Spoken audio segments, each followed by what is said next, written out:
All right. Good evening, everyone. It's Tuesday, May 16th, 2023, and here in Athens-Clarke County City Hall, we have the Commission and myself, Mayor Kelly Gertz, here for two meetings. One will sort of wrap around the other.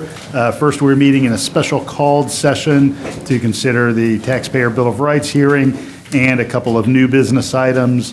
We'll also have an executive session that's part of that special called session that will happen at the conclusion of the second purpose we are here tonight, which is our normal agenda setting session in which we have our first reading in City Hall for items that will receive a vote the first Tuesday in June, June 6th. So we need to begin with a roll call, so I'm going to ask Acting Clerk Sarah George to do that for us. Davenport. Here. Link. Here. Taylor. Here. Wright. Present. Fisher. Here. Buell. Here. Culpepper. Here. Myers. Here. Thornton. Hamby. Here. We have a quorum. All right, thank you, Madam Clerk. As a formality, I'd like to receive a motion from a member of the body to amend the agenda to include item 2, the Georgia Department of Transportation Transit Trust Fund grant, as well as make clear that we are going to be conducting just one hearing on the budget and that we're going to receive input on those two items of new business. So can I have a motion to that effect? So moved. All right, I've got a motion from Commissioner Houle. Second. Got a second. I think I had a second from Commissioner Davenport. All in favor, please say aye. Aye. Any opposed? All right. So again, first order of business tonight is to conduct public hearing number 2 on the proposed FY24 budget. So public input on this item will happen effectively like the rest of public input at the other opportunities will tonight. Anybody approaching the podium will have 3 minutes to speak. There's a light in front of Sarah that will turn green when you begin speaking, yellow when you have 30 seconds remaining, and red when your 3 minutes is up. And I will ask you to enjoy the rest of the evening, have a seat so we can hear the rest of those who have some input to provide. So if anybody is here to speak to our FY24 budget, if you would all line up, that will allow us to expedite public input. And so I believe we have our first provider of public input. Good evening, sir. Just give us your name. Good evening. My name is Jeff Bradbury. I live at 124th and Circle. Hey. I got some prepared comments here. Tax allocation district. I'm sorry, Jeb. If folks lining up could line up quietly, like my 7th graders could do once upon a time. Appreciate it. All right, go ahead, Jeb. Tax allocation districts are a bad deal for property taxpayers of Clarke County. Why should we be giving away tax dollars to millionaire developers at the mall and the Classic Center? Classic Center does not need a TAD for development. The Mark did not get it. No other hotel in Athens has received one. Why this one? Because Paul Kramer says we need it. We're investing $130 to $150 million in a new arena. Why do they need more than that? If the arena is going to be as successful as we have been told, then why the need for a TAD? Y'all indicated that money from TADs raised is like money we never had. I would like to suggest that when the tax digest came in almost double what the finance department was expecting, this is just like money that we were not expecting and therefore should not be collected, and we should be rolling back the millage rate. In the budget, $10.8 million comes from fund balance. Is that money that was over collected last year? $8.2 million of that money is for capital expense. Why do we have SPLOST? There is a lot of fluff in this budget. A couple of examples are, and I quote this out of Kelly's letter, $570,000 in pre-funding for a new community partnership program to provide funding to community partner agencies through a competitive grant process during fiscal year 24 with funding to begin in 25. I don't even know what that means. We've got $16,000 in this same letter for a Great Promises Partnership program in conjunction with the Clarke County School District. Does the Clarke County School District not have enough money? They're educating 1,300 less students than they did 3 years ago and have had huge budget increases each year. And they're hitting y'all up for another $16,000. I mean, that's minuscule, and I get the program probably is worth it. But my goodness, let them pay for it. Homeless people and affordable housing are a huge part of this budget. If these were homegrown homeless, I'd be willing to help out, but our police and others freely admit most people are getting dropped off. Affordable government rental housing is not the answer to getting out of poverty. Programs that put people in home ownership are better. We have too much subsidized rental housing in Athens, and that is a huge problem. When someone gets into government housing, you kill their entrepreneurial spirit. If they make too much money, their rent goes up. If they make way too much, they'd have to leave the complex. Therefore, they must choose to stay under the security of the government blanket, perpetuating poverty for another generation. The bottom line is cut the millage rate, cut whatever spending you need to, and do a 1.5 mil cut. If you need my help, call me and I'll buy you lunch. Thank you, Jeb. I appreciate it.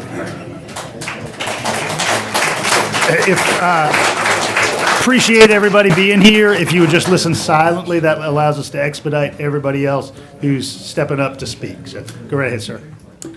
Good evening, Mayor Gertz and Commission. I'm Timmy Conley, the founder and director of the Wild Rumpus Parade and Spectacle, which is a 501c3 nonprofit since 2020.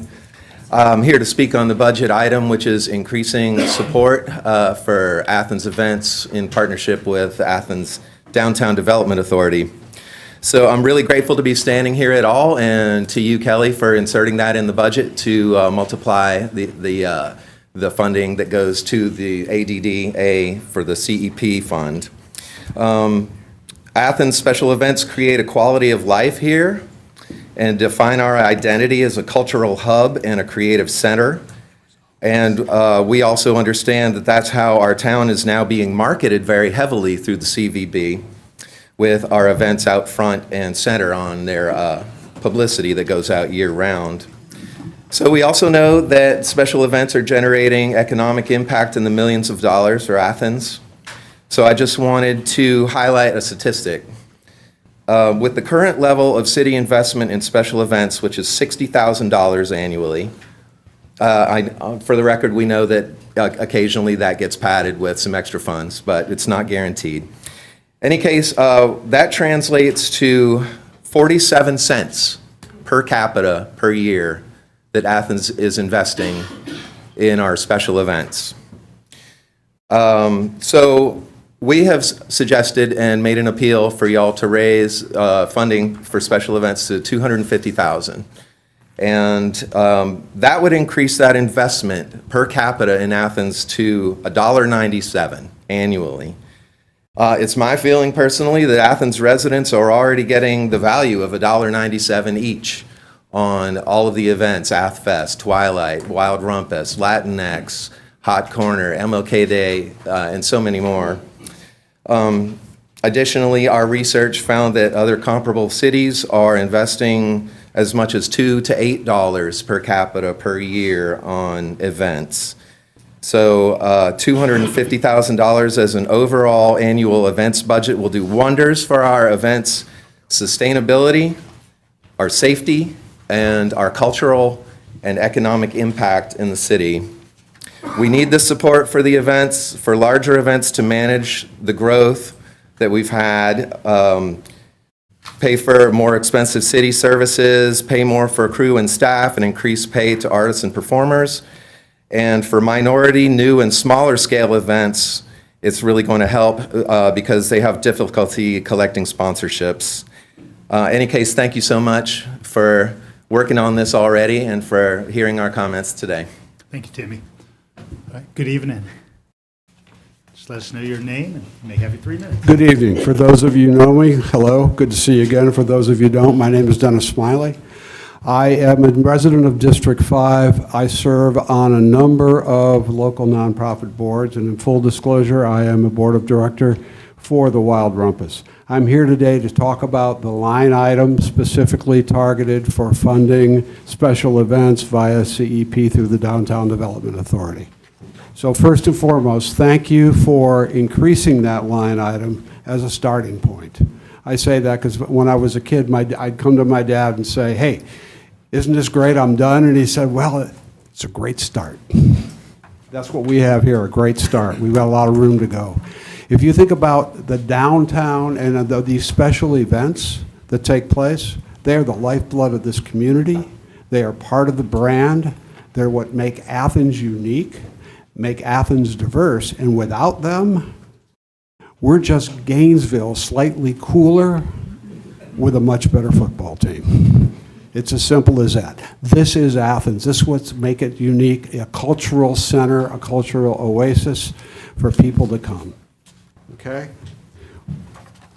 I'm not here to speak just on behalf of the Rumpus. I'm here to speak on behalf of all the special events, particularly the smaller ones. If you think about it, every year these events have to, the day that they're done, they start all over again, and they are bootstrapping themselves for the next year, $1 at a time from $1. There is no long-term annuity in place. There are no guarantees of funding. They've got to go out and start all over again every year. And the small ones, in particular, find that very difficult to do. It's a miracle they're surviving. It's very difficult to get to the end of the pool when you've got to learn how to tread water first. So these events produce millions of dollars in lodging, in food and beverage, in services, in retail. Not just the big ones, but the little ones in the aggregate. So I would ask you, as decision makers, not to consider this line item as an expense. We all do budgets. We all think about them in terms of income and expense. And it's very simple to think that way because that's the end of the day where that resides. I'd ask you and task you to think of it as an investment opportunity in future revenues, in future growth of these events, future growth in Athens' diversity, uniqueness, brand, and the future. Thank you very much. Thank you, Dennis. Good evening. I think you're seeing a theme here. I'm Gene Dixon. I produced the Twilight before most of you were born. So this will be his 44th year coming up. And I really wanted to talk about the bad business model that we use. When I had the retail bike shop, we used to say that, we could lose money on every sale, but make up for it in volume. And that's kind of what we do, is we try to make these events bigger. The more successful we are, the more police costs we have, the more trash costs we have, the more, crowd control costs we have. So, success is why. Why do we want to make them successful? In our case, for the Twilight, we're pretty unique in that we have 3 good funding sources. One being entry fees for the events we produce, like the bike ride and the run, which creates a lot of revenue. The hospitality aspect, which we've added the festival zone, which has become a good source of revenue because we now can sort of charge indirectly for attending if you want to drink alcohol in the street. But the biggest one that we all face and have is sponsors. We're lucky in that we have tremendously great sponsors, but I'm going to kind of give you the example of why it's a difficult path. If you think about the university or a classic center, those events are built around entry revenue or ticket revenue. So when they get a sponsor, they typically spend 80%, or can easily spend 80% on deliverables. They can run ads, they can make posters, they can do all kinds of things. In our case, it's the reverse of that.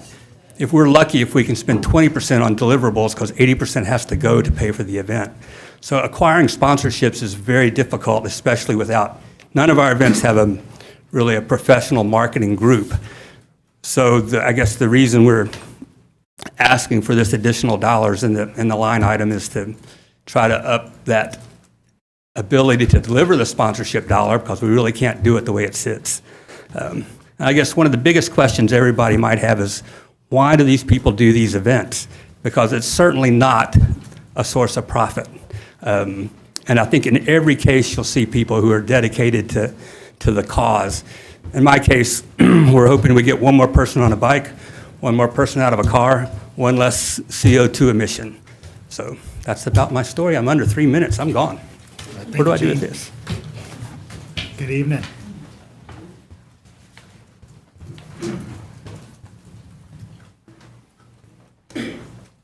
All right. Hey, my name's Charlie Mustard, and I do not run an event, but I roast coffee for Jittery Joe's since the mid-'90s, and I attend a lot of these events. But I just want to paint a little picture for you real quick. This week, or last week, I had a tasting of a coffee in a barrel that I had a lot of community involvement in, participating, rolling this barrel that had rye in it at one point. And then I roasted the coffee, and it had a lot of the notes of the rye and whatnot. And so I had a tasting on Thursday, and it was a really good turnout. People came because they were very interested to see what that coffee tastes like. But what made it completely another level as an experience is the Boulevard Brasstown Band came, and that's led by the Pink Flamingo. And so there was a tuba, there were drums, there was trombone, there were saxophones, there were megaphones, and not just one flamingo, but everybody was dressed as a flamingo. And so the experience that the people came, like people traveled to come taste this because we've been posting all about it on social media. Their experience was next level. And one of the people that came to taste the coffee said, nah, you don't get this in Gwinnett County, you know? And just like that experience, those people will take home and talk about it forever. And they have videos of this situation, all this. These events, I think, are really, really important. And there may be a lot of developers here and homeowners and all that, that these events really make Athens what it is. And it's one of the things that everybody talks about, like, you should come to Athens for the Wild Rumpus. Have you ever seen bikes going 40 miles an hour around a curve? You know, those kind of things. Excuse me. So I'm just here to support whatever you guys think you can dig out of your pockets to kind of throw onto that total. It's well worth it on the far end. Those people that came and tasted my coffee will for sure buy Jittery Joe's coffee because of that experience. And so that underlying value that these events add to this city in so many different ways carries a very long ways, not just on the line, but in people's lives. Thank you, Charlie. Yeah, thanks. Good evening. How are you? My name is Dwight Acey, and I want to thank you for an opportunity to speak here. This is my first time speaking here, I appreciate the opportunity. I'm here to speak on the needs of the library. I come from a home with a parent who never learned to read and write. He was a really big, strong, muscular guy. I loved him, but he could not read and write, okay? And I was fortunate enough to learn to read and write, and I didn't have to go through the segregation that he did living in Georgia and the denial of opportunities that he had. I had more opportunities, and one of the opportunities I had was to go into a library and to go into a museum, which was important to me. And I ended up earning a degree. I didn't have much money. My parents were poor, but I was determined, and people helped me along the way. A library was a place that I could go where I could find quiet time to actually read and to be exposed to things that I would not have been exposed to had I not had a library available to me. The library needs to retain its staff. It's losing a lot of staff. Also, the library staff could use a cost of living. I want to thank the commission for raising the minimum wage to $15 is still not enough, in my opinion. The library offers a lot of services. It offers a lot of events in this community, and it also provides a social worker, which means that they also need a security guard at times, which means extra money. So I'm just here to ask you to do the best that you can to accommodate those needs. Thank you. Thank you, Dwight. Good evening. Hey, how are you? My name is Steve Everett, and I live at 120 Fortune Drive. I've met some of you before. For those who I haven't met before, nice to meet you, and thank you for the opportunity to speak today. I've listened to many of the people that have spoke ahead of me talk about how difficult it is to raise money here in Athens to do the things they want to do. Well, you know, I'm a homeowner here in Athens, and I'm having a difficult time finding the pennies in my pocket to pay the increase in the taxes that keep coming my way because the property taxes keep going up and up and up and up. Athens doesn't have a revenue problem. Athens has a spending problem. And we have... Y'all, I appreciate your presence, but we want to hear the speaker. Go ahead. We have spent I stood in front of this group, I guess it was about 3 years ago, when we talked about the homeless camp. And I told you, I said, if you build it, they will come. And the homeless people have come here from all around Northeast Georgia. They're not from Athens, and we are footing the bill for that. And we are in a position today where we, the homeowners, are being, it's on our backs to pay for the services for everybody else. I'd like to know what services I'm getting from the city of Athens. The roads look like crap. There are potholes everywhere. They're patched, piecemeal here and there. We've got SPLOST money coming out the wazoo, and yet here we are increasing taxes on the people who are funding the government day in and day out. And, quite honestly, I'm sick of it. I want to see the millage rate rolled back. You guys need to get in a position where you get your spending under control. There's not an endless bucket of money that you can just keep coming to the taxpayers for to be able to fund whatever wild ideas that you have. We have a government to run, we have a community to run, and you need to support the people who are here, who are running, who live in this community, that are paying the taxes, and do something for the people who are here who are contributing, as opposed to spending all your time thinking about those who aren't. So thank you for your time, thank you for your input, and I hope you listen to this and say, hey, we need to tighten our belts and go spend less money and more wisely, and roll back the millage rate so people aren't being taxed to death. Thank you. Thank you, Steve.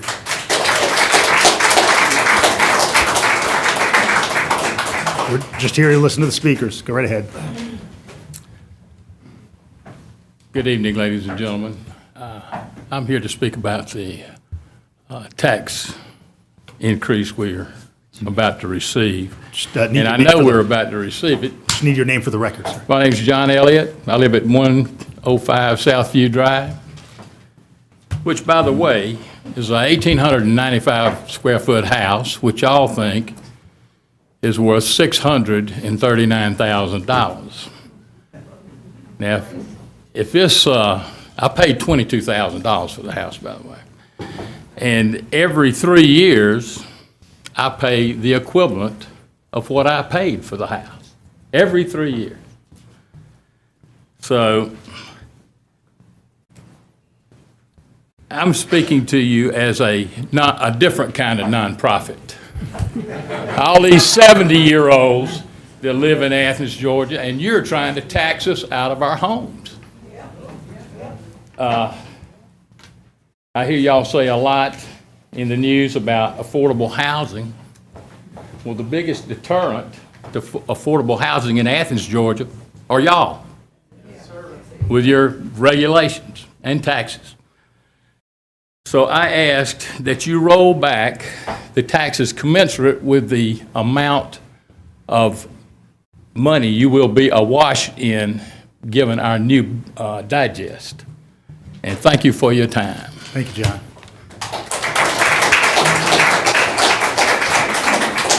Good evening. Good evening. I'm Elise Stengel, and I am at 235 River Hill Drive. I'm here tonight on behalf of the Athens-Clarke County Public Library to ask you to fully fund our budget request for fiscal year 2024. I work at the library, and we serve an incredibly wide range of people, including retirees, families, students, people looking for jobs, people looking for housing, and also folks who are unhoused. We offer story times, we offer computer, internet, and printing access, we offer after-school programming, we offer meeting rooms, we offer community spaces, and many, many public events. And that is on top of offering books, DVDs, audiobooks, and even park and museum passes. And I want to thank you all so much for supporting the library last year. It's been extremely appreciated, and looking around the county and even the state, I see other places where the public libraries are being neglected or even attacked, and I am so grateful to be in a place here in Athens that values its library and supports us. So I'm here to ask you to continue to support us this year. We're asking for money for our computer staff, for security, and a 4% raise. Our computer staff do so much. They support all of the community meetings that the library hosts. If you haven't been to one there, you will soon. They maintain all of the public computers that people use all day, and they assist patrons who may have no computer knowledge at all. Most recently, I've seen a number of jury duty summons, which require people to go online and fill out a survey, and they show up at the library with their paper and no idea how to do that. So there's a lot of things that require internet access these days, and that everyone does not have that access or knowledge of how to do that. So our computer staff are currently underpaid, but they're a critical part of our library services. As for security, I think people may think that working security in a public library would be an easy job, but it is not. One of our security guards told me that that was what he thought, and it is the hardest job that he works. A lot of them work multiple jobs, and this is the hard one, dealing with the number of people and the variety of people that we have who come in to use our services. And we want the library to be a safe place for the families and everyone who comes in. And also, we're asking for a 4% raise, which I have to say is what the Athens-Clarke County staff members are getting. And so what's in the mayor's proposed budget is less than half of what would be required to give us a 4% raise as well. I know library employees are kind of in an odd in-between spot, but I think it makes sense to include us with library staff. So, Thank you, Elise. thank you for listening. Good evening. Hi, good evening. My name is Valerie Bell, 2025 Baxter Street. I'm your regional librarian director, and I'm here to speak on behalf of our library staff again. I want to thank you, as you've heard already, for the increase that we received last year. As you've heard some of the taxpayers say already, that the prices in Athens continue to go up. They go up for our staff as well. Most of our staff do live in Athens or try to stay in Athens. We know about the cost of living, the cost of food, the cost of housing, and all of that has gone up over the last year. We're requesting a 4% increase for our staff, which is the same as what the county government has for an increase for their staff. We just found out recently that the state health, the SHBP, State Health Benefits Program, is going to rise this year. We were not aware of that when we placed the budget, or else we would have included that in our budget as well. So even the 4% raise is probably not going to equal 4% for all of the staff. I talked to you last week about our staff and how important they are to this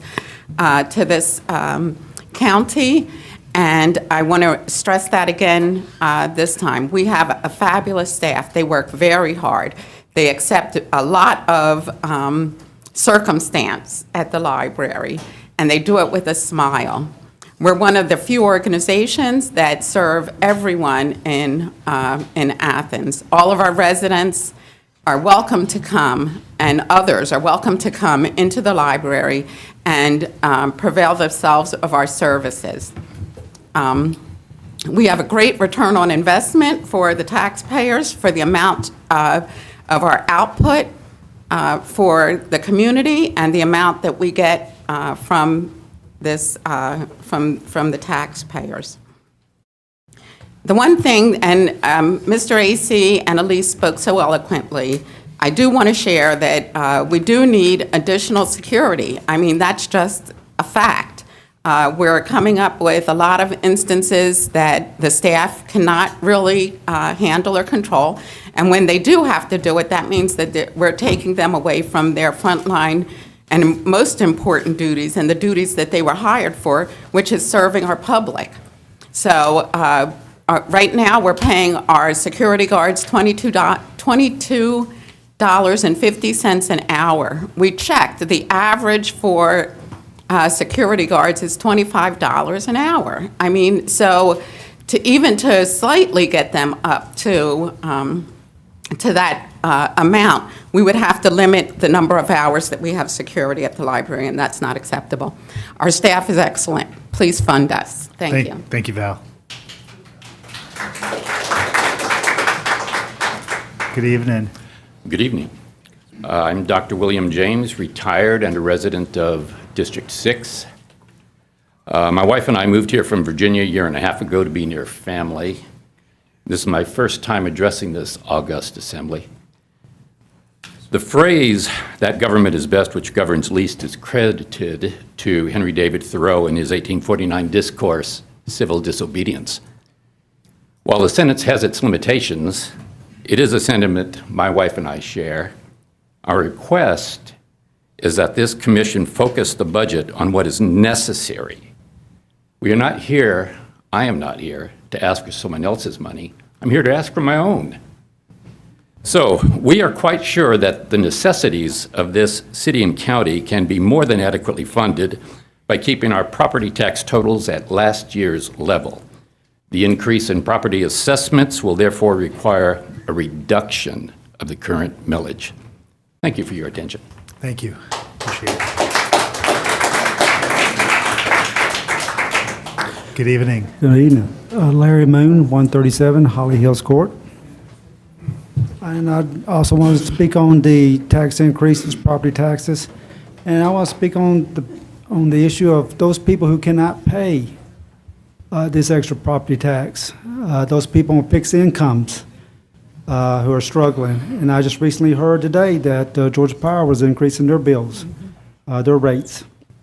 And so what are these people who are on fixed income supposed to do? Have one less meal, maybe no heat, no air conditioning, drive less with the higher price of gas. What are these people supposed to do throughout the county? Do we not think about these people? A lot of them are not visible to us, so we just assume they're not there. But there's many people who are retired and on fixed income who cannot afford this extra tax increase. And myself, where I live, every time my house is sold, my property goes up too. So I have already paid my taxes for this year through the sale of somebody else's house in my neighborhood or the adjacent neighborhoods. So I'm already paying increased taxes already. And I've complained about that and appealed it as well, and it has no avail. It seems like it doesn't matter what kind of shape your house is in, you're just going to pay the taxes, according to what I was told. So then the other thing is how our taxes are being paid, are being used. I have a lot of people in our neighborhood saying that money's been wasted that way, that over here, tent towns, or whatever. They just don't see it. And in where I am in West Athens, we don't have parks. I don't have stormwater people come in to fix the ditches, keep them clean. I never see anybody. I don't even see police officers driving through the neighborhood. I said, well, where's my tax money going to? Is it going downtown? Is that where it's at, downtown? There's a lot of people complaining, I don't want to go downtown because there's a lot of crime downtown. You heard the librarian say, we have a problem at the library. We need to increase the pay of our security people. Well, that's throughout downtown Athens. So, what's being done about that? I hear violence in schools. I have 2 in school. And I hear about knives and guns, and it's rampant. Where are we putting that money? In bike lanes, tent cities? How are we using that money? Are we using it wisely? Can we think of some alternative, constructive, that benefits everybody in the county, that may help them all? I thank you for your time. Thank you for coming this evening. Appreciate it very much. Good evening. I'm Michael McClendon. I live in Princeton Mill off of South Lumpkin. I've sent each commissioner an email with my detailed comments. You should have those, so I won't repeat all of those tonight. I've read your budget, Mayor, and as far as I'm concerned, it's dead on arrival. It's irresponsible and it's unaffordable. And I think most people in this room would attest to that. You need to find some grit, commissioners, and disapprove this budget and set budget levels for FY24 based on FY23. And the second thing you need to do is go back and reevaluate priorities. Instead of primarily focusing on nice-to-haves, you need to focus, as someone said, on necessities. I'm tired of driving through potholes. I'm tired of paying stormwater fees and I get no benefit from that. I'm tired of going through intersections that are blind intersections and I just pray every time I go through. I'm tired of seeing us pave trails and set aside bike lanes from traffic creating problems. So I think you've got a real priority problem. Second thing is the tax digest is not funny money. It's not there for you to just look at and say, oh, I want that. It's mine. No, it belongs to the people who are in this room. But yet you look at that as funny money where you think you can go write a check and do whatever you want with it. Mayor, it's not your money. Do you understand that? The other thing I'd say is, and several people have made this point, we have people in this community that are low income, who live paycheck to paycheck, who make less than $46,000 a year, which is medium income. MSNBC just put out a poll in April that said nationally 58% of people in the United States live paycheck to paycheck, and 70% of the people are financially challenged. I think you act as if those statistics aren't relevant in Athens-Clarke County. It's time you do something different. We need to move on from all of these far-out desires that people have and pave the roads, fix the intersections, fix the stormwater, deal with the traffic problems, and all of the basic things of life which you are not doing. So, commissioners, I would encourage you to put a big red stamp no on this budget and do what you were elected to do. As someone said very eloquently a few minutes ago, we don't have a revenue problem. We have a spending problem in Athens-Clarke County. And that's what you need to be focusing on. Thank you. Thank you, Michael.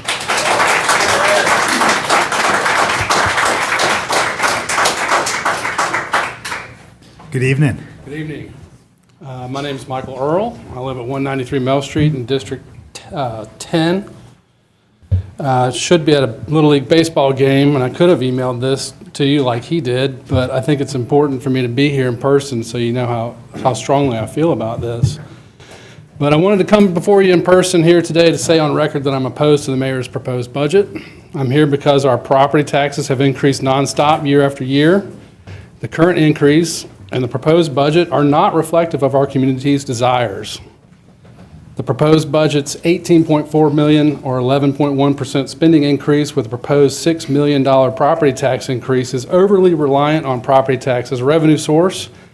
The county's dependence on property taxes increased from 45% of the general fund in fiscal year 15 to 51% in the current proposed budget. And this is unsustainable long term.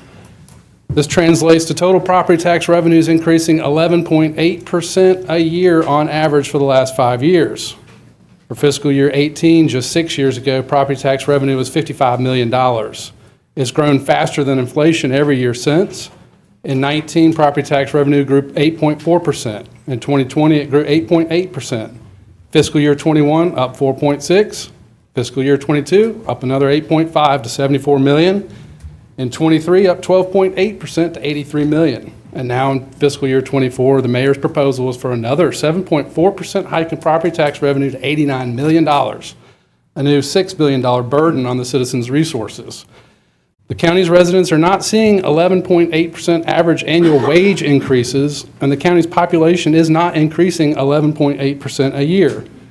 Please keep in mind that this year's proposed $6 million tax revenue increase comes when the county's residents are faced with 40-year high inflation. Here's an example of what Clarke County tax hikes have done in real-world terms. In 2018, my property taxes were $5,000 a year. My proposed bill, based on this year's budget for 2023, is approximately $12,000. That's a 140% tax increase in 5 years, based on unrealized hypothetical gains in market value. Using straight line math, if the current rate of tax increases continues for another 5 years, my county taxes will be $29,000 a year in 2028. My house is not an income-producing property. I cannot increase the rent to meet the mayor's budget. Athens is not a wealthy community, and the proposed property tax increases are not sustainable for ordinary middle-class residents. After several sequential years of property tax revenue increases, it is time to implement the rollback millage rate and suspend any property tax revenue increase.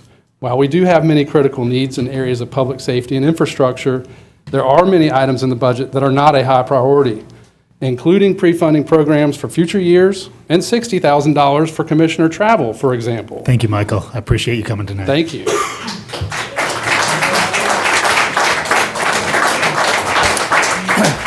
John Marsh, 310 Holman Avenue, a 30-year resident of Athens. I'm going to try and keep this short. Here in your notice, you're talking about having a 15.38% increase in property taxes. That's over 3 times the inflation rate that just came out here, that the 12 months, and in April, it was 4.9%. I think this is the same thing that everybody's trying to echo with this thing here, is that this is just spending out of control. The other thing about this is, as people have mentioned, all the elderly folks and all of that, I live in a neighborhood with, fewer and fewer elderly people just because they're dying off. But the unfortunate thing of it is I've had several different people in the last couple of years that say, you know, if I don't die in the next year or two, I'm going to be out of money. And that's a mighty sad position to be in. I had neighbors that went back to work in their 80s, working 2 shifts, a husband working 1 shift and the wife working another one. And so this is where spending is out of control. And here's the other thing that's fixing to come down the line.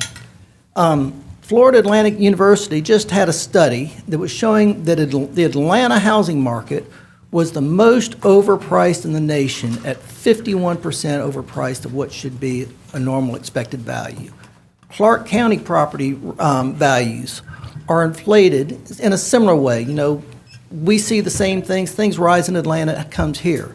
So what this really means is that in a couple, 3 years, when these prices come down, if we've already got all this spending in here, baked in here and all of that, it's that much harder to cut. It's better to cut now and not build that in for when all these other property values are going to come down at some point. Thank you. Thank you.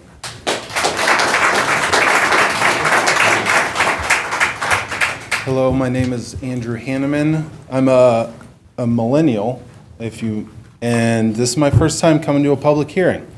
I've never had the need to come before, and I want to echo a lot of these voices about the need to tighten our budgets.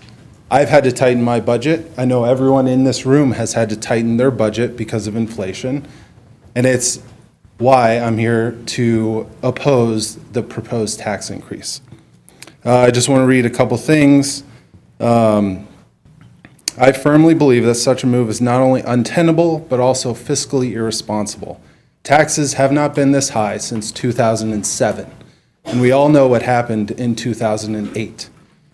It is this post-pandemic world, it feels like our economy is balancing on a razor's edge. Our government may default on its debt. Consumer debt has reached an all-time high of $17 trillion. Over 60% of Americans are living paycheck to paycheck. The price of food feels like it's doubled and gas is up and continues to rise. Many individuals and families are struggling to make ends meet, facing rising costs in living, stagnant wages, and job insecurity. As the librarians have mentioned tonight, they need a wage increase too. And the problem is if they get a wage increase, unfortunately, it's all going to their property taxes. It's undeniable that property values have reached unreasonable levels in many areas, often disconnected from the true intrinsic values of homes. In recent years, we've witnessed a housing market that has experienced significant inflation driven by speculation, limited housing supply, and low interest rates. As a result, home values have skyrocketed beyond what is a true reflection of quality, size, or location of these homes themselves. This disconnect between actual value and inflated prices distorts the housing market and creates these higher property taxes. The millage rate needs to come down to reflect the pain we are all feeling. And the other thing is we're already discussing affordable housing, and that's a key component to this discussion. Property taxes don't just affect homeowners. You must consider the ripple effect that increasing property taxes will have on rental costs. Landlords who are also facing financial pressure are passing a burden of higher property taxes to their tenants. As a result, hardworking individuals and families who are already struggling to afford housing face further increase in rental costs, compounding the existing challenges of housing affordability. Moreover, we must recognize that property ownership is not solely a measure of wealth. I am not able to generate income off my hypothetical Zillow number. And let us not forget that increasing property taxes in this economy is untenable. We are headed towards a recession and a crash. Thank you, Andrew. Thank you.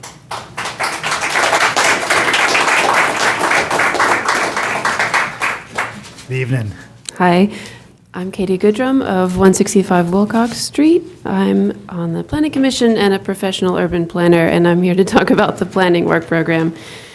Last fall, I attended the presentation that some of you were at by the principal of Urban 3, which is a firm that is pioneering accounting methods that show how land use policy impacts municipal revenue streams and how these land use policies determine if our county's infrastructure investments are fiscally sustainable. So I feel that this is really essential data that should form the basis of our growth concept map and future land use map, which are part of our approved planning work program that are supposed to begin this summer. So I support adding this service. I think it's really important to have a truly comprehensive planning approach that coordinates land use with transportation investments, public utilities investments, municipal services, and other parts of the government that have hitherto been somewhat in silos. So again, this is essential for fiscally sound infrastructure investments. Thanks. Thank you, Katie. Good evening. Hello. Steve Middlebrooks, 274 Mallside Drive. Mayor, thank you for coming out last week. I want to thank you for your service. I know it's tireless that you have to come up and spend a lot of time and effort. I won't go into a long dissertation other than just to echo what most everyone has said here today. My business taxes went up, or were proposed to go up, $27,000. $27,000. That's not a valuation. That's how much they will be going up, $27,000. And that's before I get assessed for a major expansion of $6 million that I shudder to guess what that's going to go up the next year.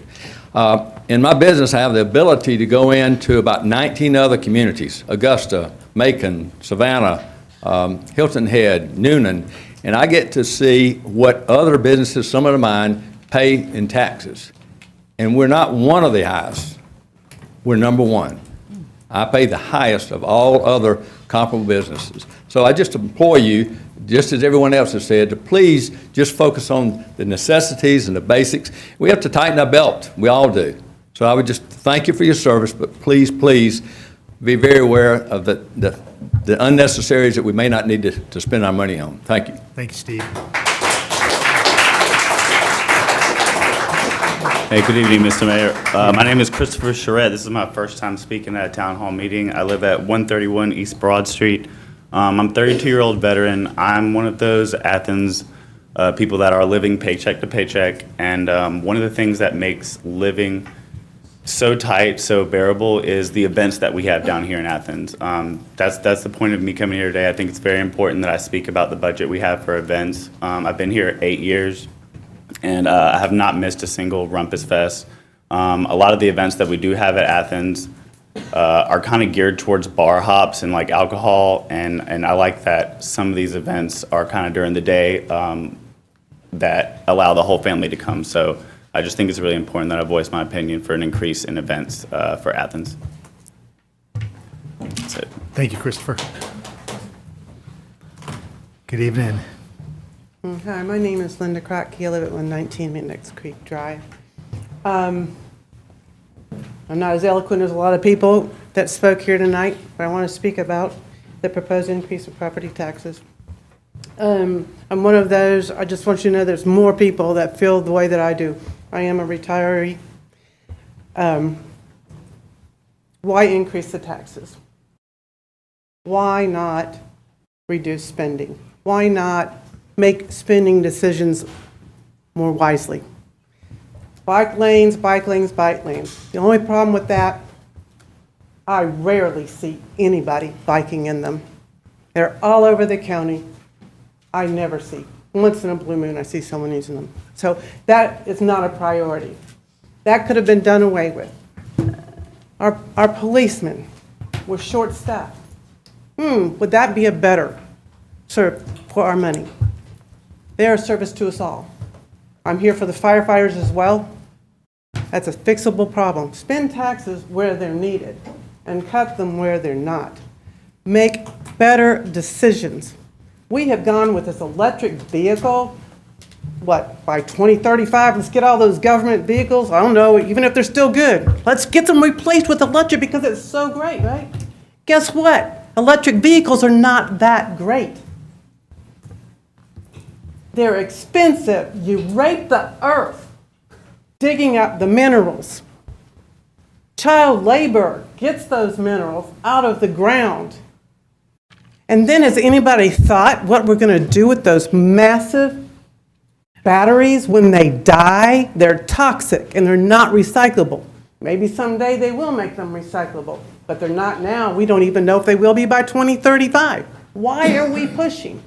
It seems wasteful spending. As long as that bus is still rolling and it's in good shape, let it roll.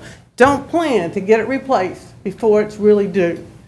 So I really think that I'm just one of those people that says, we could look at that budget, spend where it's needed, support our police that's needed for everybody, support our firefighters that are needed for everybody. Bike lanes for a few, rethink that. I would like to see wiser decisions made with this commission. I do appreciate your time, and I know it's a lot of work, but I would love for you to think more, research more. Thank you. Thank you, Linda. Hi, my name is Mara Zuniga, Winterville. I want to talk about the disconnection that there is between the mayor's perception of what the people need and what the people are saying they need, or screaming, saying that they need. A prime example is last year when the homestead tax exemption by the state, they wanted to increase it, and the mayor wrote an email to all of them trying to block that. But fortunately, it went through. Now, I had a lot of people say, wait, the tax exemption increase went through, but how come my taxes weren't up so high? That is a question. Why did they go so high? Everybody's having problems with that. But is this disconnection that we have, that people are coming to speak in droves, and there's a perception problem. Look at the hall. I come here a lot. You guys know I come here a lot. I see maybe 5 people, 10 people tops. When the local government wanted to defund the police, the community was out here. When the tent encampment was proposed, which, by the way, is not a success, droves of people were here, and you didn't listen. So I would like to say and remind everybody that when that vote was given to the people about the homestead tax exemption increase, 80% of the people voted yes. So maybe you guys can begin to listen to the majority of the people when they speak, and they ask, and they scream what they're needing versus what your perception is that we need. Thank you. Thank you, Mara.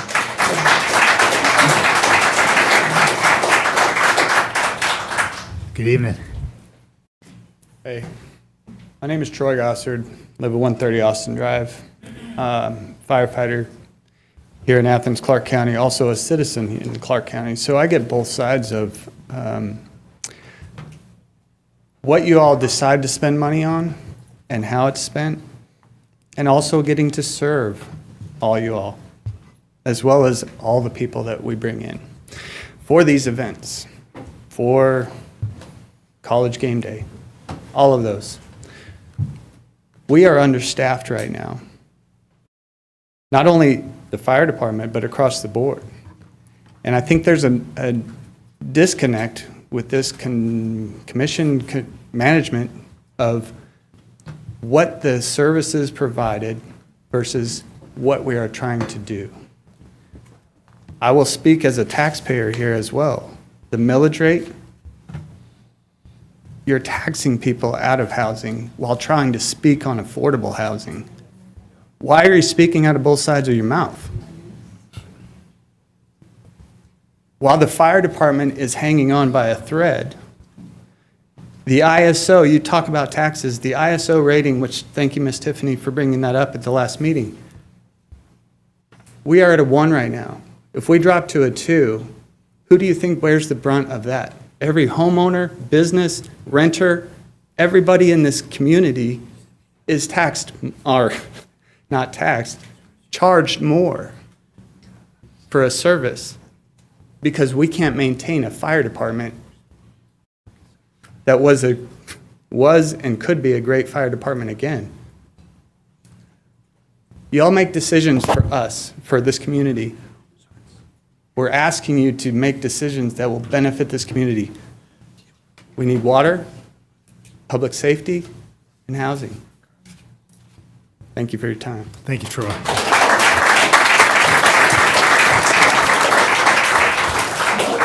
My name's Gordon Roden. I live at 340 Heather Cove.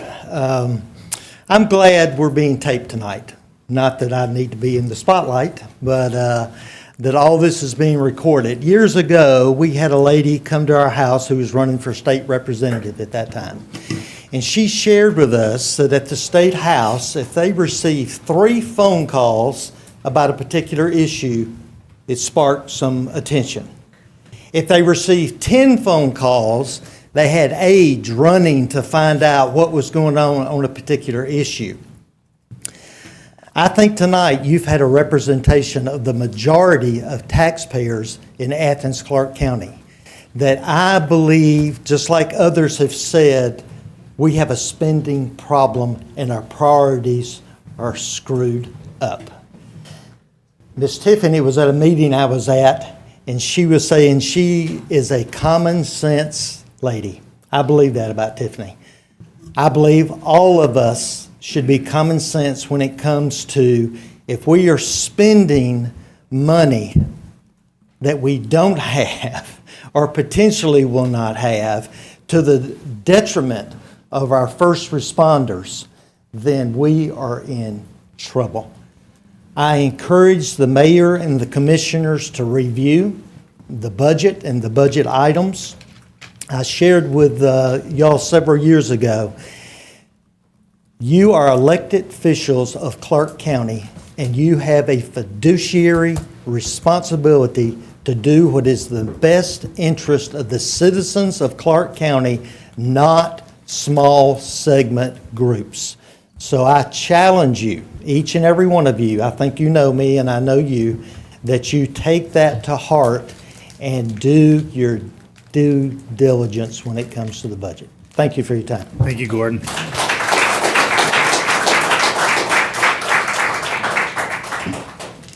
Good evening. Good evening. My name is Ryan Burke. I'm at 130 Bentwood Trail, Winterville.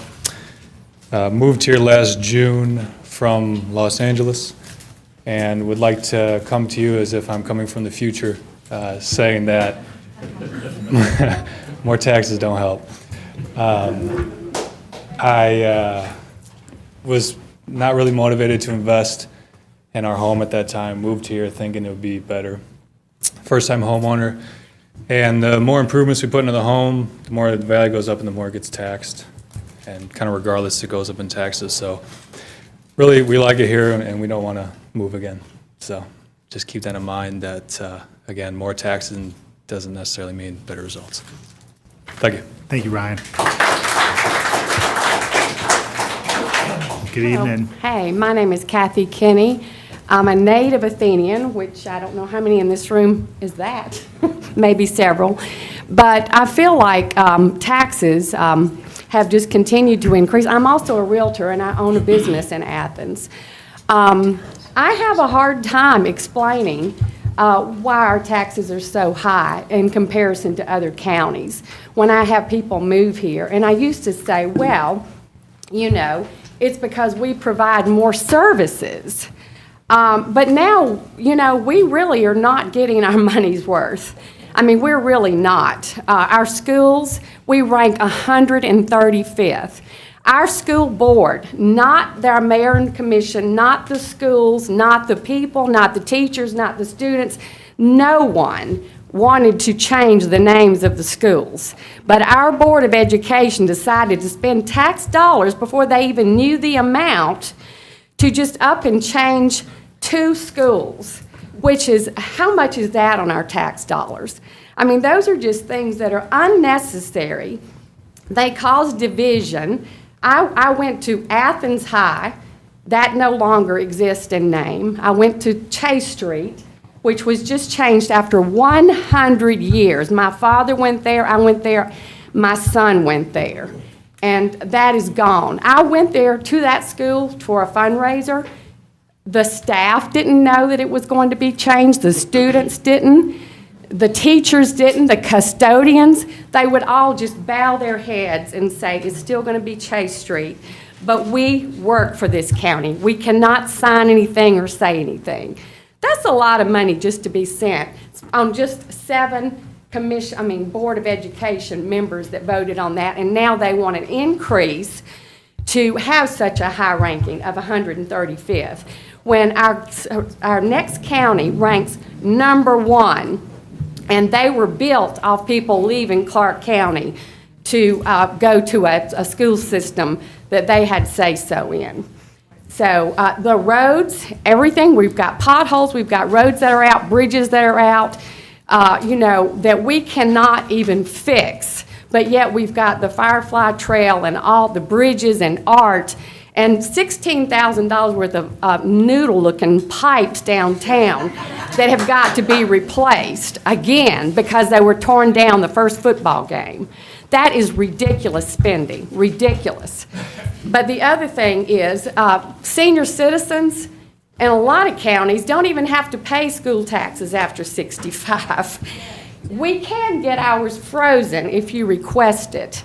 But, you know, to pay that much for a failing school system is crazy. Thank you, Kathy. I appreciate you coming tonight.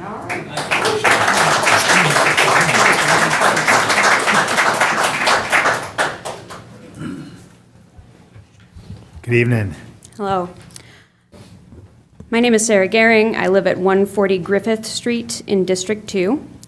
And I wanted to say one thing that probably is mostly for the benefit of people who are not behind this rail, because y'all do a lot of work in the government, and you probably know that the government is not a crazy evil entity. It is just people. It is just a lot of people doing a lot of things, either directly employed by the county is the 3rd largest employer in Athens-Clarke County, or contractors, hiring out, paying people to do work. All of this money a lot of it is going into the hands of people who are doing work. And I would just like to note that all of those people are experiencing 40% inflation just as much as the people with very expensive homes that you have heard speak already tonight. And that is why I think that a steady millage rate is a good thing.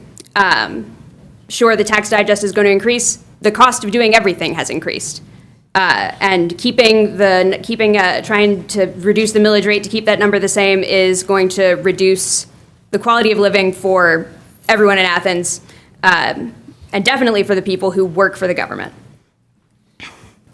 I wanted to address a question that I've heard a few times. I don't know if it's been asked in good faith or not, but the question is, why are our taxes going so high? And the reason is because homes are being assessed higher. The reason homes are being assessed higher is because homes like yours are being sold for more money year over year. Why is that happening? Low inventory. We don't build enough housing. How can we fix it? We can approve more housing to be built. Among other things, we can impact the profitability of investment properties by actually enforcing our building codes on rental properties. And doing things like that would actually have a dent on the tax assessment and on the quality of living for everyone, but lowering the millage rate is not. Before the line of people who don't want to pay $100 extra a month or something came up, you were hearing from people who are asking for us to continue to have libraries. And we have had several people note there are tax relief programs in existence. There's a low-income taxpayer freeze. There's a senior taxpayer freeze, assessment freeze. The people who are really hurting, who would really hurt from these assessment hikes, have the ability to be okay. And the people who have spoken today do not represent the majority of Athens. Thank you, Sarah. Folks would go ahead and just wait for the lead. Good afternoon. My name is Barber Daniel. I have no address because I'm one of the residents that got put out at Lexington Heights. It's ridiculous. We need homes. We need affordable homes. We need help. We got a lot of people out here that's don't have anywhere to stay. Now, come on, y'all coming off with all this different type of stuff. I've been coming to the meeting for the longest. I hadn't seen nothing going on with this meeting about affordable homes for people that been put out. More and more every day, I'm finding out more and more people being put out. Now, like I said back before, you know who I am. Everyone y'all know who I am. I've been up here for the longest, coming talking to you all about affordable homes. I'm talking about elder people. I'm talking about vet people. Now, I'm at a person's house, taxes have went up.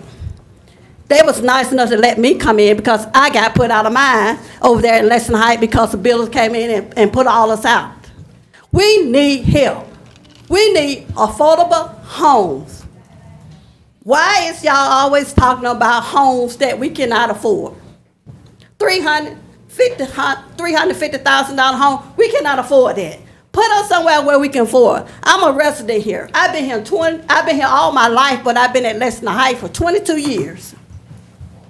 And nobody is talking about affordable homes. And I am tired of it. Now we're stuck with the taxes. What is y'all trying to do? Is it trying to put us out, run us out the county? I've been here. I'm going to stay here until the good Lord bring me home. But the thing is, come on, let's get for real. Stop spending money that you don't have to spend. Get a place for us to stay. Get a place for us to enjoy our family. Not a place that we got to pay $700 per room. That's not a home. Be for real. Time is winding down. Things is happening. Life is short, and we are not invisible.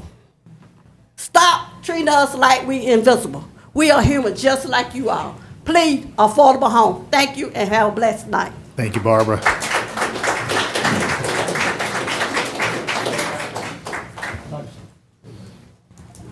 Hey, I'm Russell Edwards.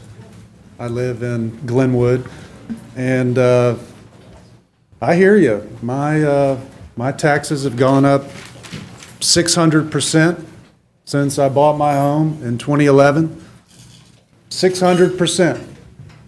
But I would say that something I heard earlier, I guess it just kind of bothered me. My son goes to Barrow Elementary, and I think it's a great school. And I think we've got some great schools in Athens-Clarke County. And a lot of times, some of these ranking systems just look at these stupid standardized tests and come up with these numbers and try to make us think that they're not good. But every experience I've had in our local schools has been a positive one. And I know that they're full of devoted teachers who are really doing a great job. So I join in solidarity with some of my Republican brothers and sisters to support the Firefighters Union. I think that's pretty cool how folks are coming together on that. And, I also echo some of the concerns I heard earlier about housing. There's not enough housing in this community. I was talking to a commissioner earlier today, and there's one house for sale in her entire district. One house. So I think, Athens is a wonderful place to live. I mean, folks who have lived here their whole lives. We have a wonderful city here. Downtown is a wonderful place. We have wonderful police, wonderful firefighters. But we don't have enough housing. So that desire drives up the prices. I mean, we learned about supply and demand in grade school, didn't we? We have a tremendously low supply of housing and an extreme demand for housing. And that put together, plus inflation, I think is probably why we're seeing, like in my case, a 600% increase in a property tax assessment. So I would encourage the commission to please help restore some private property rights for folks to build more housing, to increase the supply of housing, to decrease the burden on the existing homeowners by increasing the supply and the quantity of the assessment. So allowing people to build an ADU, allowing duplexes, allowing fourplexes, not forcing people to build a huge field of a parking lot and then forcing them to pay a stormwater fee on top of the parking lot. There's some rule changes we can make. Why do we have parking minimums and housing maximums? Shouldn't it be the other way around? We have a housing shortage, not a parking shortage. Thank you, Mr. Mayor. Thank you, Russell.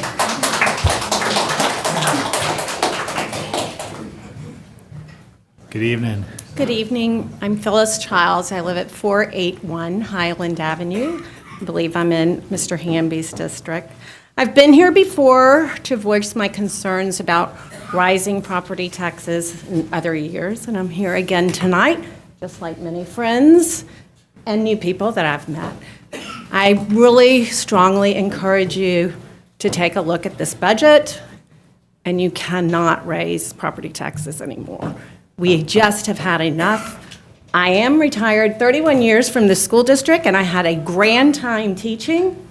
I never, ever thought I would have to take $600 off the top of my retirement to go to property taxes. So do something, please.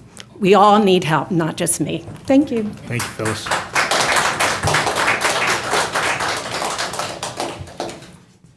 Good evening. Good evening. My name's Hamlin Jackson. I live at 690 Nantahala Avenue. I've been listening to this discussion all evening, and I am absolutely sympathetic to it. I'm absolutely sympathetic to people's finances and Athens being a livable place. And I encourage you to find creative solutions to solve these problems that people have brought. But I'm coming to you tonight to also encourage you not to set aside forward-looking projects like alternative forms of infrastructure. I've heard a lot of people talk about traffic. Every person that's on a bike is not in a car, and that's a car you're not in traffic with. It's safer, it's cleaner, it's economically, it's a boon for places that restrict cars in certain areas and just allow pedestrians and bikes. So in your budget, I understand it's not the top priority, but it is something that's going to serve this community in the future. And you know, I hear the arguments, and I get it, and I'm sympathetic to it. I'm sympathetic to hearing people's places, but also my generation. It's hard to feel a lot of sympathy for people who bought a house for $20,000, You know, I'm struggling. I work all the time. I teach. I think, you know, there's a lot of places that funding needs to go that's important, but building a cleaner, safer community for people to get around how they can, having safe housing, but also having safe transportation. If you don't see people on the bike lanes, it's because they only go this far and then, you know, they stop. If they go to where you're going, then you might take it there, right? So it's a piecemeal thing that has to get put into place for it to be viable for a lot of people. It's also an economic issue. People are here talking about their taxes. This is the first year, the average cost for owning a car is $10,000. That's an economic reality for people, right? So that's another aspect of it that is making us a more viable community for people to live. How many students live within a mile or two of campus? Can we push the university to, you know, do something? But so I just encourage you to keep that in mind in voting for, or in including things in your budget. I think also I really want to support the events that happen in Athens, as some of the first speakers spoke about, because I do think that makes Athens a special place, and it does bring its own unique character. And if that goes away, then, you know, I don't think as many people are going to come here or want to live here anymore. And I grew up here. I've lived here my whole life, and I think it's a special place. So I thank you for your service. Thank you, Hamlin.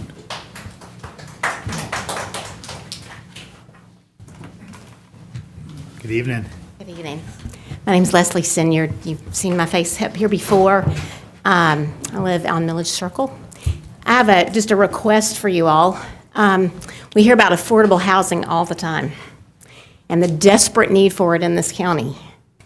We need a definition of what that means. I sat in a meeting one night where guys wanted to develop 2 acres on Oglethorpe Avenue, 24 structures on 2 acres. And I think the guy said it probably would be at least $260,000 a unit, but with the cost of things going up, maybe more like $300,000 a unit. I believe, Mr. Mayor, shortly after that, you talked about needing affordable housing. That's not affordable housing.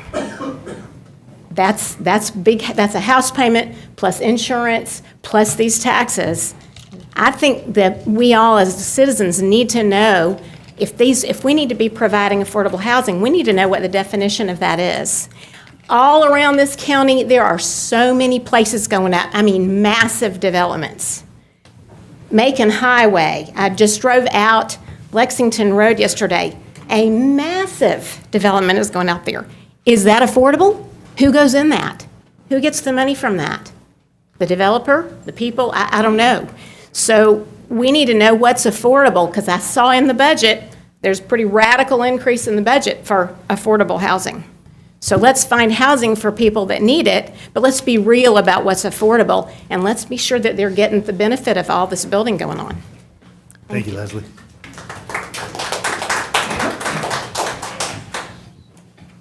I'm going toward the last because everything's been said that really needs to be said. Joan Roden, Heather Cove.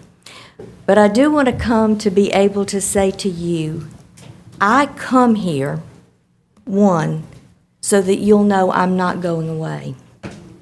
If you had told me 13 years ago that I would be standing in a commission meeting talking to commissioners, I would have laughed at you. Last thing in the world I could see myself doing. But when we moved to Athens and we began to discover what is Athens, I said to myself, somebody has got to speak up. You see the number of people that are here tonight? What about the number of people that are sitting at home watching or don't know to watch and have no clue what is going on, other than they get a tax bill and saying to themselves, I don't know what we're going to do. I don't know what are we going to do? We've come here tonight to say, what are we going to do? Is it going to continue? Do we put all of ourselves on budget, scale down everything that we're doing, knowing that if it continues this way, that we will be taxed out of existence? The dear lady that came up so passionate, I love passionate ladies. She came up and said, I'm living with somebody. I'm out of my house, but I have a friend, a neighbor, a family member who has said, you can come and live with me until you can get back to where you need to be. And that neighbor, friend, whatever, is being taxed out of her own home. We're citizens, we're civilians, we help each other. But when you see what we're doing isn't helping anybody, I can't even get somebody to come and live in my house because my taxes are going up as well. So I look at things like, nobody is talking about, well, somebody did talk about today, about the renters. The renters think we're getting our rent's going up, and they don't understand that they need to be here tonight saying, if you tax my landlord's property, it's going to go up on me. They may not understand that, or they may be like most people and say to themselves, it won't matter. No matter what I say, it's not going to matter. I know this sometimes in my own home. I say to my husband, do you even hear what I'm saying? And sometimes he doesn't. I don't think you hear what. Why do you find that so funny? It happens to you too. You got to hear what the people are saying. I beg you to do that. Thank you. Thank you, Jen. All right, we'll continue work sessions regarding the FY24 budget on Thursday, 2 days from this evening. Tonight, we have 2 new business items. Those, of course, have to be considered under suspension of rules. Could I entertain a motion from the commission? Excuse me, I think somebody else wanted to speak, Mayor. There was a gentleman up. Yeah. Sorry, was there somebody else to speak to the budget? Oh, my wife and I are healthcare workers in this community. We have since 2007, and I'm against any further tax hikes. Thank you. Can I get your name for the record, please? My name's Aaron Wynn. Apologize. I live on the east side. Aaron Wynn, thank you.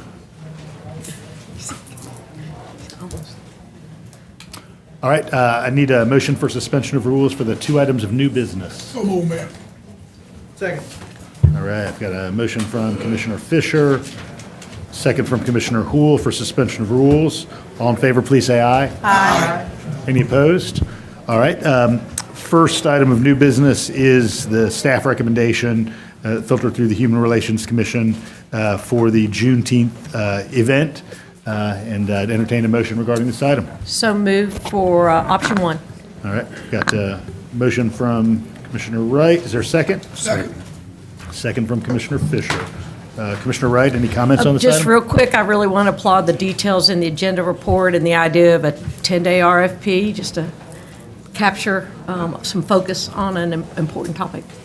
Thank you. Commissioner Fisher, any follow-up? And just to echo, I want to thank the staff for getting this together and so we can move forward. So yes, thank you. Great. Any further input? And also that it includes going ahead and starting for next year. Good. I think Good, that's excellent. good point. Absolutely. Never too early. All right. All in favor, please say aye. Aye. Any opposed? All right, motion carries. So that event will be in just a couple of weeks. You can see details in the agenda report. Next item of business is application for a new grant program being offered by the Georgia Department of Transportation called the Transit Trust Fund Program. And so I want to ask Manager Williams, just for the benefit of the public and the commission, since this is a new program, if staff could outline this for us. Well, so GDOT reached out. They've got a new grant program that they informed us, I think, in late March. In April, and basically the way that it is styled is that there were some pre-approved amounts of funds for different transit providers across Georgia, and that's how we came to understand what was happening. And so staff responded, and GDOT was essentially inviting us to apply, and some of the provisions that are in there in the recommended application include an investigation of regional transit connection with Gwinnett. That's something that Gwinnett was wanting to look into and had reached out. That is in the strategic plan that regional bus service would be considered. And then a consultant to look at how the university and the government could work together in the provision of transit services. A concept that we had discussed with UGA, as a potential part of an MOU for this upcoming year. And so there were, various things that we felt like we could use this funding that had been offered to us fairly quickly to, benefit the transit system based on some previous concepts that had been discussed. And I also want to ask Assistant Manager Edwards, who supervises transit, if he had anything you want to add to that. No, but we're ready to answer any questions. Great. Thanks, Blaine. Thanks, Josh. And I think there's a budget ordinance that goes with this, since it's a grant application, so I'll just ask you to read that now, Judd. Ordinance to amend the FY 2023 operating capital budget for Athens-Clarke County, Georgia, so as to provide grant funding for the Georgia Transit Trust Fund through the Georgia Department of Transportation for transit projects and for other purposes. Thank you, Judd. And I apologize, everyone. I failed to ask for public input on the items of new business. So if there's anybody who would like to provide public input on the new business items, I want to give you that opportunity right now, these two items that are receiving a vote this evening. All right, go ahead, Mike. Sure. Thank you, Mayor. I just have a few questions, if you don't mind. The grant, that's great. It's a good grant, almost $600,000. And the software that's being paid for in this, I noticed also in our budget, we have some software funded in the mayor's never mind. I was looking at Transportation Public Works and not Transit, but do what now? That's a different software. Yeah, okay. It's a different software from that. So the question I have regards the route to Doraville. And you said that we're getting some monies that are offering new service. When we applied for the grant, was there not any new service that we could have offered here in Athens that would have increased frequency for people or increase different routes?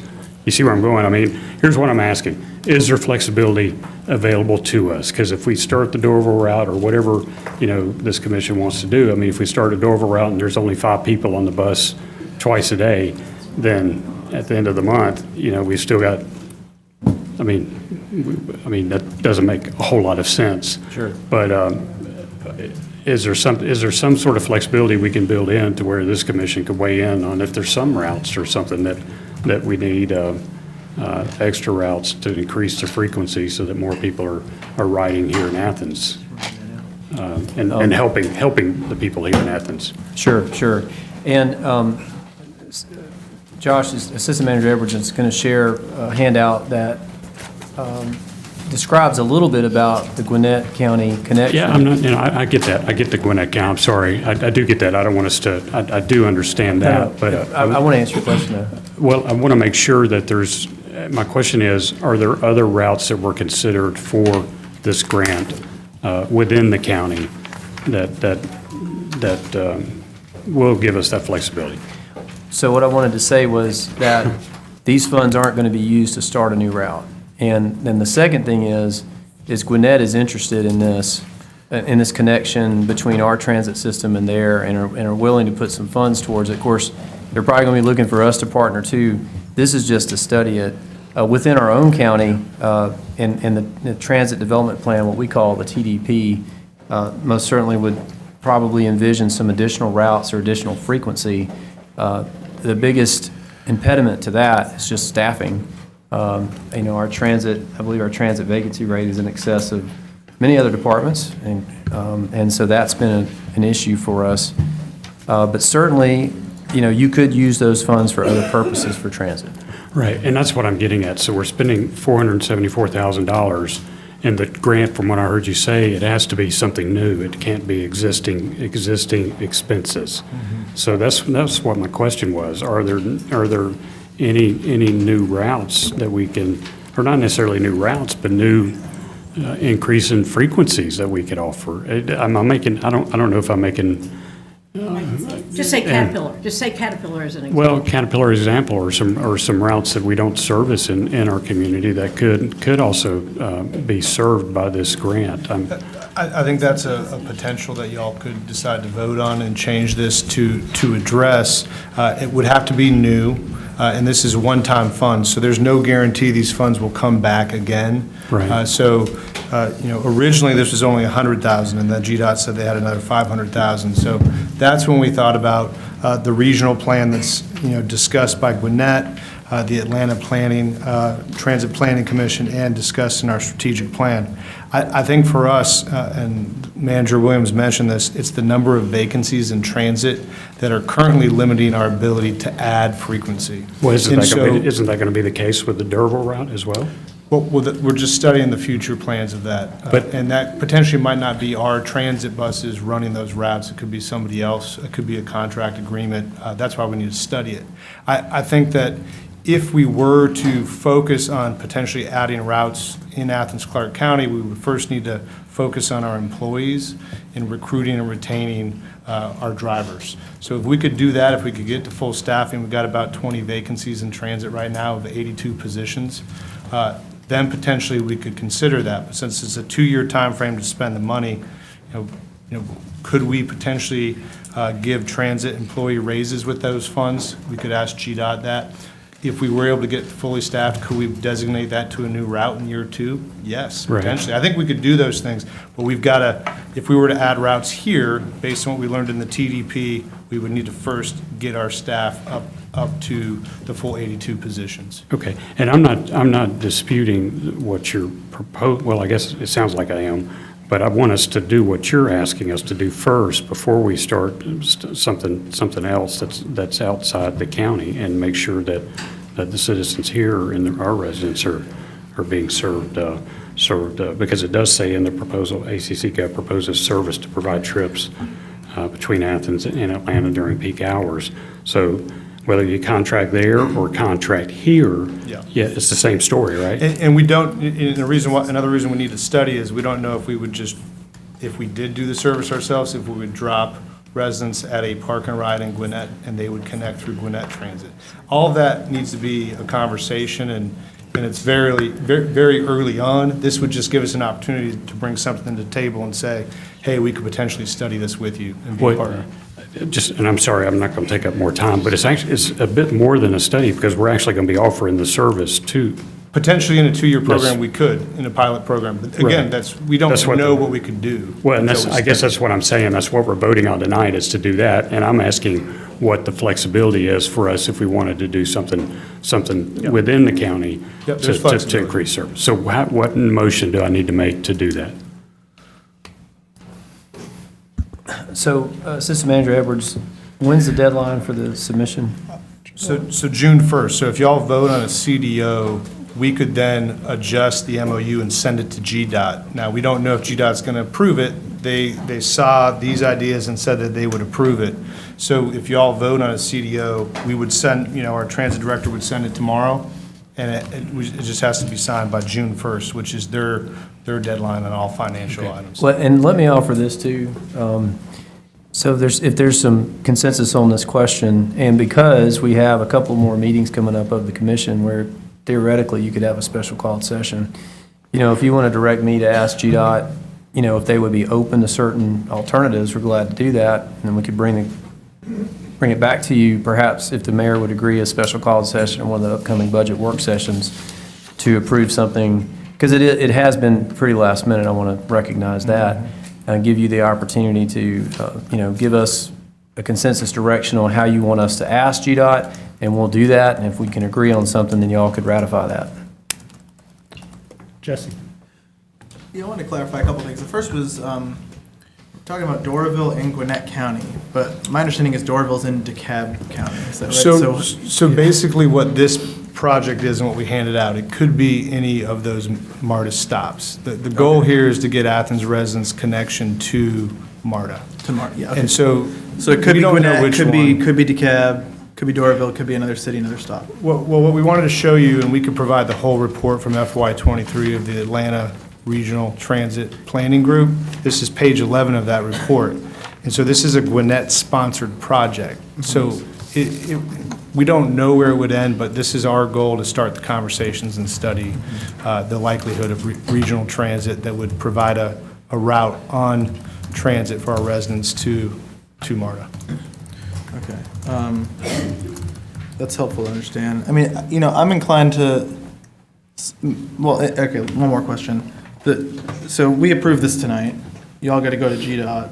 You've heard indication so far that GDOT would approve this version of it, TBD if we try to modify it, what they would say. But if we went forward with this version, between, you know, 5 and a kabillion steps between this and when there's actually a route set up, right? So what does that look like? Could you just kind of help me wrap my head around, you know, between this vote and that route actually existing, you know, what kinds of things would we be expecting on what kind of timeline? Well, you know, I think the initial thought is that there would be a study done, and then the results of that study would, you know, we would not start a pilot unless y'all approve that, is mine, you know. So there would be a study to see the relative feasibility of it, if you will, and then that would be brought back to you at some future work session to see if that's anything that you're actually interested in. Okay. I've got a couple others, I'll circle back. Yeah, can I just share a remark after my questions, if I may, and then I'm done? Quick. You know, I'm inclined to support this as it was brought forward to us by staff, acknowledging the limited time and the high volume of work staff already has and the work already done, and especially considering, you know, the massive traffic problem we talk about, which is especially bad on my side of town on Atlanta Highway. A lot of that has to do with people commuting to and from other communities, especially to and from Atlanta, the Atlanta metro area. Us being able to provide a public transit alternative, you know, not only frees people up from having to navigate that nightmare themselves, but probably also alleviates some traffic in our community. The opportunity to use funds that we don't have to generate ourselves from the state to pay for that study seems like a good, you know, potentially one-time opportunity for us to get our head around that and to partner with another community in providing some traffic relief for this community, some safe alternatives, things that are better for the environment, and also saving us some money to get it done. So I guess I'll say I'll make a motion to approve if I can get a second. Those are my remarks. Second.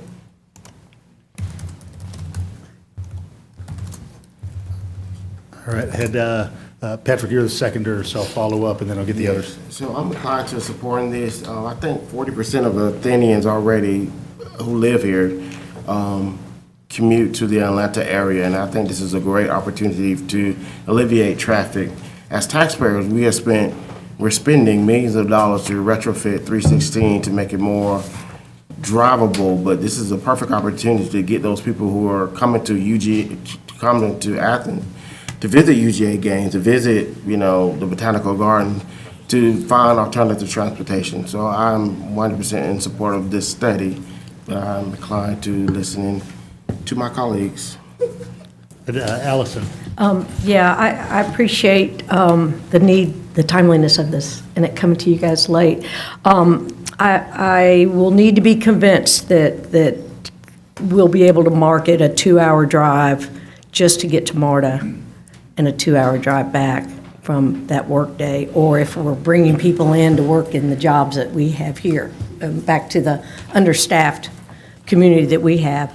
The two other smaller parts of this are of particular interest to me, and it's that to have a $30,000 in funds to improve our collaboration with our transit and UGA campus transit. I think just a little communication will help us already. They didn't even know about this today when I reached out to them. So just making sure that transit is in the loop for this, and that will get us one step closer to improved collaboration there. And then the analysis, the hop through cleanse, is that going to give us I applaud that if it's the higher resolution of rider data, because I get the impression, well, I've heard that UGA has a very timely based data collection on their buses. And is this going to get us in that similar mode versus how we do ridership? No, good questions, Commissioner Wright. And I think in terms of the data, what this allows us to do is, you know, when we went fare-free, it was very hard to track ridership. You know, there was a clear way to track ridership when you charge fares. This system allows us to more easily track ridership when we're fare-free. It's also verified by the FTA and accurate. And so it gives us more real-time data for ridership, and we're excited about it. The second question you brought up about UGA, we've been talking to UGA about this consultant for some time. We mentioned it to them. They were aware that we were pursuing it, and we thought they were on board with it. I think what maybe UGA didn't realize was what funds we were going to use to pay for that consultant, but they knew about it. It's in the draft MOU we've sent to them that they've seen and looked at as one of the multiple things we're offering for next fiscal year. So this consultant will be someone that's worked with other college towns, Kansas, Iowa, and others across the country. We think it's a good third party to bring in to give us some ideas on how to work better together.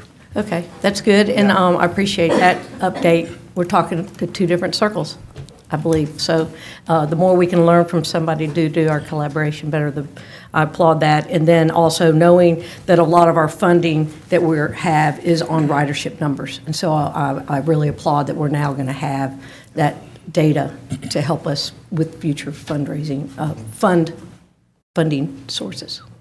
Thanks. Dexter. So that was my question. She asked the question I was going to ask about ridership, so. Perfect. I've got Melissa, then Tiffany. Yeah, so I certainly support this study and the concept of a commuter bus between here and MARTA.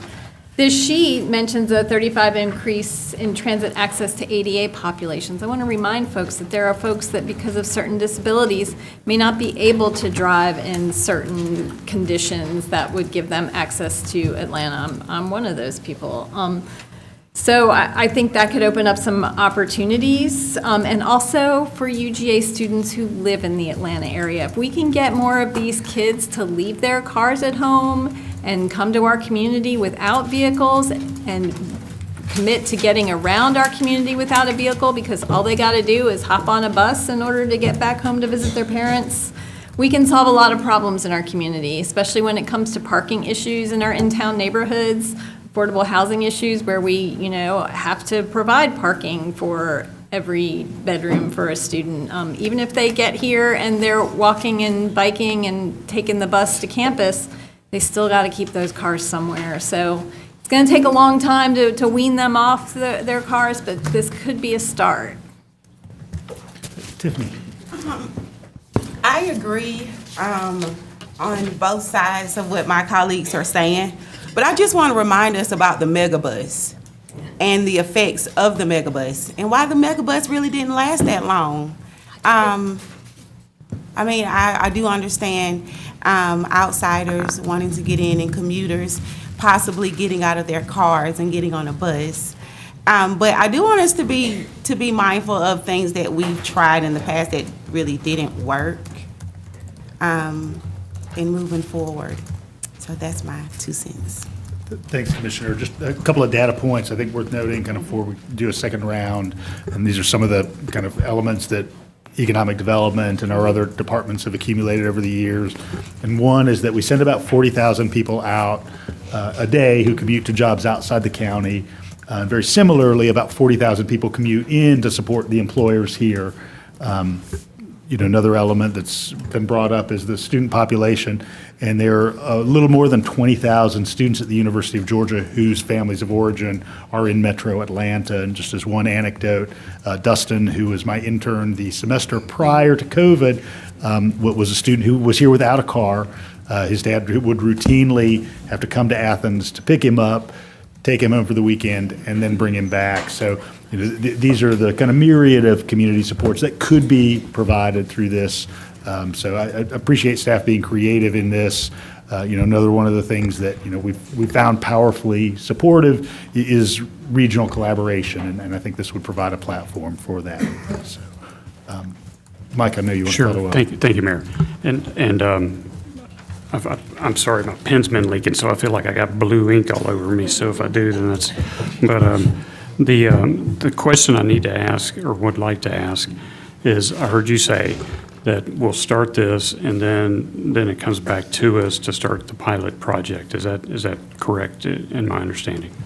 Well, that could be a follow-on if y'all decided.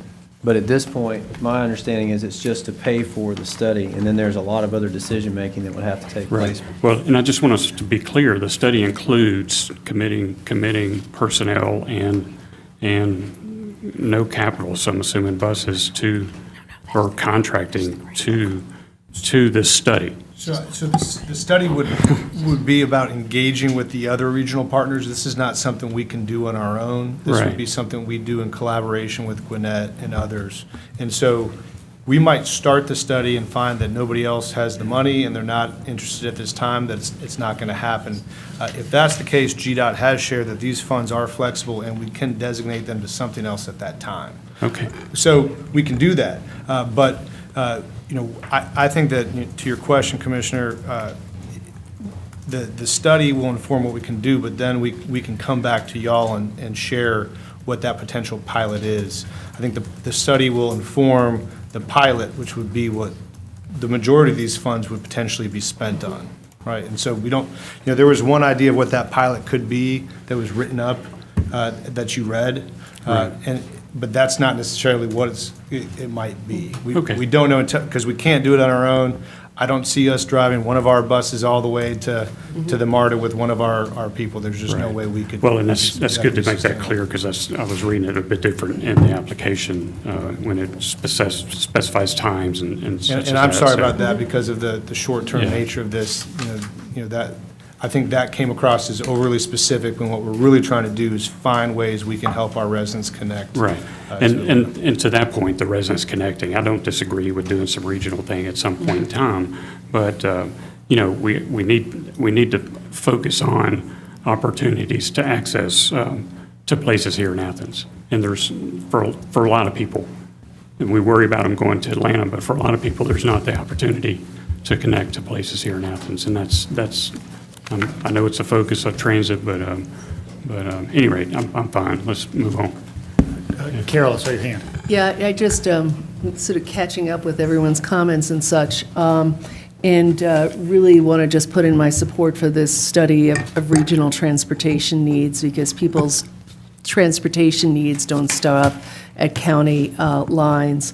And I'm sure that in this study that would happen, there'd be proposed fee rates that would come through on this. I know for someone who does travel to Atlanta sometimes to use Atlanta-Hartsfield, for example, there's many people I know who don't want to or don't feel confident driving to Atlanta now.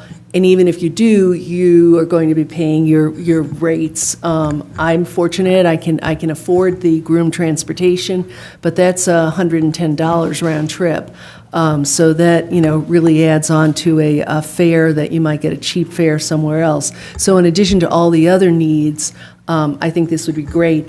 That megabus that I liked, because it had that two stories, it was kind of fun going up there. And I used that once to get to the airport. The problem with that was that it only had two routes a day. And from what I see here, it's supposed to be hourly transportation, which would make all the difference there. So I would, what? There's only two. Oh, I thought it said hour. 2 morning and 2 evening is what's Oh, mocked up in the well, file. there you go. Just got this handout. Didn't you read it too carefully? Oh, well, man, can't read, can't do my speed reading. All right, well, maybe it would be just the same. The other thing that's interesting to note about this is that for the first time, the state is offering a program where they're offering operational support rather than just capital dollars. So that's been something that we've been missing in Georgia relative even to peers like Alabama and Tennessee. And so these are pennies that are accumulated from taxes on ride shares. So we are fortunate because we operate a transit system, and so we're able to attract these dollars in the ways that some other communities are not. So I do have a motion from Jesse, second from Patrick. All in favor, please say aye. Aye. Are there any opposed? All right, motion carries. I do need a motion to enter into executive session upon conclusion of the agenda-setting meeting and to adjourn. Can I have such a motion? I'll move. For the purpose of personnel. Thank you, Commissioner. So moved. All right, got a motion from Commissioner Link, second from Commissioner Fisher. All in favor, please say aye. Aye. Any opposed? All right, so again, after the agenda-setting meeting, we'll at least have a restroom break, and then enter executive session for purposes of personnel. We now are moving on to our agenda-setting session, and the session is divided into several segments. The first of those segments is the consent agenda, and on our agenda, those are items 1 through 9. And so the first public input opportunity are items 1 through 9. Is there anybody who would like to speak to items 1 through 9 on our consent agenda? Good evening. Good evening, Mr. Mayor, respected commissioners. My name is Peter Norris. I reside at 460 Sunset Drive. I just want to stand up in support of items 5, 6, and 7. Used to dealing with sewer maintenance and repair issues.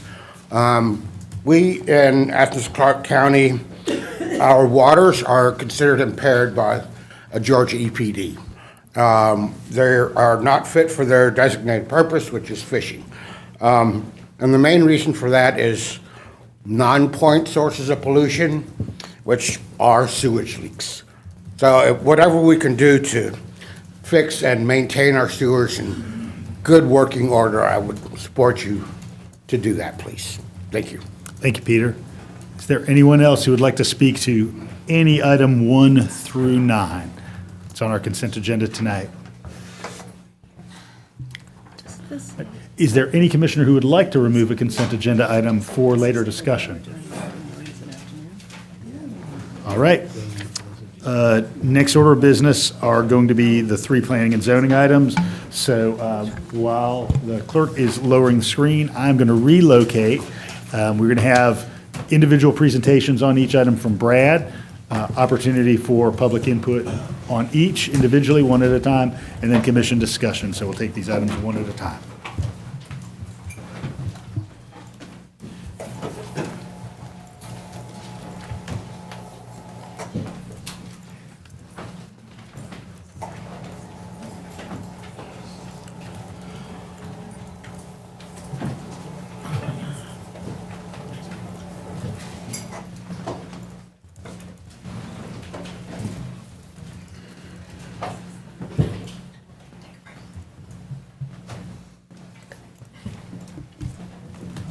Technology seems to be our friend tonight.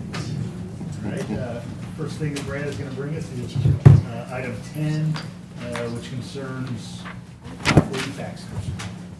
Thank you, Mayor.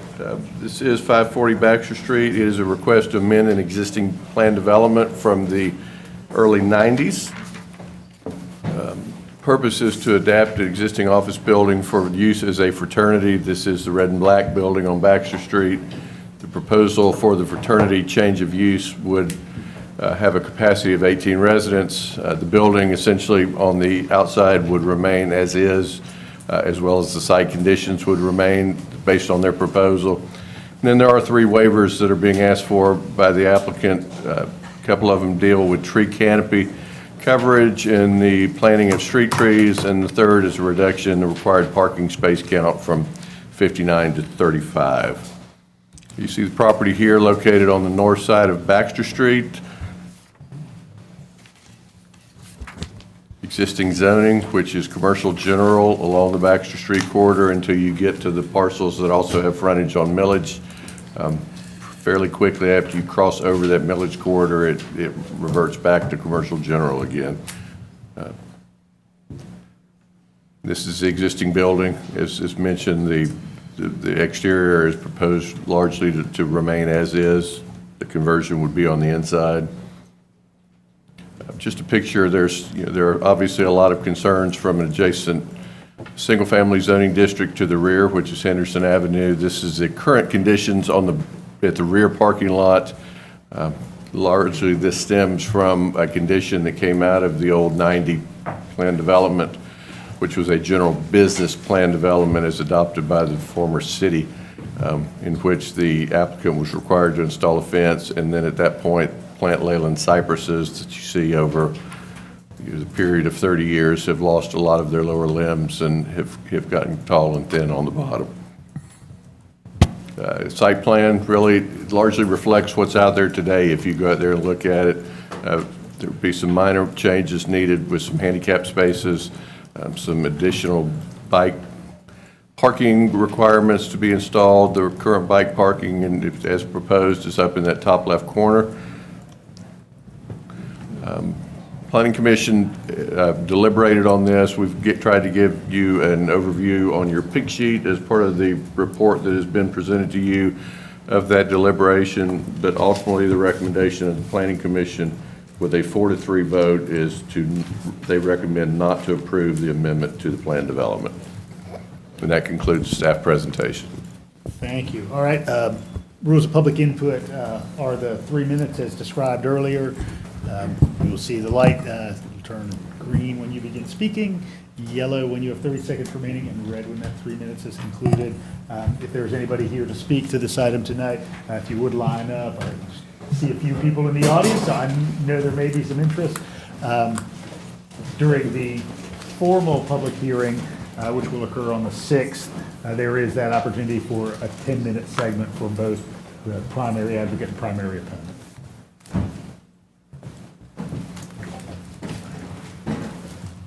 Good evening. Good evening. I'm Gary Birch.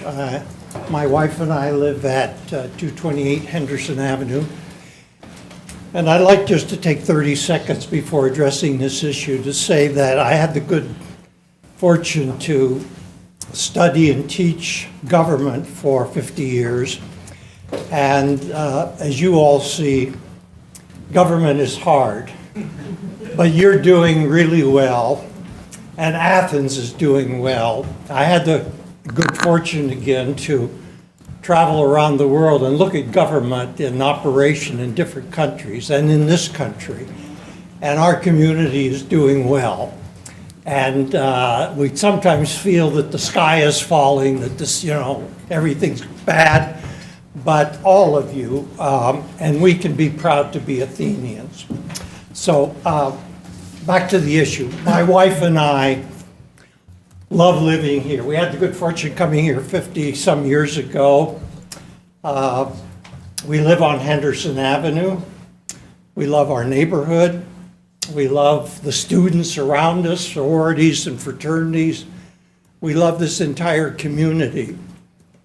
But we don't think it would be a good idea to put a fraternity in the backyard of some of our residents.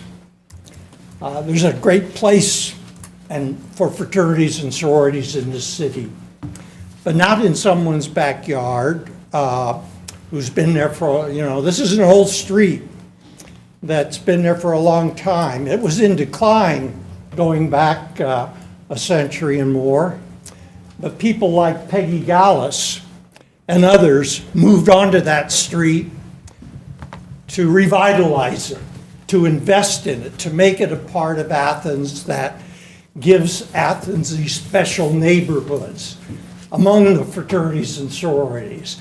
And if we plan Athens right, if you plan Athens right, if we work together like you're working tonight, we can have a community that's one of the very best in America.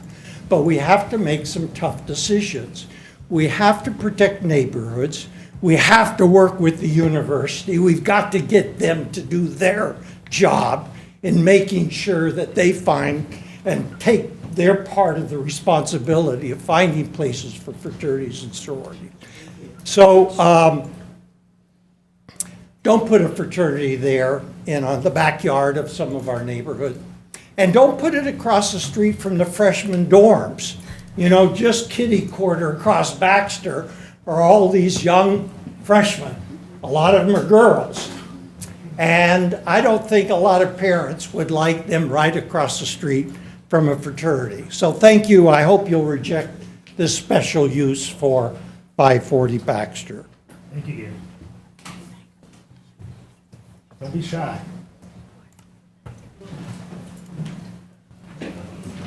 Never seen anyone get electrocuted at the podium, so come on. That was the first. Thank you, Wayne. We weren't trying to. I'm sorry. No, go ahead. Looks like nobody else is coming up. Rain, go ahead. Go ahead. Go ahead. Sorry, I didn't know anybody else was coming up. All right.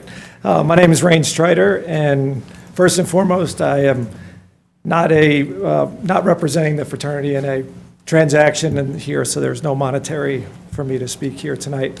I was a school teacher at Clark Central for 4 years, 10 years altogether, and one of the interesting class discussions we had every year was about prejudice. And we talked about it, and I asked the students every year, is anyone in this class prejudiced? And of course, no one ever raised their hand. And so I said, well, what is prejudice? Prejudice is to prejudge. And do we all have some prejudice? Do we see a new student walk into our class and look at the way they're dressed and ask ourselves, are we prejudging that person? And so when I look at the pushback on this group of people, this group of young men, I say, are people prejudging who these people are? Okay, are they prejudging what they expect them to act like? What they think they'll act like based on Animal House movie 50 years ago? Okay, and have they met these young men? And I can say that I have met these young men. I'm a landlord, and they've lived with me for the past 3 years. I've never had one bit of problem with them. They are respectful, they're helpful, top students in a number of cases. So I ask everyone here, please don't think that I'm calling anyone prejudiced. I'm just saying is that when we label people and we say, we would like these people to be near us, but we don't want those people. Because even on the beginning of Henderson Avenue, the Gamma Phi Beta house has 3 people that face them that live on Henderson. They have people that obviously live next door to them. So those people seemingly are the Gamma Phi Beta sororities, they're okay. But apparently the people that live behind this potential house are not okay with who might be there. So I ask us to just give people a chance to recognize that we're all different, that we all bring value, but not to make a prejudgment of, we think we know exactly who's going to be here, and we don't want them in our community. We don't want them in our neighborhood because we have a preconceived notion of what we think they're going to be.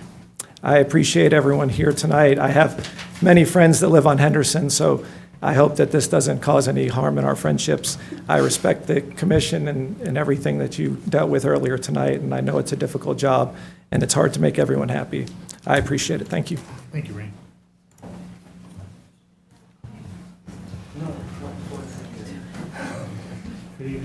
Good evening. Hello, Commission. Hello, Major.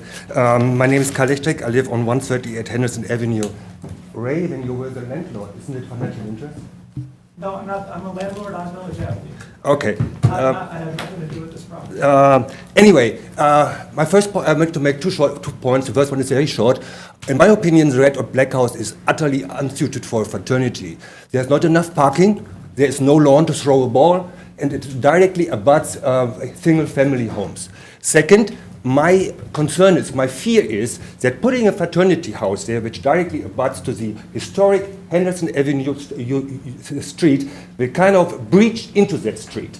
Because when you look around Athens, it can be easily observed that actually no one wants to live next to a fraternity. And there are reasons for that, right? There is pickup trucks starting around the day, there's car honking, there's firework on a Tuesday night just because it is so night. There is a guitar playing on the second floor balcony with sing-alongs, and that is perfectly okay. I'm not criticizing that. I was worse, believe me, right? But it would not have occurred to me to move next to a single-family home area for this. I would move into an area where I can be like this and not provoke a conflict by putting us in this situation. So my wife and me, we moved here 11 years ago. We raised 2 children in that street. They went first to Barrow, then they went to Clarke Middle, then they went to Clarke High. Our 2 neighbors are both active members at UGA, with essentially the same history. I love to walk to UGA. I have the privilege of having almost car-free life. And that is very well possible in this neighborhood. When I look around Athens and look at what is next to fraternity houses, these houses are subdivided, they are run down, they become ramshackle, because it is just like pushing the lifestyle of families in fraternity is just different. We have to accept that. There will be noise, and who claims there will be no noise is either naive or just not telling the truth. So I urge you to vote against putting this fraternity in our backyard. Thank you.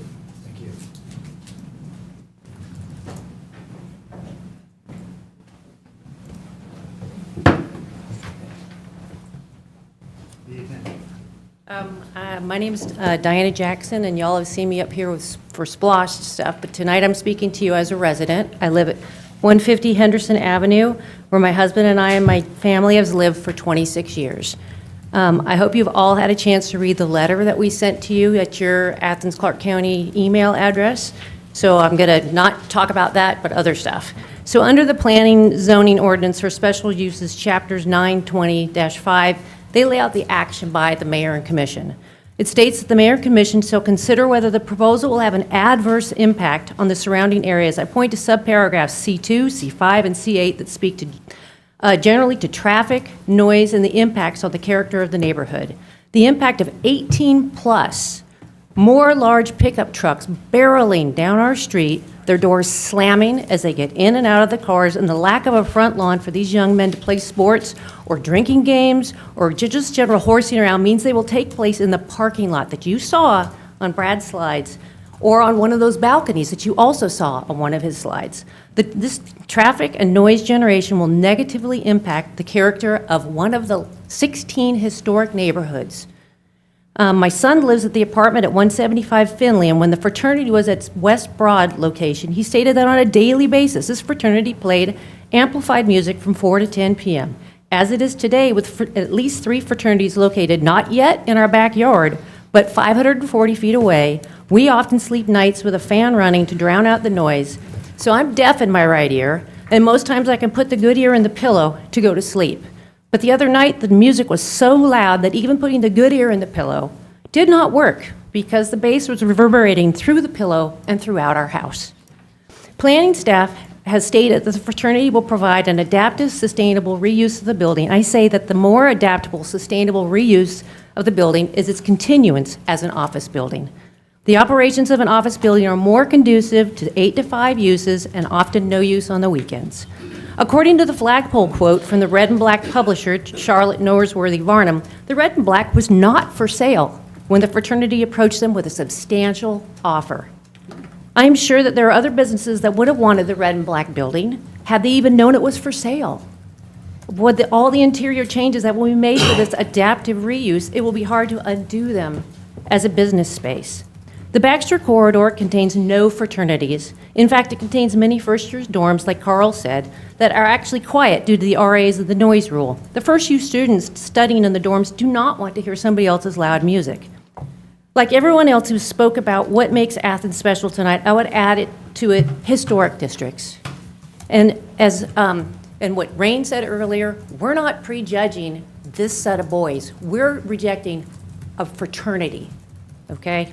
So please reject the application to put a fraternity at the Red and Black building. It will put an undue burden on our small historic neighborhood to the benefit of a small group of rotating students. Thank you.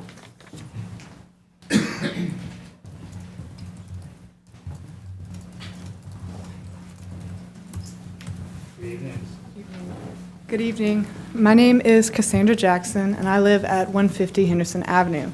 My parents moved here in '97. At the time, 5 of the houses on the street were rentals.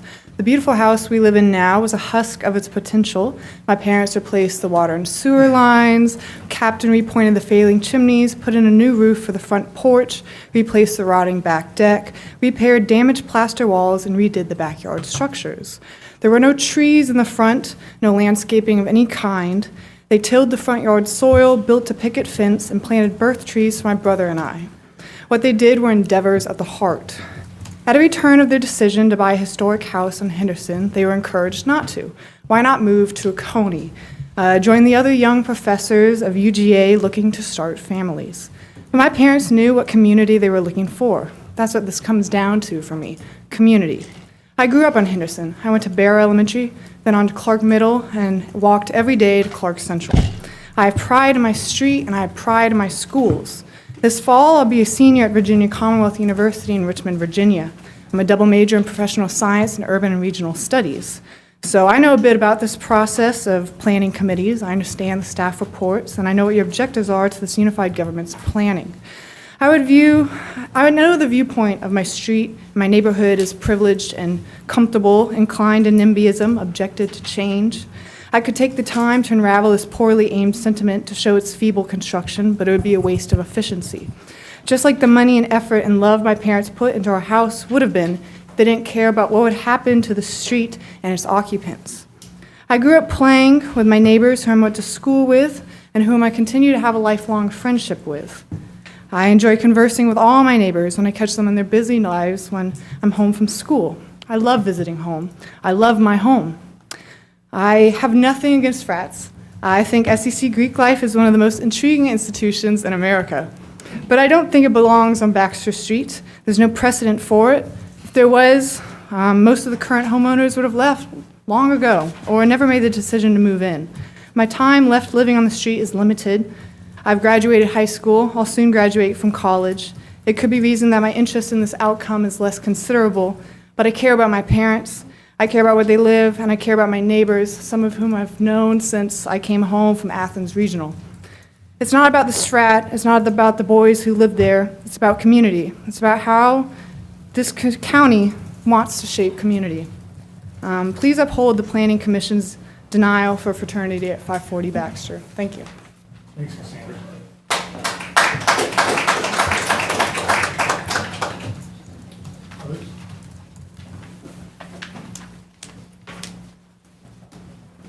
Mayor, Commissioners, I'm Alan Cleveland. I live on Westlake in District 7.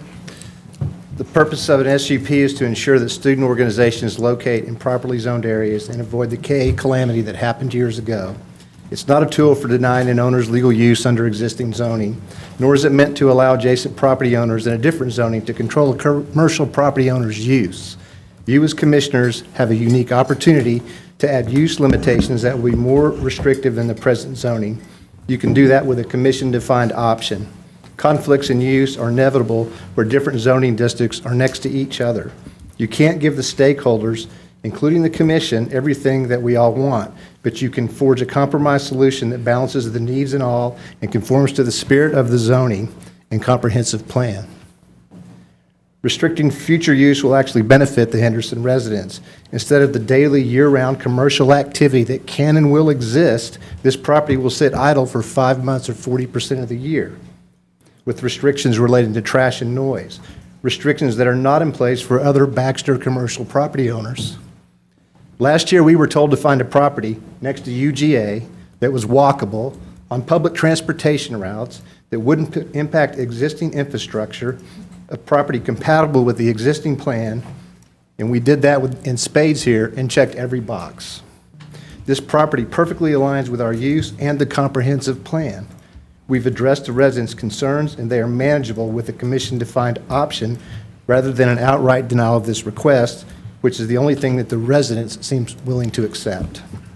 If this property is not an option for us, then no property is. We will be a better neighbor than any commercial business on Baxter possibly could. You'll hear proof from the residents, comments about their commercial neighbors. We've already met and listened, and we've come up with workable solutions which have been presented to you. At 347 West Hancock, we worked out a list of solutions with Cobham, and we kept our word with them, and we'll keep it with Henderson now. Baxter businesses cater exclusively to students who live in dorms, Greek housing, rental houses, and apartments all along the corridor from Lumpkin to Rock Springs. There are 10 Greek houses on millage within 2 blocks of this property. Hillel's project is a block away, will house 40 students and host 30 to 40 monthly events. Young Life is a block west next to the high school. These groups are adjacent to or near residential areas, just like this property. It feels like we're being treated differently than these other student groups who are in the same student-oriented business corridor. The Red and Black can sell this property to another commercial actor without the restrictions we're agreeing to. Outdoor restaurants, bars, music venues, catering event facilities, residential dorm with retail underneath are the kinds of year-round businesses that this property zoning would allow. It also allows our use for the 7 months of the year we would use it. Thank you. Thank you, Alan.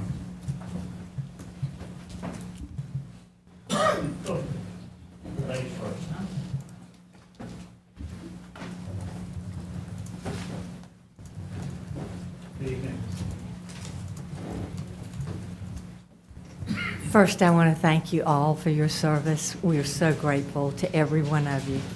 My name is Peggy Gallus, and I live at 277 Henderson Avenue and have for 52 years. The Planning Commission understood about noise issues in our neighborhood, not just the music and the hoopla, but the noise you don't think about. The dumpsters, the blowers, the rollaways, the 18-wheelers that deliver food to the fraternities and sororities 2 or 3 times a week, the construction crews that move in this time of year to put the houses back together as they were today. When your backyard is just yards from a fraternity, a 10-foot solid fence, which they're proposing, doesn't help keep noise out. You know that. We live within a block and a half of 4 fraternities and 6 or 7 sororities. We've all moved our bedrooms as far from them as we can.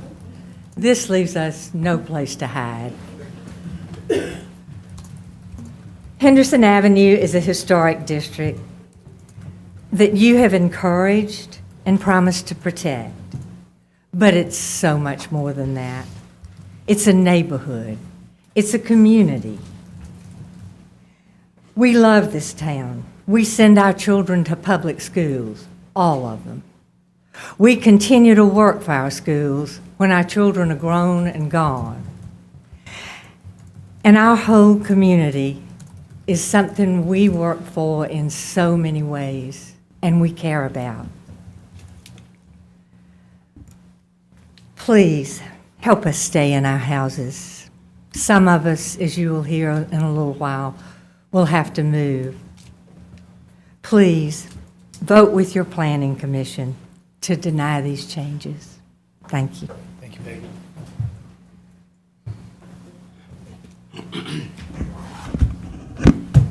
Good evening. My name is Bill Crane. I don't reside in Athens, but I manage and own property here, including 347 West Hancock, which Rain spoke to, and I've owned and managed properties as an investor in Districts 1, 2, 3, and 10. The last time I got to speak to this august body, I had an easier job than I have tonight. I'm the president of Georgia Phi Capital, which is the housing corporation which intends to purchase 540 Baxter Street. Mr. Mayor, Mr. Davenport, Ms. Link, Ms. Taylor, Ms. Wright, Dr. Fisher, Mr. Huell, Mr. Culpepper, Ms. Myers, Mr. Hamby, and if you'll please pass on our condolences to Commissioner Thornton on the loss of her husband on Mother's Day morning when Willie passed, as well as City Manager Ms. Williams. When John Millage gave 660 acres to the University of Georgia to begin this community back in the 1780s, he envisioned all ages, agrarian, educated, blending and forming this special community that you have say over Athens, Georgia. And congratulations in the main. You've done a wonderful job, particularly on big decisions like the 2 billion gallon water reservoir, which has ensured Athens have a potable water supply for the rest of all of our lives in this room. But the tougher decisions are these granular ones. You have to have an ordinance and zoning code that is uniformly applied. You have to listen, as you did earlier, to taxpayers tonight concerned about the raising of their property tax bills, but you also have service needs upon your part of your constituents. When I last spoke to you, and Commissioner Hamby and Mayor Gertz were on the commission as commissioners at the time, we were asking to take an abandoned, derelict property, the old Steak and Ale building, and put it back to use, adaptive reuse, turn it into a fraternity house, and with the support of then Commissioner, the Reverend Maxwell, of the District 2nd, I believe, George passed a few months ago, we had the unanimous support of this commission. This is a tougher ask. But we have been good neighbors at 558 West Broad. Not perfect. I wouldn't suggest to the fine residents of Henderson Avenue there won't be a night that they're unhappy with our conduct. But we've proposed a dozen points well beyond the requirements of zoning code, and we would ask for consideration of a commission-defined option to work out something with the neighbors that would restrict hours of operation, would restrict access or use of amplified music of all kinds.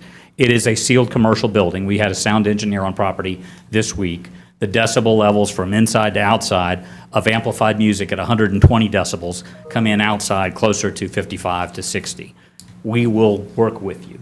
I hear all of the concerns, but I would introduce you to, and I only got 30 seconds left, some of our neighbors and will on June the 6th at 558 West Broad, 8846 South Millage. Kathy Ward, who represented us in that district for 20 years, never had a single complaint about the chapter. We are not perfect. They are college students. But you are in a community with 3,000 students being housed in fraternities and sororities. Only 6 of those fraternities on campus and 1 sorority. All of the rest are among the community. Thank you, Mr. Mayor.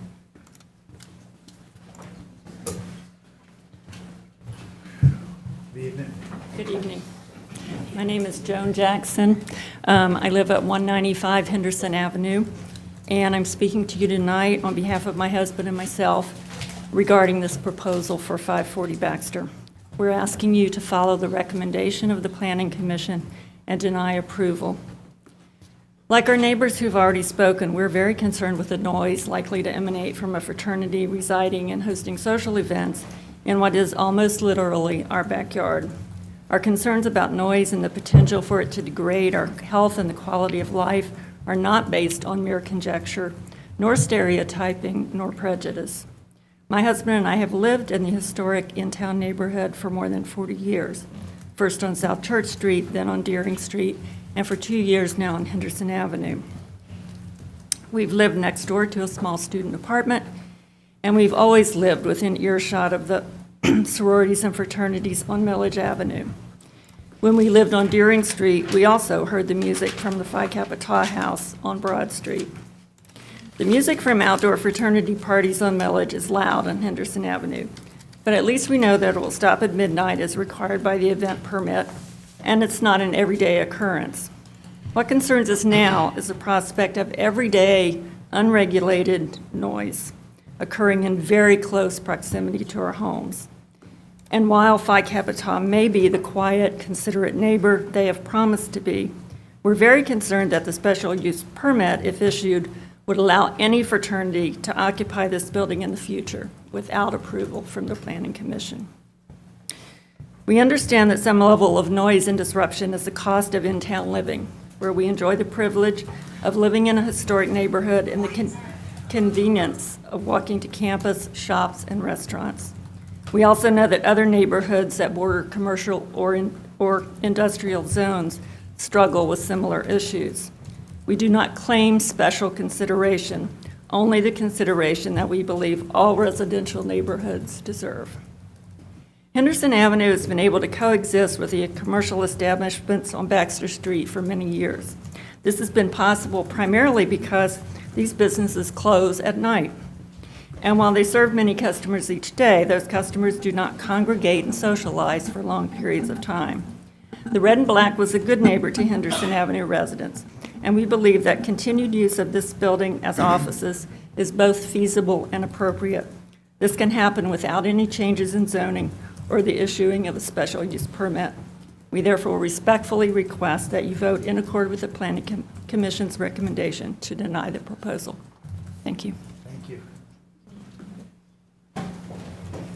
Anyone else here to speak this evening on the zoning matter?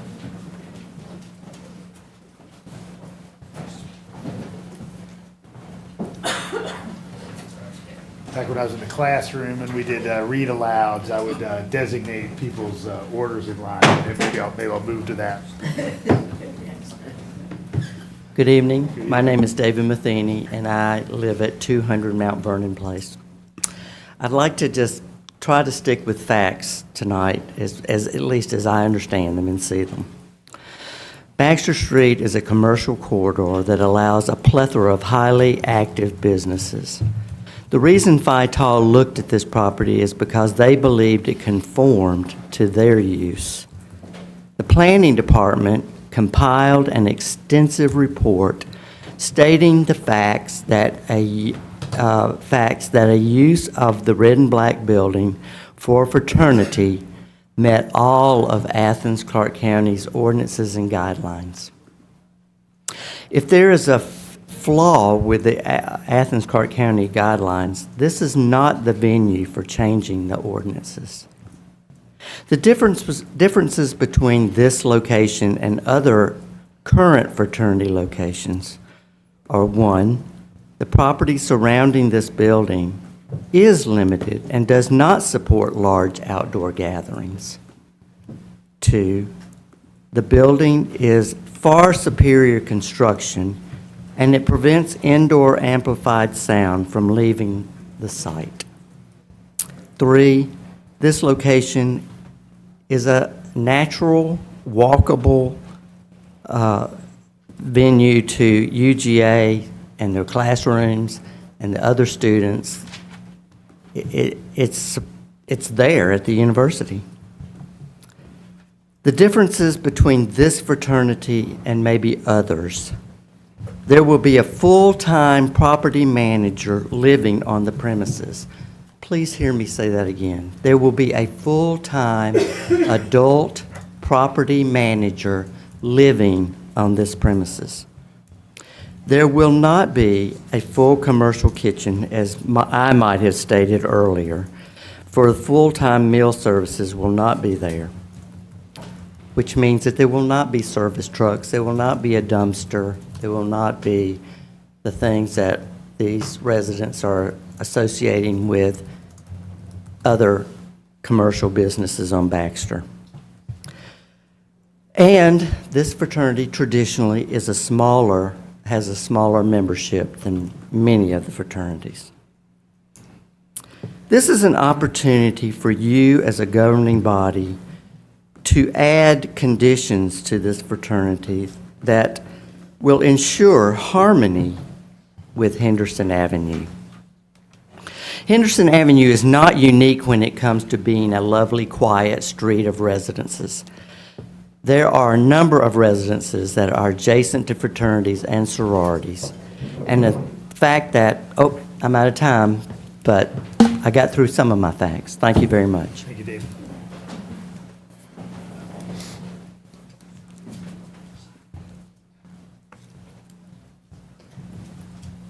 Evening. How are you? Good evening. My name is Rhonda Packer, and that's Packer. Planning Commission didn't get that correct. My husband Ken and I have lived at 127 Henderson Avenue for almost 40 years. Many years ago, the property behind our home was purchased and developed by the Red and Black, and they have been wonderful neighbors. When we moved to Henderson Avenue, we realized that 6 weekends out of the year we would experience the excitement and chaos of football Saturdays. However, we never imagined a fraternity house in our backyard. What we now experience 6 weekends a year, we are at risk of experiencing routinely. And I have a very personal reason for being here, and it's hard for me to speak about this. I want to share with you the impact that noise will have on my family. 9 years ago, my husband Ken had a massive stroke which destroyed the right side of his brain. He is paralyzed on the left side of his body and has no executive decision-making function. He can no longer read, punch numbers into a cell phone to make a call, use a remote to change a television channel, or turn on a lamp, all of the daily activities that we take for granted. Our best friend is Alexa. Even though Ken's voice is often weak, through Alexa he's able to have some sense of self-independence and self-dignity. By being able to use voice-activated commands to listen to books, podcasts, change a TV channel, turn his lights on and off, call me on my cell phone, and contact help through Alexa together if he needs emergency assistance. His bedroom is on the back of the house closest to the Red and Black building. I fear that fraternity noise may prevent Alexa from hearing his weak voice when he has an emergency. Many Henderson Avenue residents, including me, were members of the Greek system and realized the positive effects membership can have. We also recognize the negative effects that can sometimes be present. our experience over the years is that sororities and fraternities have been genuine in making assurances to us that they will be good neighbors. However, that follow-through has not happened. And it's not, I choose not to talk about an individual fraternity, the Phi Kappa Tau. I'm talking about fraternities in general. Thank you, Rhonda. Okay. We would like to see it denied. Thank you. Is there anyone else here to speak to this voting item tonight?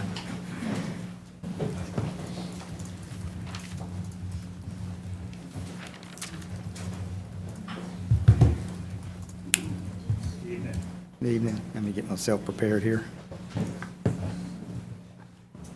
My name's Brett Thurman. I live at 160 West Thompson Street, Bogart, Georgia, and I represent Phi Kappa Tau fraternity. Where exactly should a fraternity locate in Clarke County? Currently, we're allowed in zones CD, CG, CO, and CN. This presents a relatively small number of parcels for consideration for siting a fraternity house.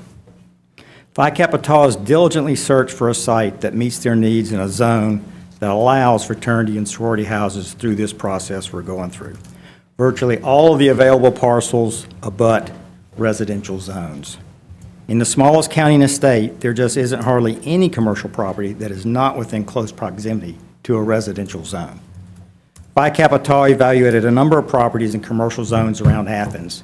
The properties were either too small, not appropriate, not enough parking, or the owners were just not interested in selling. All of these properties abutted residential zones. I understand the neighbors located behind 540 Baxter are concerned and afraid of noise and trash coming from this property and affecting them. Phi Kappa Tau has offered a number of approaches to the Henderson Avenue neighborhood to deal with these issues, but it appears that the neighbors do not want to engage. They did listen respectfully at the neighborhood meeting, and we appreciate that. Now, Phi Kappa Tau has presented this property as a new home for the chapter. This has to be one of the best places in ACC to place a fraternity. Very, very close to UGA. Access to bus transportation, access for biking, walkable to Baxter Street, businesses, and downtown. A quality building that was extremely well built with a masonry exterior, which makes the building relatively soundproof. All these good points match up with the ideals espoused by the Planning Commission. The ACC Planning Department report recommended approval for the fraternity use on this property. This is something I have never seen from the Planning Department over the years I've been involved in these rezone applications. I think they made the correct recommendation. I wish that you would follow that one. Thank you. Thank you, Brad. Anyone else this evening?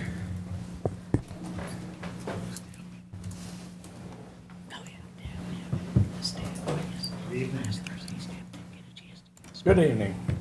My name is George Daly. June Bull and I live at 145 Henderson Avenue. Our house is the closest to the red and black building. Henderson Avenue is the most interesting and the friendliest street I have ever lived on in my long life. It is a community. We help each other out. We eat meals together. We like each other. Many of us also help out in the larger community of Athens. It's a very civic-minded street. We have plenty of noise already from the fraternities on Millage and the dumpsters on Baxter Street. We fear that adding another fraternity will be a tipping point for us and be followed soon by another.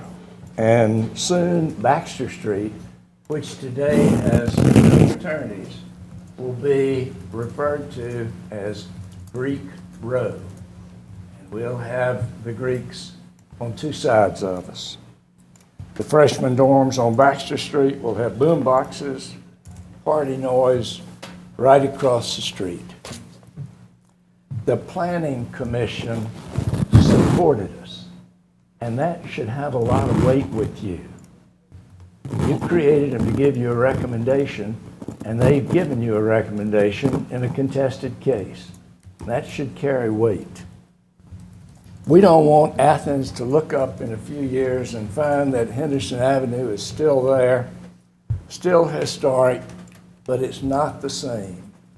That the paint is not fresh anymore, that the yards are not well kept, that many of us have moved away, that the noise is coming out from both sides has essentially defeated Henderson Avenue.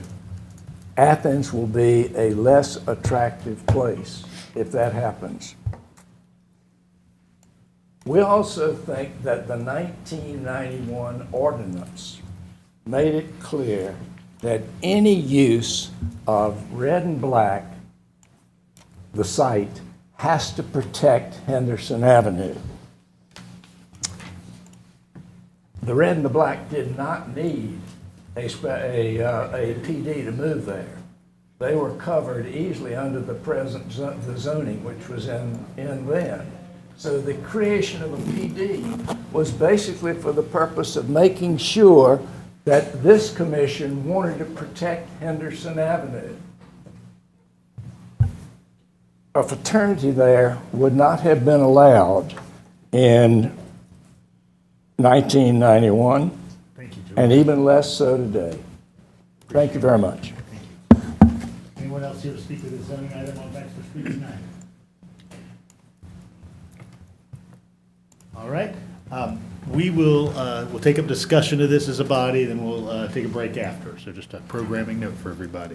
So this is in Commissioner Wright's district. So Commissioner, I'll turn to you for beginning of this discussion. Yeah, I really appreciate everybody's time in hearing out this community that I recently inherited. And as you can see, they're a very organized neighborhood, very caring. I called Brad this morning because I wanted to make sure he was able to explain some things to make sure we're all hearing the same information.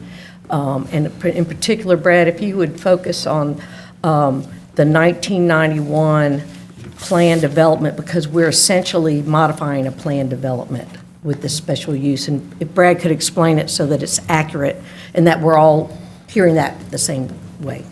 Okay. I appreciate it. Be happy to. All right, so just a little history on this property that goes a little deeper than what we may have had in our report.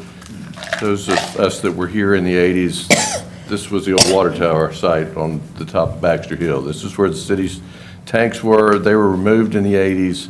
At that point, prior to sale of the property, the city placed a zoning classification on this property that was known as Planned Development Reserve.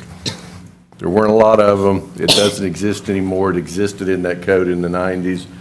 But essentially, the PDR classification said that by rights, you can build a single-family house on it, or you can do horticultural activities. But anything else, and I've pulled a section from that old 90 code, certain properties, due to their unique characteristics such as location or unusual size, shape, or topography, and resulting potential for a severe impact upon community facilities or services, public health, safety, property values, and the integrity of surrounding uses require a detailed legislative review. Basically, City Council at that point created this zoning district, placed it on a few properties around town that said, if you're going to develop this property, it needs to go through a legislative process and a plan needs to be approved. The only three that I remember, this one, I think the corner of Greencrest and Barnett Shoals where Synovus is used to be one, and I think the block on Oglethorpe Avenue where Jared York just built the houses used to be a PDR. The PDR districts went away with the new zoning in 2000. So what that meant was with the placement of the PDR zoning on this property in '88, when the red and black proposed a development, they had to do a PD. Any use other than somebody wanting to build a house on that lot in the 90s had to ask for a PD. So it was not technically a by right use that they could have built anyway. They just couldn't, and that was based on actions of City Council in the 80s. So that's why it's it was a general business plan development, changed to a commercial general PD in 2000 with the new designation, and it was specifically approved with the plan you see here for an office use only. It went as far as listing specific hours of operation, and the red and black said they were going to be open as late as 11 o'clock at night, but it was office. So under the current zoning, for anybody to change the use of this property, they have to amend that plan development and introduce a new use as part of the amendment. So we've heard a lot about special use tonight. This is not a special use process. The criteria laid out in the special use section of our code, while it's a good guide, it's really not legally applicable to what's being asked here. But this is an amendment to an existing commercial general PD for the purpose of changing the use of the property to a fraternity. So I hope that helps a little bit. And that is why I had Brad explain it. If anybody has questions from me or Brad before the vote on 6-6, please reach out to us. I know that a lot of you haven't been able to read the full packet because of the other things that are on tonight's agenda. I will be recommending that we do support our Planning Commission's recommendation for a denial. I recommend that you do look at staff's feedback. There were 3 waivers requested by the applicant, and the staff did not support 2 of the waivers, and the 3rd waiver on parking, I do not support that waiver either. Staff did not have that result, but if you look at the math and the math of what's going on, a lot of the parking spots there are compact. That's on the site plan to look at. I think that we all know that there'll be more parking needs than what that waiver has asked for. And then there's also some code compliance issues that staff has mapped out from the applicant. And so there's plenty to read, plenty of people to talk to, plenty of feedback if you need it. So for the sake of time, I was going to wrap that up, and we can talk about other stuff as needed. Thanks, Mike. Sure. Thank you, Mayor. The first speaker tonight, Dr. Gary Birch, I had him for one of his classes. And I know y'all aren't going to believe this, but I did get an A in the class. So as far as I remember, I did. I hope I did. But I do have some questions tonight for Brad. And you may have confused me a little bit on the PD for the piece of property that's there now. And you said something about, I mean, are we voting to change the PD and vote for a special use? Is there not? No, We're just voting for a special use. No, technically, you're just voting to amend a PD. Well, that's what I caught you to say, and now I'm wondering why we're not voting for a special use, because I thought if you were going to be a fraternity, I thought you had, if we're changing the PD, why are we not voting for both, this PD and a special use? The PD section by ordinance allows you to ask for uses that aren't otherwise permitted in that zone. I got you. If the property next door to this one, the zone just commercial general, it's just red and it doesn't have a PD on it. If they wanted to build, they would go through the special use process, because it's not a permitted use by right, but because it's already a PD, the route that they chose to go, which they legally could do, was to amend the PD to change the use to a use that wasn't otherwise permitted by right.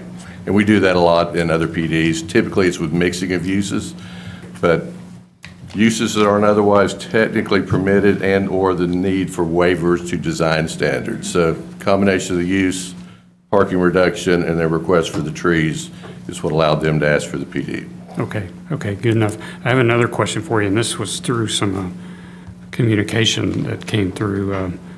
So it says the footprint of this property does not allow for significant outdoor gatherings, which we heard tonight.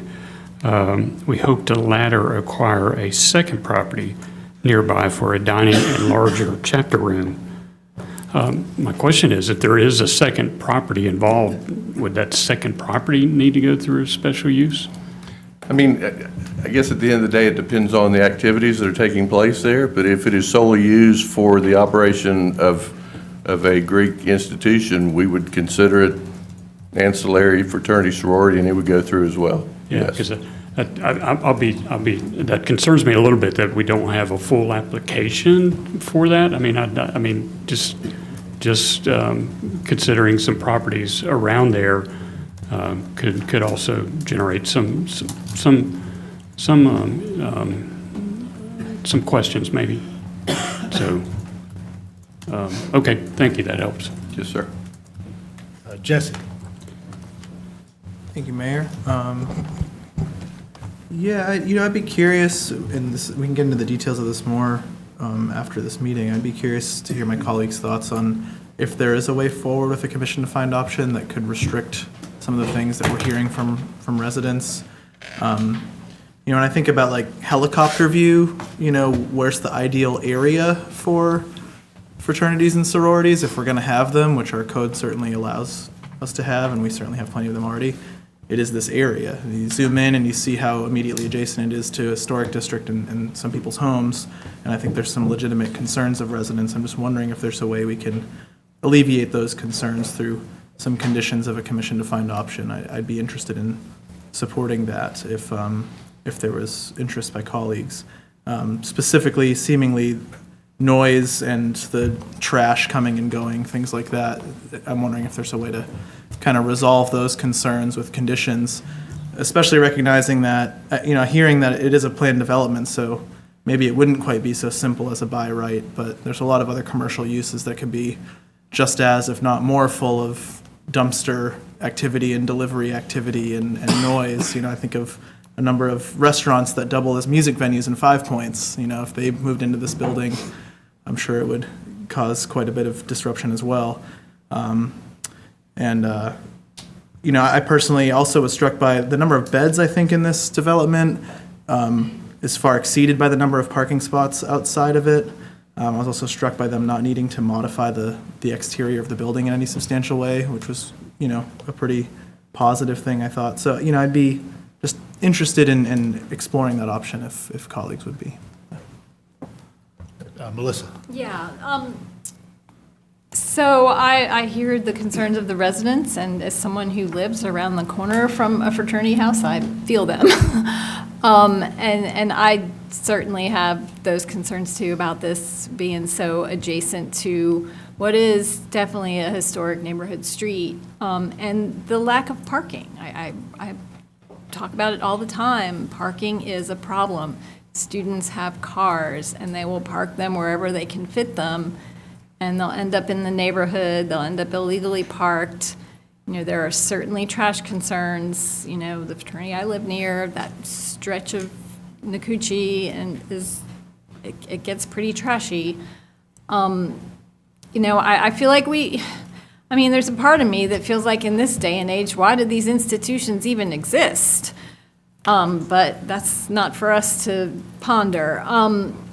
But, I think there are places on commercial strips where they back up to multifamily student housing or campus itself. The appropriate place for these facilities is adjacent to campus.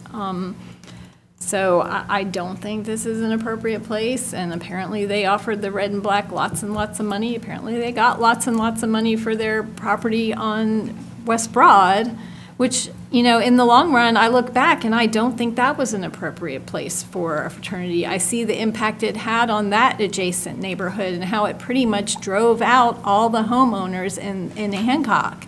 Hancock is nothing but a student ghetto at this point, and it has everything to do with the fact that fraternity houses started locating there, and the fact that it's owned multifamily and allows for students to live there. So I don't think this is appropriate. I support the residents' concerns, and I'm not prepared to support this PD amendment. Any others? Brad, just... Ask one quick question. Oh, yeah, Commissioner Wu. Just because we're talking a lot about parking overflow, and I just wanted to clarify how many beds or bedrooms or beds, I guess, because I don't know if people are sharing rooms or whatever. How many beds are going into this thing? 17. There are reports that 17 students and one full-time in-house manager, so 18. And how many parking spaces are on site? 35, 36. But there's also, and I was going to get details from the fire marshal too for gatherings. There's it's in the report, there's square footage for the venue space or the common area. And so parking has to, there's a formula in there, Jesse. That spells this out. And and there's also some compliance with the parking, code compliance issues that staff has pointed out. So there's those things, but I think that all these complications is part of why our planning commission moved forward a denial. Okay. Yeah, and I hear that, and I'm learning new things all the time on this topic for sure. I guess I'm just trying to think through, parking comes up a lot. This is something that's on public transit and, Brumby Hall's like right there, kitty corner to this. We've been talking about that area for other reasons. As another example, Sigma Chi, when they moved in where the flagpole used to be, isn't that interesting? So where flagpole used to be is now Sigma Chi, and for their parking, they rent a private lot that's on campus in between campus parking lots. But there's places, there's ways that parking is alleviated to meet those the kind numbers. of peak things. And so like on meeting night, 85 members are coming. And then events that are there, it's going to be more than 85 people. So I was going to get details from the fire marshal, some other details that are relevant, and it relates to another fraternity that I have, or had, Carol has it now, on Carriage Lane.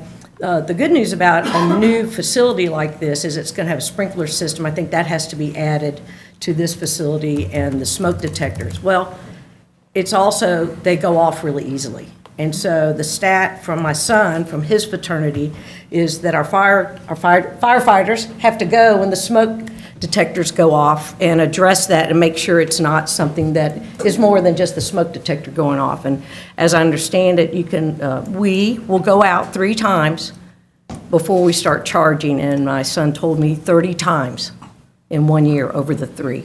The fire department had to come out because of cooking, people not smoking outside like they're supposed to. I think there's 3 areas in this application that talks about cooking areas. Upstairs group, the private residence, and then maybe downstairs. But, so that's another thing, and I was going to get more details if you guys needed it from the fire chief or the fire marshal on those occupancy issues. Or parking with the fire marshal numbers. Jesse, any follow-up? I think the only thing I would say as a follow-up is just I'm not super impressed with our existing parking standards. I feel like we require parking too much and don't build enough infrastructure for people to get around without having to drive their own personal vehicle as a result. So that particular waiver is actually one I am inclined to support. Although I hear you about this, and I just wonder how, there's no way to, especially if they're going to put in, I think they're offering to put in like a large opaque fence, there's no way to kind of walk through to Henderson Ave. So I just wonder how direct that impact would be, especially just thinking through what's likely to go here instead. And if it's zoned commercial general, there's probably going to be peak hours for something else there that would exceed 36 parking spaces too. Whether it's peak dinner rush or special events if it becomes a music venue, or it could also just become some other very low key thing. Pelicano Construction is there. Maybe somebody like that moves in, right? But I'm just trying to think through how much we want to let parking get in the way of what happens in places. Well, I'll be happy to meet with you and talk about some of the details, because Greek activities are different than public restaurants and public venues. They're not public. For sure. They have invitations to them. They have security. They have, but there's ways to have those safe gatherings with that, and it's not like back in the 70s when I was in college and the door was open, anybody could come and go. That's not allowed anymore. Brad, just diving in a little bit to the kind of existing code, I think even you and I have been on some email threads in common about some of the adjacent properties, and of course, they're all commercial general. And I think it's just a natural tension that we have in many areas of town where you have what is really one of our highest intensity commercial zones, commercial general. It's the zone that allows gas stations, food and beverage establishments, including those with a drive-through, for example, next to a single-family zone. And I certainly think of plenty of other places, whether it's Deering and Prince Avenue or Atlanta Highway and some of the adjacent neighborhoods, Kalima, for example. You just have this natural tension. You've got low-intensity use of a single-family home with a high-intensity use of a commercial enterprise. And so in this case, and I just want to nail this down, when this was converted from the planned development reserve, the now non-existent zoning category, to a commercial general plan development, was the primary limitation the use. And so it eliminated anything but an office use. Is that right? Yes, sir, it did. And that was specific to the request of the applicant. I think that was the original use, the old original, the 91 Planning Commission report to City Council, indicated that it wasn't the intent of the PDR section to limit this property's ability to develop commercially, and in fact, it could develop with a more intense commercial use than is what's being proposed. But it was about design, it was about protection of the property. But upon approval of it, that binding report that was with the PD specifically said office use. We were asked to go back and look at that in little files, and so it does not provide any latitude, in my opinion, with the existing PD in its current state to change the use to anything else. And unlike a current by right CG property where you could have some commercial tenant downstairs on the ground level and then say residential tenants upstairs, that would not be permitted given the contours of the standing PD. Of the standing PD, it would not be permitted, yes. All right, just wanted to make sure that I understood that, just because we're so accustomed to by right commercial general properties that may have a multitude of uses within a multi-story building. You've got an existing building that is binding, a site plan that's binding, and a use that's binding, all from the 90s. Okay, I appreciate that. All right, we are going to take 8:56. Let's call this a 9-minute break. We're going to be back at 9:05 to continue our agenda.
Left off. For everybody who may have recalled our format for this first commission discussion of planning and zoning items, in every case, we'll have Brad present the item as planning director, we'll have public input, and then we'll have commission discussion. So we're moving on to item 11 on our agenda, which is 4075, 4077, and 4079 Barnett Shoals Road. Brad, take it away. Thank you, Mayor. Request is an amendment to an RS-25 plan development. This is another older one. Proposal is to add a fourth parcel without required road frontage. This was done back in either 93 or 94. It took a piece of property that acreage-wise was plenty big enough for 3 lots, but they, instead of doing 3 very deep, thin lots, they opted through a PD process to stack them in one behind each other with a common shared driveway. All the lots have remained in the same family from an ownership standpoint, and one of the children is wanting to also build a home there. Requires a 4th lot, which requires an amendment to the PD. One waiver, they're requesting a reduction in required tree canopy from 50% to 0, which we opposed in our staff recommendation. That has since been, when the applicant came to the Planning Commission and discussed it, they felt confident they could meet it. So as part of the Planning Commission's recommendation, there is a condition, but they also do not support that waiver, and that will be noted in the condition in your ordinance that they will be required to meet the canopy if recommended for approval. So here's property out on Barnett Shoals Road. You see the 3 existing lots. Current future land use, single-family residential, and zoning RS-25. All the lots have more than enough room to meet the minimum lot size requirements. And then it's the rear lot of the 3 that they're proposing to subdivide in a manner that you see here on the screen, with the lot that will be off to the right being the proposed 4th lot for an additional family member to build a house. Generally in this configuration. Planning Commission recommendation, they felt like it's still the density and that the use type was consistent with future land use map and zoning, consistent with elements of our 2018 comp plan. So they are recommending approval with a condition, and this has been pared down a little bit. The recommendation on your pink sheet shows a couple of conditions. That second one that deals with realigning the easement in the driveway, they have already made a modification and addressed it, so conditions not required. Planning Commission does not support the waiver on tree canopy, so they will have to meet that. And it does appear that they may have to adjust the new property line between those 2 lots in the back in order to demonstrate compliance with side setback requirements for the existing house that is already there. That's something we'll work through, if approved, with that condition with the applicant at the time of submittal. But with that, the recommendation from Planning Commission was to approve, and it was a 6-to-1 vote.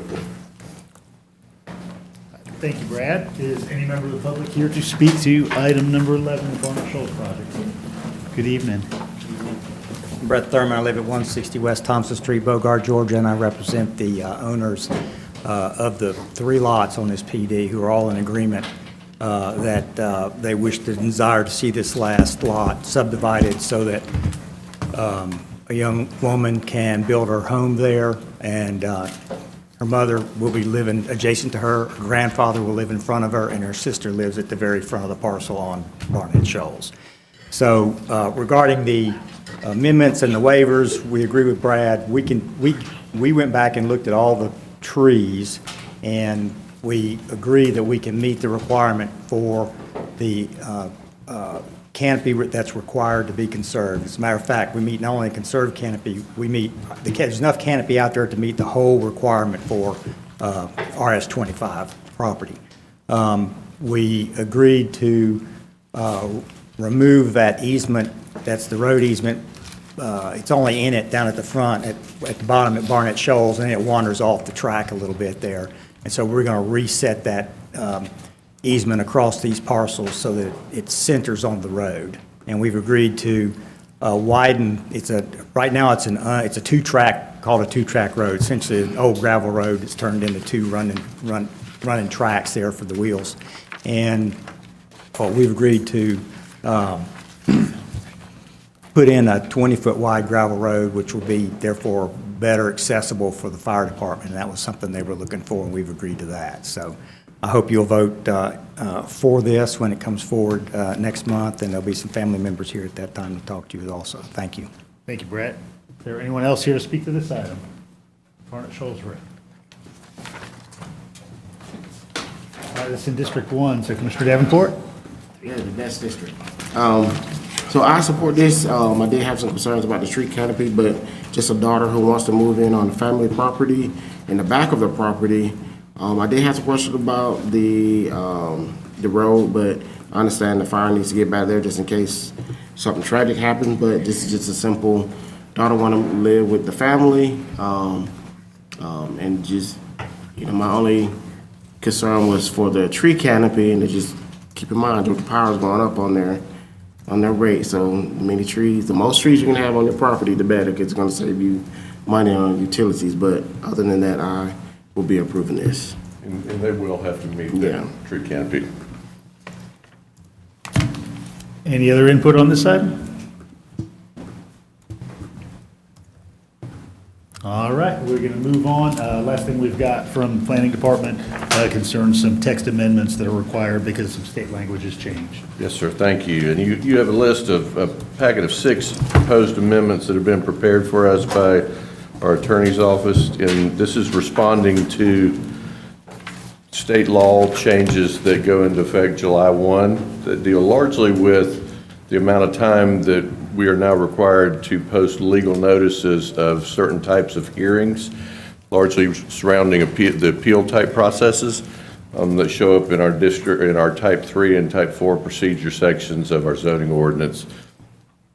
Up to now, we've always been allowed to run those at up to a 15-day window. The state has backed us up to a 30-day requirement, which is typically, that's when these applications come in, is at the 30-day mark. So in order to be able to respond to the legal ad requirement, we're also having to go in and modify our submittal deadlines for those types of applications and back those up by 10 days. And so we are in the process, providing you support this and move it through, then we will make those necessary changes to those types of applications.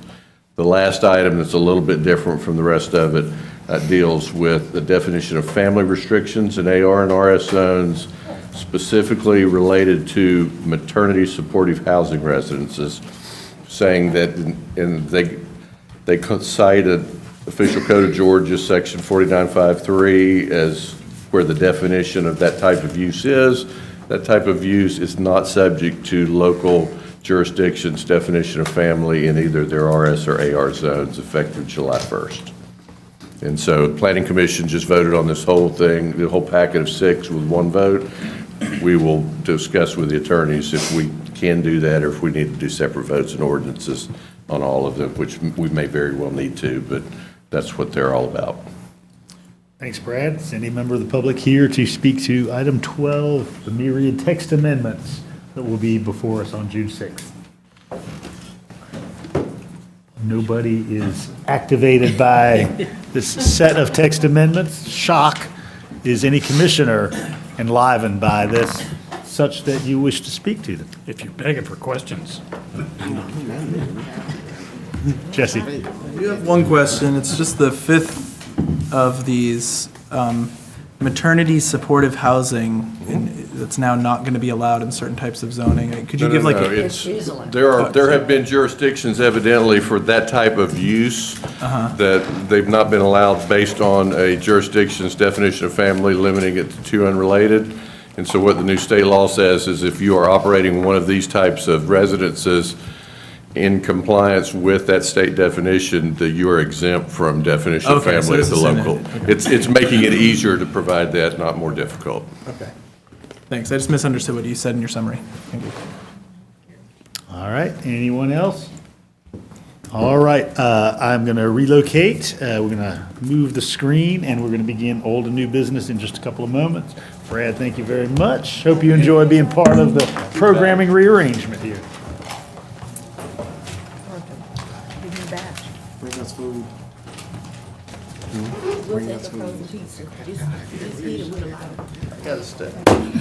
All right, everyone. Also, as a calendar note, as we get ready to take public input on old and new business, as per the last couple of years, we've been able to arrange the calendar so that in June, we will meet for a voting meeting on the 6th, we'll meet for a work session on the 13th, and then we will not meet for agenda setting in June, we will not meet for a voting meeting in July, and we will not meet for a work session in July. So I appreciate everybody sticking through a relatively long agenda, but it also gives us some reprieve. So I think we benefit from that, and the public can just enjoy their summer siesta.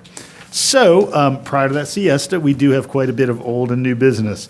And so if you will turn to your agenda, old business and new business consume items 13 through 30. 13 through 30. If you would like to very quietly line up to speak to any of these items of interest, now would be the time to do that. So 13 through 30. And we have some takers, so good evening. Just let us know your name and the item to which you're speaking. Thanks. Good evening. My name is Scott Long. I live at 180 Clifton Drive in District 5. I'm also the Executive Director for Bike Athens. I'm here tonight to speak in support of item 15, the TSPLOST 2018 Bicycle and Pedestrian Improvement Program's Barber Street concept.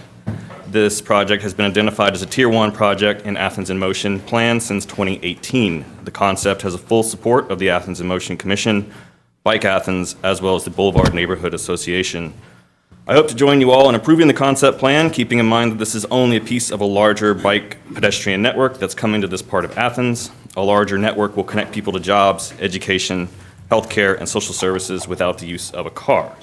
I understand it can be easy to get lost in discussions about how the reductions of parking will affect the corridor, but I believe staff can find the solutions to these concerns, but we need your support for the concept before that work can be done. I look forward to move towards more connectivity and safer streets in Athens, and I think this project will be a great step in that direction. I will say that having to sit through a lot of the other comments here tonight and hearing so many people upset about the tax rate and claiming that they were speaking for the majority, I don't know if that's true. I do know that TSPLOST and SPLOST ballot referendums enjoy overwhelming support in this community, and that's how we are funding this project. Thank you. Thank you, Scott. Good evening. Good evening, Mr. Mayor and Commissioners. I want to echo a comment from previous speaker. You guys are doing a good job, and this is the room where the tough decisions get made. So thank you very much. I'm Peter Norris, 460 Sunset Drive. I too am here on item number 15, Barber Street. I have been an advocate for alternate transportation in this town for almost 2 decades. I realizing the personal cost of owning and operating a car, I helped start a program that gives refurbished quality bicycles to people in need. That program, I'm happy to say, still survives and still supports our community. I acquired my cycling skills in Southern California, so I'm not really afraid, and I will ride on anything. But that's not true for everyone. Building a single lane somewhere doesn't really help. It's the network that makes it work. And so I encourage you to move forward on Barber Street. We've had a lot of discussions. We'll have a lot more tough decisions to make, but I'm sure we can get there. I'd also like to turn, if I may, to new business, items 21, 22, and 24. I applaud the foresight at our Public Utilities Department for including resilience plans for securing our water supply into the future. The Rock Hill Quarry will be definitely needed in our future. On item number 22, that's the mental health facility. I just want to point out to the public and everyone that this is provided for by SPLOST and a partnership, I believe, with the corporation. And finally, item number 24, Bishop Park improvements. I have been attending the charrettes and participating in surveys about Bishop Park. I'm very happy to have a beautiful park in my neighborhood. I hope we will continue to upgrade and maintain this facility, which once again is paid for by SPLOST funds. Once again, I thank you all for your excellent work today. Thank you, Peter.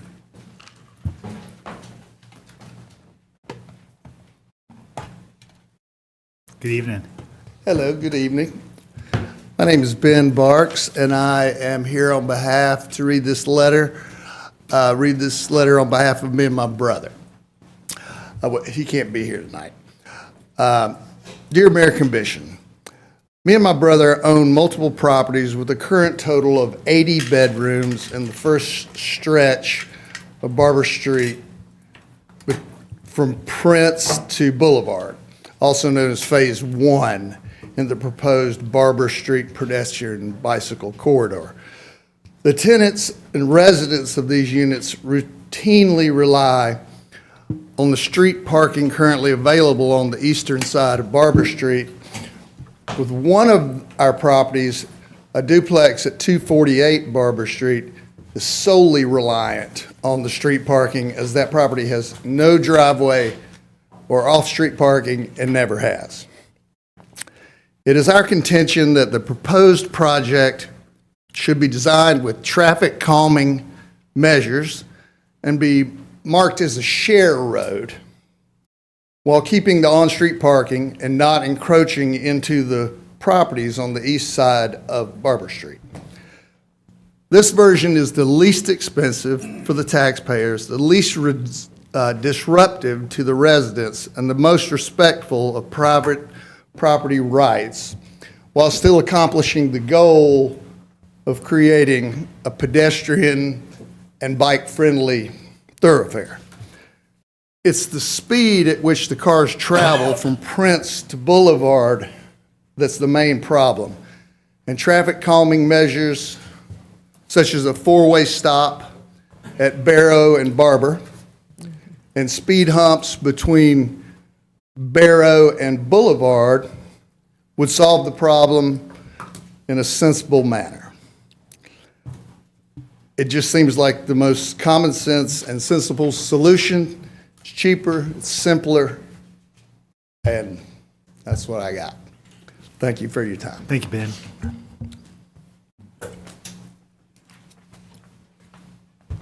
Good evening. Hello, my name is Dan Lawrence. I live at 157 Grady Street in the Boulevard neighborhood, and I just want to say that I support, or encourage you guys to move forward with the concept plan. Most of the neighbors that I know and have talked to about this strongly support moving forward with the concept plan. We know that there's going to have to be some adjustments to be made. It's a tricky stretch, but connecting that network is really important. And again, most of the people I've been talking to strongly support moving forward with the concept plan. Thank you. Thank you, Dan. Good evening. Hi again, Katie Goodrum, Wilcox Street. I also support the bike lanes on Barber. I think it's the product of a very rigorous and long process that made this bike route Tier 1. And it's part of a bigger network. Again, it's going to help people get to work and people who come from all parts of the town, not just this general area, which, as I've seen, the neighborhood association seems to support it. Thanks. Thanks, Katie. Good evening. Good evening.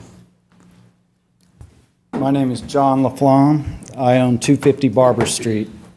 My property is located on the east side of Barber Street between Prince Avenue and Boulevard. I'm here tonight with deep concerns regarding the proposal for a two-lane bike path combined with a pedestrian sidewalk. At first glance, this proposal looked good on paper.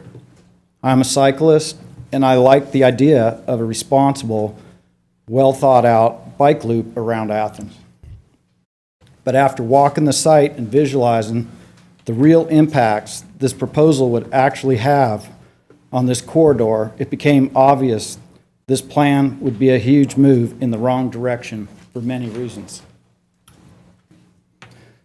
This corridor was appropriately zoned multifamily as part of the Athens-Clarke County Future Land Use Plan. It has good reasons for being zoned multifamily. Multifamily zoning has always been considered an effective transition from commercial to single-family zoning. We've talked about that earlier tonight. You can't just jump from commercial to residential. It's painful.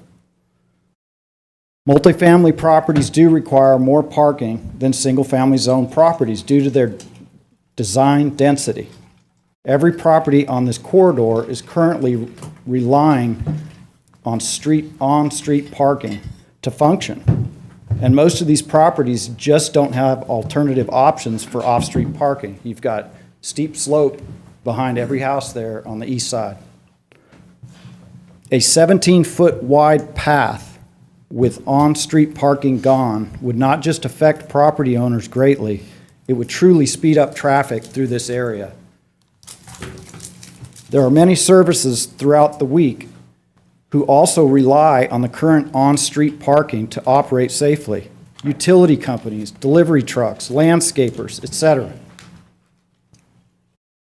When you walk the site, it quickly becomes evident how much landscape and property setbacks would be lost. Some of these front yards are existing now are 14 feet or less. And now the new encroachment could go anywhere from 6 to another additional 7 feet into their front yards, their front porches. Some of these properties would have a public pathway 10 or less feet from their bedroom windows. That's just too close. That's my property. The current plan would require moving the majority of power poles, water meters, several large retaining walls, and a phenomenal amount of curb, gutter, and roadway.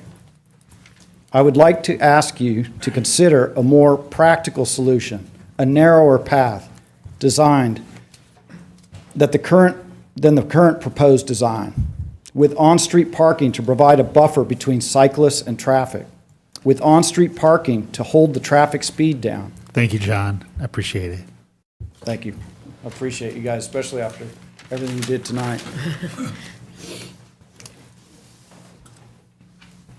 Hey, I'm Chris Peterson, live at 698 North Post Street. It's kind of nice to come talk about something that everybody wants, and that's connectivity with bikes. I spoke regarding the Prince Avenue bike lanes. It's a great idea. Barber Street, it's a great idea, but you have to be sensitive to a historic district. If you come to a historic district and take down every tree down one side of the road, it takes all the charm away. Take away all the street parking, which is RM2 zone, has been on the master plan. They need it. Delivery trucks need it, Ubers need it, FedEx. Everybody needs the parking. I mean, the houses have always used the parking. They need the parking. And this is a very different historic street. The houses are very close to the road versus a lot of other streets, and it is due to terrain. So you take away street parking, you can't just go in the backyard and put a parking area. It just doesn't work. So if you can, just look at it, make sure it stays historic, make sure it looks right. I don't think a 17-foot wide path looks right. It's just going to take a lot away from the street. Four-way stop at Barrow Street should have been there forever. I live 50 yards away from Barber Street. Been there for over a decade, been in Athens a super long time. I ride bikes down there, my kids ride bikes down there, we ride scooters down there, we're on Barber Street all the time. I wish we'd have done traffic calming measures 20 years ago on Barber Street. So four-way stop at Barrow would be fantastic. A raised four-way or three-way or Boulevard and Barber touch would be perfect. For years and years and years, there was no stop sign there, and it was a highway. And what a major difference that one stop sign setup made at that one intersection. So imagine one at Barrow. We just discussed, somebody mentioned, having some speed humps. It'd be fantastic. The original plan for this section of Barber had islands behind the parking, left the parking in place, had islands on both ends. If you leave a big open street, it will be an absolute highway. Parking slows it. We don't want just a bunch of power poles. We don't want a bunch of concrete. We want it to look historic, and there's ways to do it and make it look great and work. We know it can work. So please do what you can. Appreciate your help. Thanks. Thanks, Chris. Good evening. Good evening. Good evening, Mayor and Commission. I'm President Emily Thompson Alger of the Professional Firefighters of ACC. Some of you have inquired about our membership numbers in the past. I must clarify that it's not a customary practice to disclose this information, especially since our organization has yet to be officially recognized by this local government. However, after consulting with our members, we have decided to share this number with you in good faith, with the hope that you will recognize our efforts and vote in favor of Title 25 on June 6th. At present, we have an impressive 75% of our members paying dues. This is a remarkable figure considering the significant loss of 90 firefighters since 2018. It is important to note that some firefighters who are not currently paying dues have been actively involved in every step of this journey and have offered their full support. They have hesitated to become dues-paying members due to their diminished faith in this government. They struggle to see a way for us to effectively convey how Title 25 can save our fire department from this current state of decline. Some of these firefighters have already submitted job applications to other fire departments, but are anxiously awaiting the outcome on June 6th to determine if their last glimmer of hope can be rekindled and their voices will truly be valued. I would also like to acknowledge and appreciate the efforts of Manager Williams in creating the Employee Engagement Program. While we value this initiative, we firmly believe it is not sufficient to address the barriers that prevents us from fully assisting our chief and providing the desperately needed resources. We need tangible action to help resolve these issues. Title 25 offers us an avenue to contribute and make a difference. Allow me to share a fundamental truth about firefighters. We are doers. We thrive on solving problems.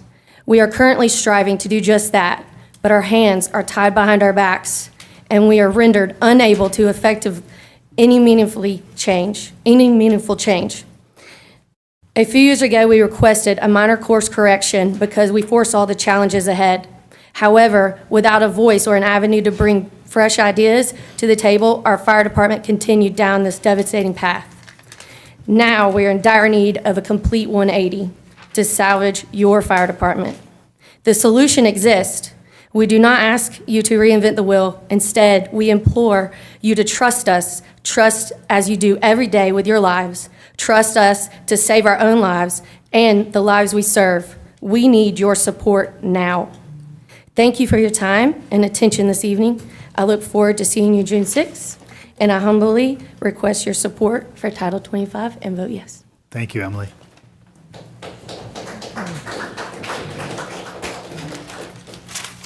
Good evening. Good evening. My name is Jeremy Rogers. I live at 1210 Stone Shoals Terrace. I'm the Secretary of Professional Firefighters of Athens-Clarke County. I appreciate what the Mayor and Commission, City Manager, all of you guys are doing. I have seen a lot of change in the way things are done and the way we are heard just in the past few months. I truly appreciate Manager Williams coming out and meeting with us at the stations, and the HR Director coming out and hearing us, because that's been the problem, is we haven't been heard.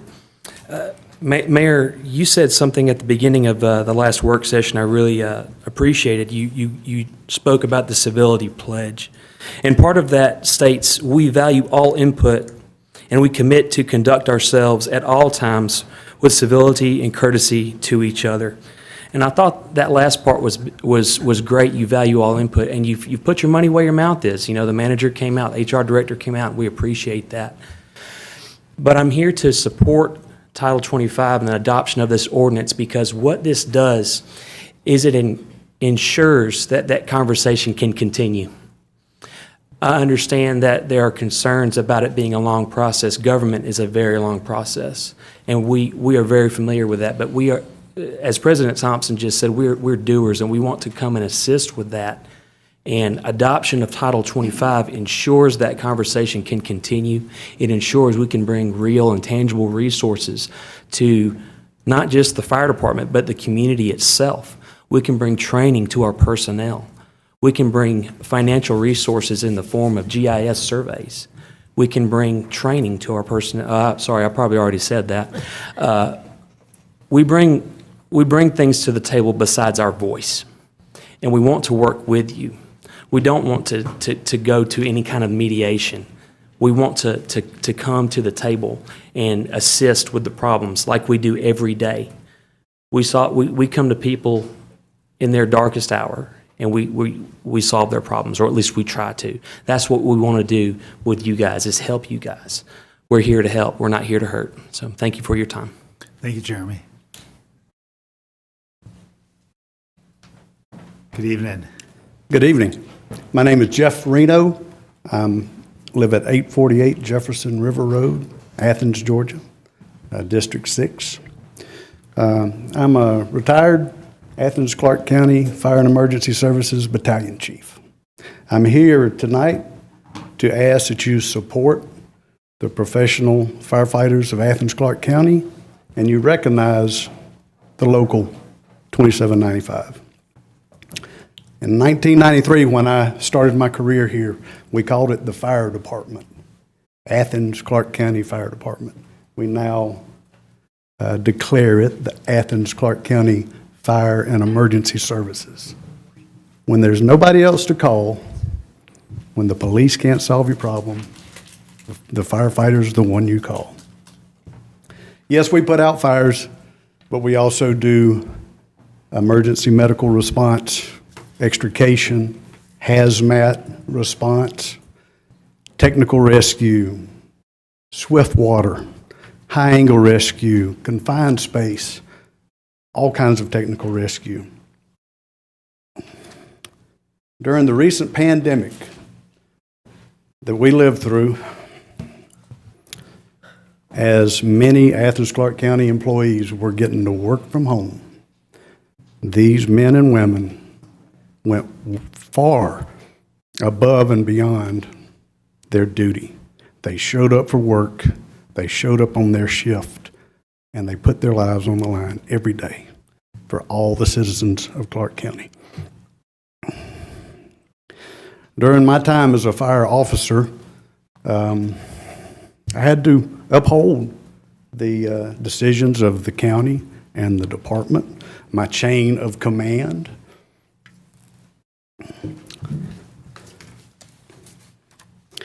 And to my subordinates, I always had to just say, okay, make sure you're following the rules and the regulations. But one thing I always added was this, one of my favorite quotes. And it's a quote from Colonel David Crockett that died in the Alamo fighting for freedom, the Texas War of Independence. And he said, "Be always sure you're right and then go ahead." So tonight, I'm asking you, the mayor and commission, to do the right thing and support these firefighters. I think they deserve it. Thank you. Thank you, Jeff.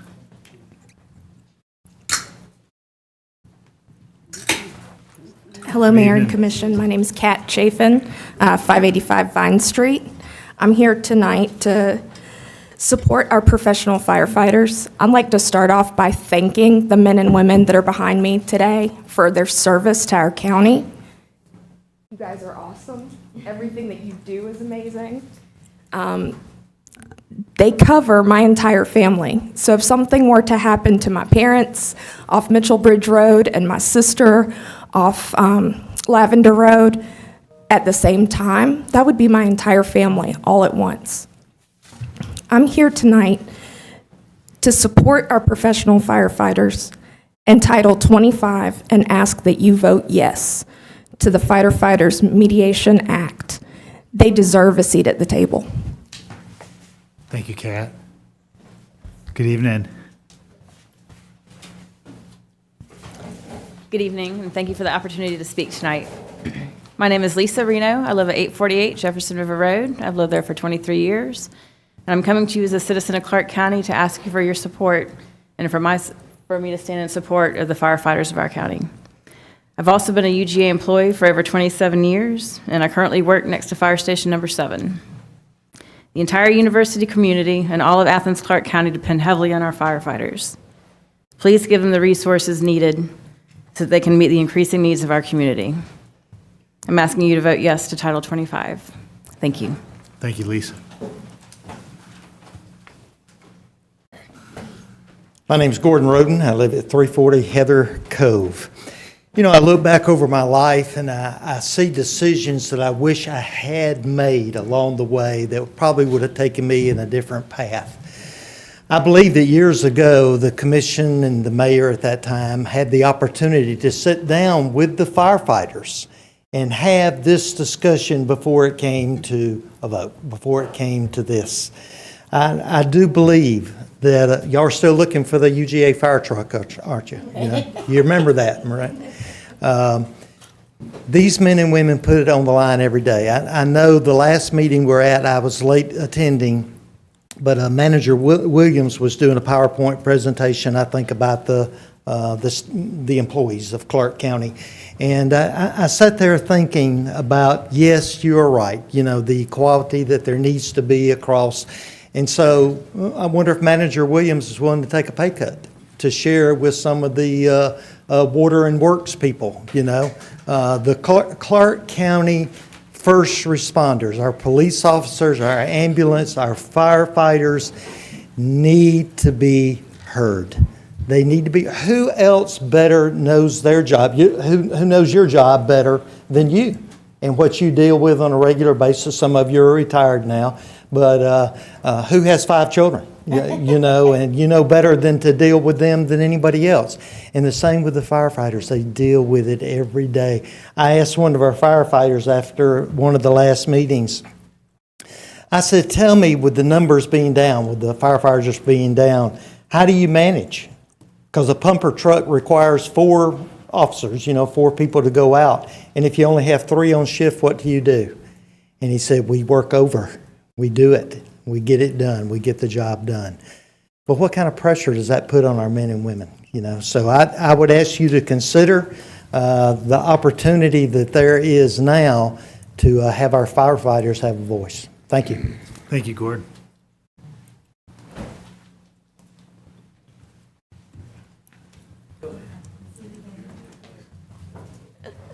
Good evening. Joan Roden, here to support the Firefighters Mediation Act, Title 25. I'm not supporting unions, and I'm not supporting collective bargaining. I'm supporting the Firefighters Mediation Act, Title 25. If you look at the ordinance, the last 2 paragraphs there divert from that Firefighters Act and Title 25. It basically takes a little turn there to say,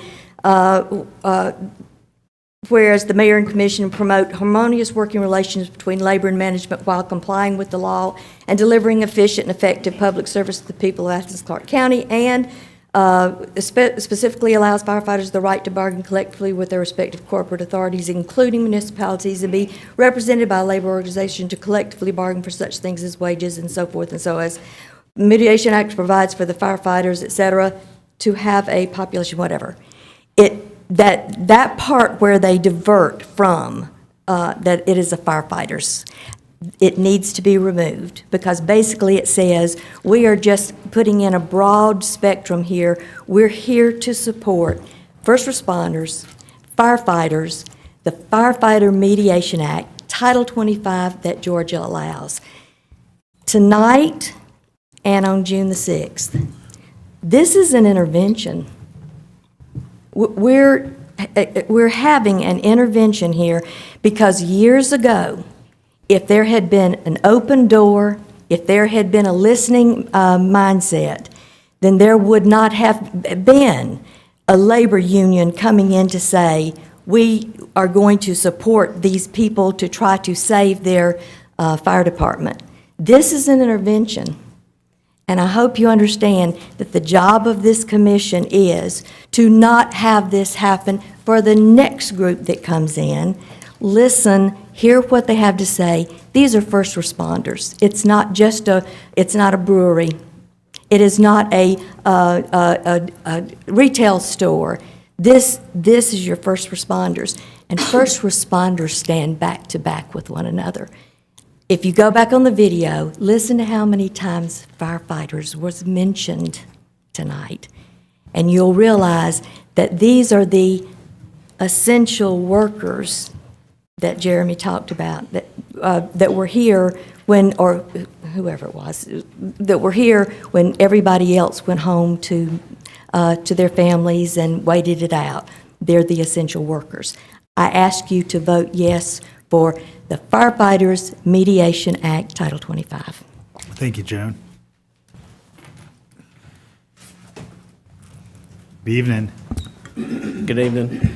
My name's Blake Underwood. I'm here, I live at 160 Stanton Way, Athens, Georgia. Here to speak on item number 14. As you know, we tabled this request at the last meeting until the June 6th meeting. Since then, as we discussed, we've sat down with Commissioner Houle and the Planning Department to discuss some commissioner-defined options that Commissioner Houle, I believe, will be speaking on a little bit later. And I'll let him go into each individual condition. I just want to say that we, as applicant, are fine with all of the conditions that he'll be speaking on. One thing I do want to bring up, though, is one of the items is in regards to one of the main street that connects up to Classic Road. And this is not just for our particular rezone, but any particular project that you're looking at and want to, put conditions on. We got to cross the neighboring HOA's property in order to connect to Classic Road. That is out of our control. We work with the HOA next door, and they support our project the way we presented it prior to the Planning Commission meeting. And, we have their support for a road currently that meets public standards, is drawn to public standards, but it is a private street. One of the conditions is to make this a public street, not a private street. On our behalf, we're fine with that. If you guys want to maintain the asphalt throughout our community, that's awesome. But, we got a community next door of 100 plus, members that we've got to get on board. And as you guys know, as a body of 10, sometimes it's hard to get 10 people on board, not necessarily 100. I'm working with the community next door on this matter of the public street, but without their support, we will not have this community. We will not have this housing. I think we've all heard that, and everybody agrees, more housing is needed. We may be coming, I may come back on June 6th and say, hey, we got their support and everything's good. But honestly, by June the 6th, I'm not going to have their support because they're not going to be able to organize 100 people in 30 days and get their support. So I'd just say, think about putting a condition on a property, on a rezone that's completely out of my control and out of anybody else's control as the property owner. So, hopefully we'll be able to do it, but we'll see. Thank you, Blake. Good evening. Good evening, Mara Zuniga, Winterville, Georgia. I am here to support the professional firefighters of Athens. I ask the commissioners to press on and get 7 votes so the mayor is unable to veto as he has said he will, which really confuses me because on the budget, I see funding for Spanish ballots. While the mayor and the city manager do not want to support Title 25 because it will give preference or unfair advantage to them among other departments, I wonder why they don't see the unfair advantage such ballots will give to one culture over another. Why not wait until we have amassed more money and can issue ballots in the top 10 major languages in Georgia? Charlotte Sotheby gave the Board of Elections data which showed that Hispanics voted higher than blacks in 2020. I have it here. The total for the black race was 53% and the Hispanic race was 58%. That was in black males 46% and Hispanic males 53%. The female Black race was 59, and 63 for Hispanic females. The Hispanics must have been born citizens or naturalized citizens. If they were naturalized, they must have taken the civic and language test and passed in order to become citizens. That is much more difficult to pass than reading a ballot. What Hispanics need is proficiency of language. That can only be obtained through getting English classes. Rather than spending money on Spanish ballots, it is more sustainable to fund more ESL classes. I suggest funding Casa de Amistad, which gives ES classes, than spending on Spanish ballots. Thank you. Thank you for coming this evening. Good evening. Hey, good evening. Russell Edwards. I'm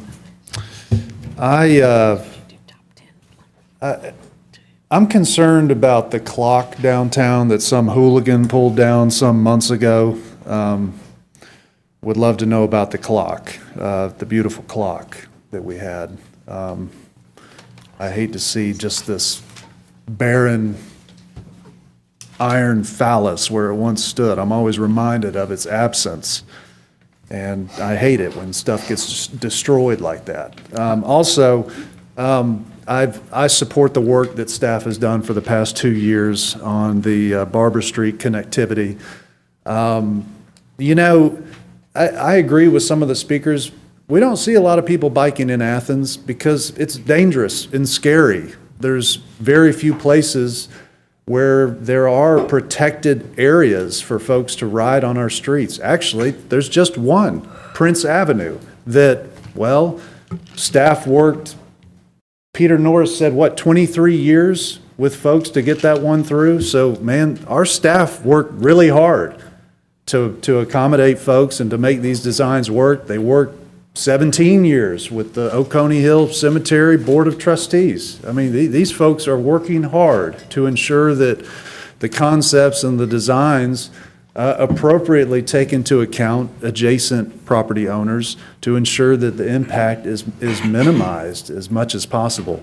But, speed bumps are great, but nobody wants their child to ride in a street next to pickup trucks that are driving through. I mean, you don't see people riding, you don't see children riding alone or riding down Boulevard regularly, even though we put speed bumps there. I mean, yeah, the cars might drive a little slower while they're going over them, but it's not safe for the population at large to use it. And that's what is provided with the protection, with the curbing. So, the painted strip, that kind of,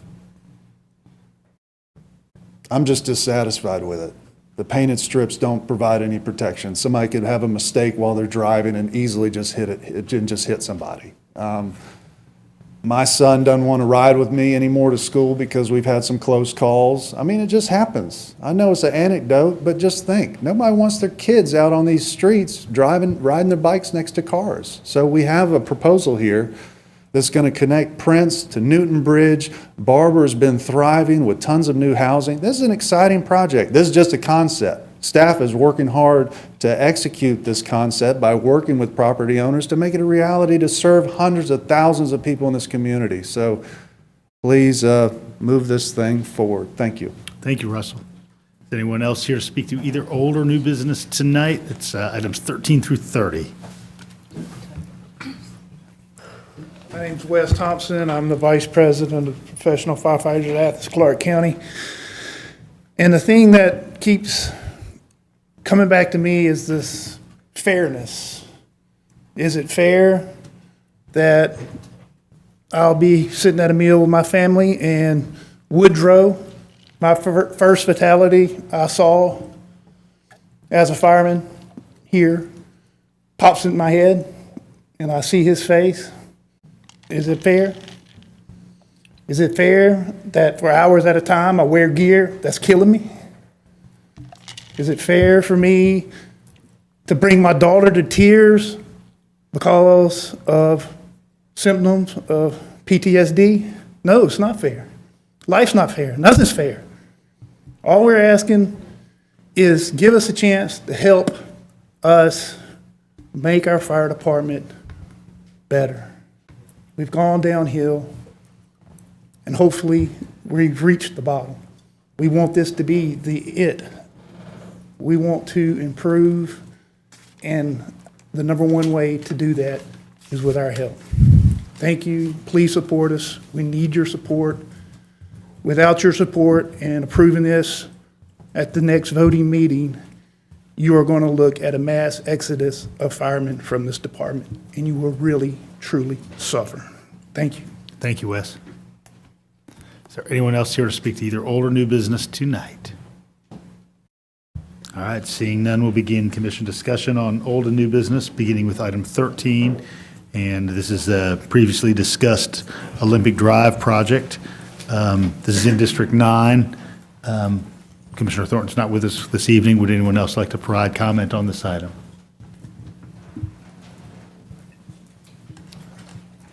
All right. All right, we're going to move on to item 14.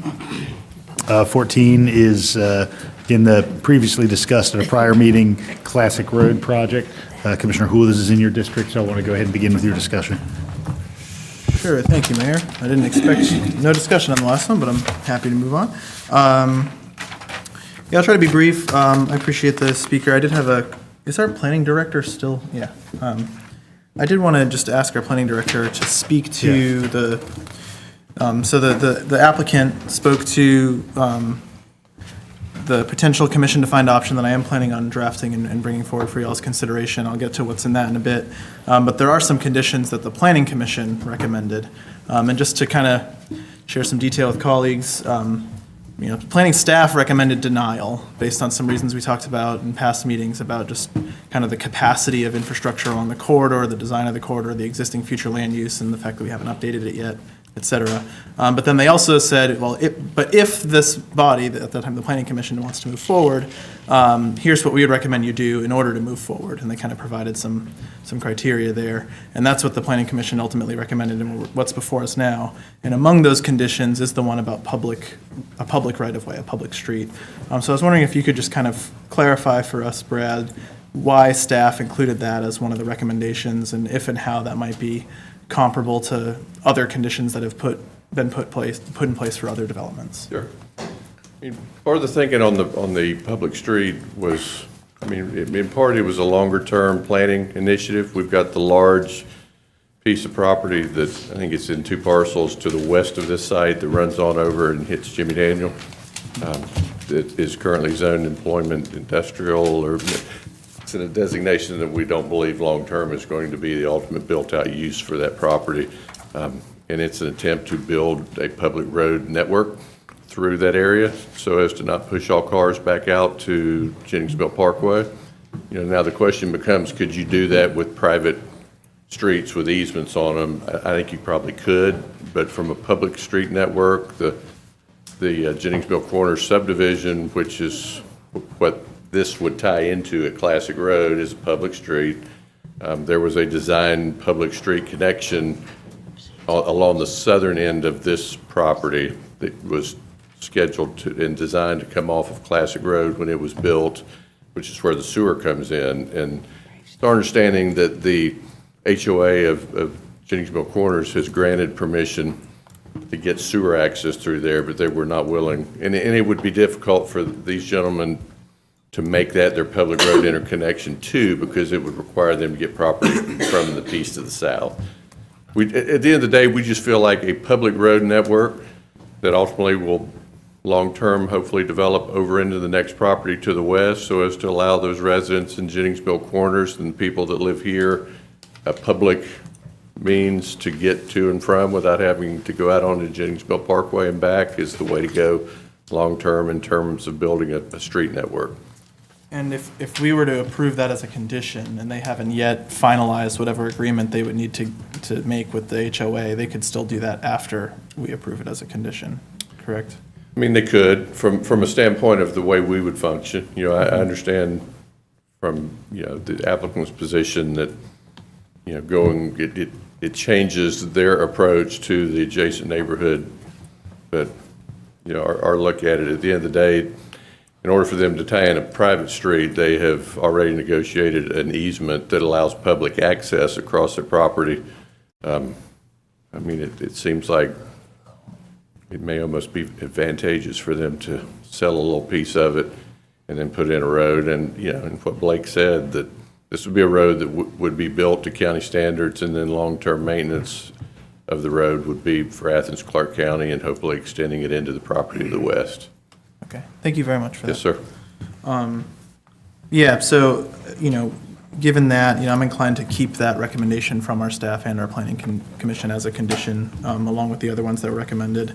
And then a few others that we discussed. One of them just kind of shores up, I think, what we could call maybe an oversight, and kind of looking at how we get from a binding site plan to a non-binding site plan, but retain the things we would want. And that's just requiring the sidewalk to still be connected down Classic Road from Jennings Mill Parkway, because that actually fronts on some property that they wouldn't own at that point. And then, without getting deep into the weeds of the technical language, although you'll see it and I'll be happy to talk about it, basically that weird phenomenon where we have like the alley off the alley in the design, if you all recall. And there's, you know, public safety, fire concerns, but also just ingress, egress, transit within the neighborhood by residents' concerns. Addressing some of that by some language around the way the buildings face. So you'll see some language around buildings facing a public or private street, upping that from 50 to 80%. And then also some language modifying the tree situation. So in order to kind of make this design work and the non-binding site plan and everything, but still ensure that we get the characteristics everyone's expecting here, we'd be moving from language that requires conserve canopy to just language that requires overall canopy with some specifications on the types of trees. And then the last condition you'll see come forth is providing a second pedestrian connection. So along that sewer easement to the roadway nub, the little road's called Summit Ridge. That's where many years ago it was contemplated that this public road we're talking about would be very clear. The neighborhood doesn't want the public road to connect there, so the public road would become more of kind of a zigzag. But there would still at least be some kind of pedestrian connection, which would probably look like a trail along that sewer easement, so people can kind of walk through on the backside of the neighborhood as well. So happy to answer any questions people might have, but otherwise happy to move on. Any follow-up? Commissioner Davenport. Commissioner Hall, I try to take notes, and I'm doing my best. At 10 o'clock, can you go back over the alleyway? Because you went kind of quick on that. Yeah, so, I mean, ultimately, we're moving away from a binding site plan if we move forward with this, right? So what we've been shown isn't necessarily what goes in the ground. It could be something quite different. So to get something that characteristically looks similar, that's what some of these conditions are about that staff had and that I'm talking about as well. What we don't know is whether they'll have the same kind of alley off an alley design that they're currently showing. But I think there's a lot of pretty valid concerns about having an alley off of an alley. That's not really what alleys were designed to be. They'd be functioning at that point more like a private street. And so this language would ensure that there would actually be a private street to any alley instead of an alley off of an alley. That's essentially what it does. Does that make sense? It was a little easier to describe when we had the projection up here, but if you look at like the site plan, again, what we approve here would not give us a binding site plan, but the language would kind of assure that we get this result. You'll see on the south side of the property kind of a U-shaped alley and then another straight line alley off of that alley, and this would prevent that from happening. Essentially, you're wanting a wider vehicle pathway for emergency services and the like. Exactly, yeah. Any other notes from commissioners on this side? All right, we'll be looking for that language. I appreciate it, Commissioner Houle. All right, returning to the agenda, following a hold is item 15. This, of course, is the Barber Street project that has been in concept and that staff is continuing to move to the design phase. Just a couple of notes on this. It, of course, is part of a broader network of some already publicly funded activities, Prince Avenue, obviously most notably, and most recently, but also SPLOST and TSPLOST funded projects that are forthcoming on both Vincent Drive, Jefferson River Road, and on Newton Bridge Road, which is part of that tax allocation district. And then in kind of future accommodation, there will be a bridge across the river just outside the loop between Newton Bridge and the Sandy Creek Nature Center. So this, of course, is part of that. And I do have some option language that I'm ready to share with everyone that would address the parking questions, that would direct staff to develop some parking that would either be parallel or angled on either commercial, institutional, or vacant multifamily tract. So, I believe this is a phenomenon in which we can see sort of multiple aims gained, particularly as we move through that design process. And just process-wise, I want to remind everybody that what happens is that once staff comes to us with a design, we can either accept or reject elements of that design before we move forward with contracting and bidding. So, Commissioner Link. Yeah, I want to thank everybody who's met with me on the site about this project, and I also met with Boulevard Neighborhood Steering Committee last night. I want to thank staff and the property owners. We walked this corridor a couple of weeks ago and really got a clear idea of where the conflicts might be on that last leg, where the land use change and the zoning and the character of the corridor changes drastically. It is a historic district. And if you go back to the Athens in Motion Plan, the original recommendation for that section of the corridor was not part of the Tier 1 project. It wasn't even included in the project. And staff's original recommendation did not include those off-road two-way bike paths. And so I went back and reread the Athens in Motion Plan with a fine-tooth comb. I spent my Friday night doing it a couple weeks ago and kind of realized why. It's listed as a comfort level 2. It's not listed as the kind of road that is particularly uncomfortable to ride on as is. It certainly needs traffic calming, and I believe that some of staff's earlier recommendations for a multi-use path option on that end of the corridor could really work here without infringing on the existing single-family style home properties and without over-impacting parking. Like the gentleman who came to the podium said, that parking is relied upon for the residents of those houses, and it is zoned multifamily. There are 10 houses on those 2 blocks. It's about 500 feet. And they're zoned to accommodate about 53 residents.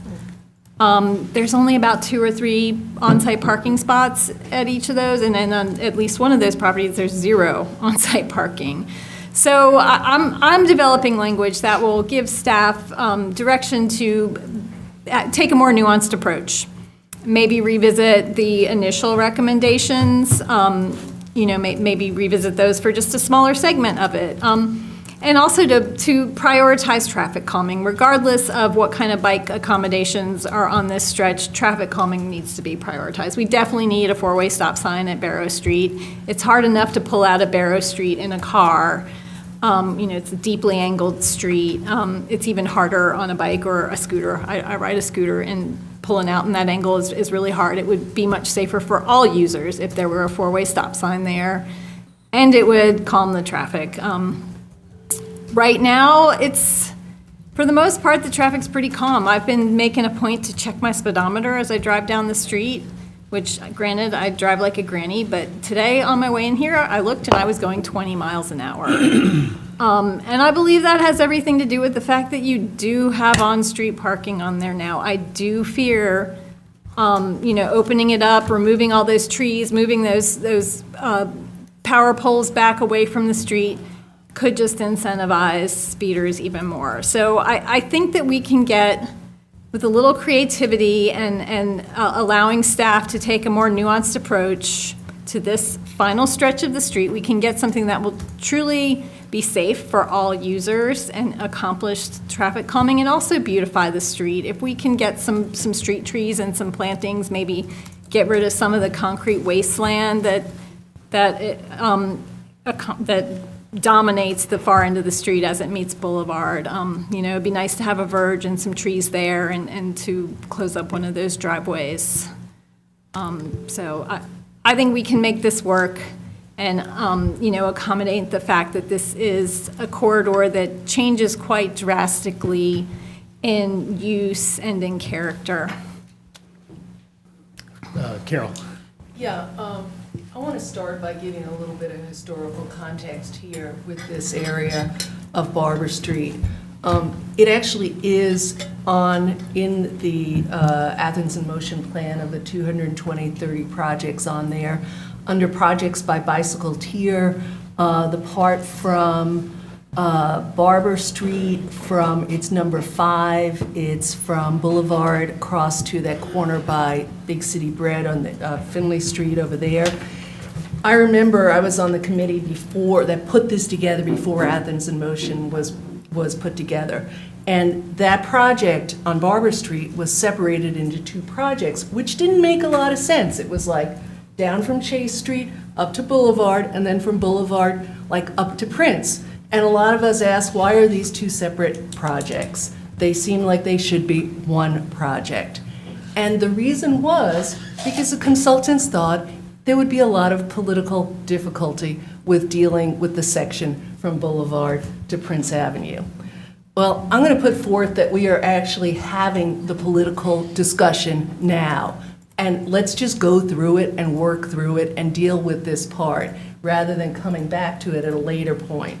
The concept plan allows us to address the technical difficulties and challenges, some of which Commissioner Link have brought up and some of the other people have brought up.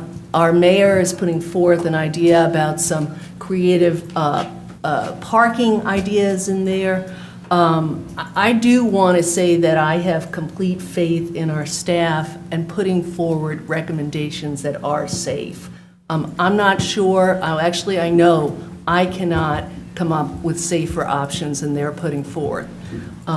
So I would like to respect staff and what they've put time into this. The one thing I know for certain is that not having protected areas for bike lanes and putting sharrows in the street is more economical, it is better for landlords, but it is less safe. There's no confusion about that. So I would be very interested in the kind of option that our mayor is putting forth here.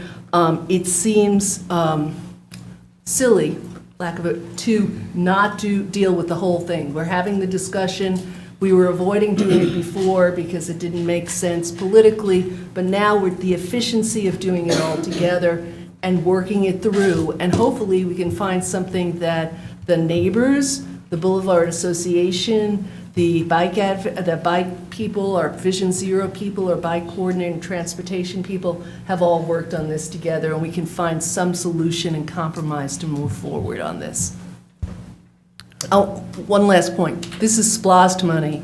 This is not general fund money. This is as much for anyone who came earlier. So this is not money that we can take and move somewhere else unless we have a countywide referendum. So I just want to make that clear. John.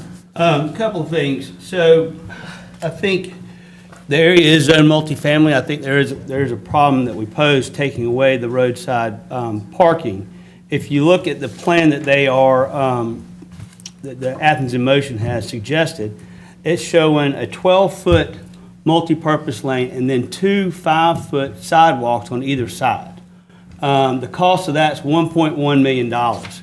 An alternate that one of the landowners proposed earlier with the shared lane, and Commissioner Link mentioned earlier that she's been down the road and the traffic is pretty calm. So a cheaper version would be option 1 or alternative 1, which is $254,000, which is about a $900,000 cheaper option. Yes, this is SPLOST money, but SPLOST money is taxpayer money. We've got to be responsible with our taxpayer money, whether it's a SPLOST project or not. And we also need to respect historic areas. When you start putting that much when you start doing a 12-foot bike lane and then 2 5-foot sidewalks, you're taking a ton of property out of these historic homes already.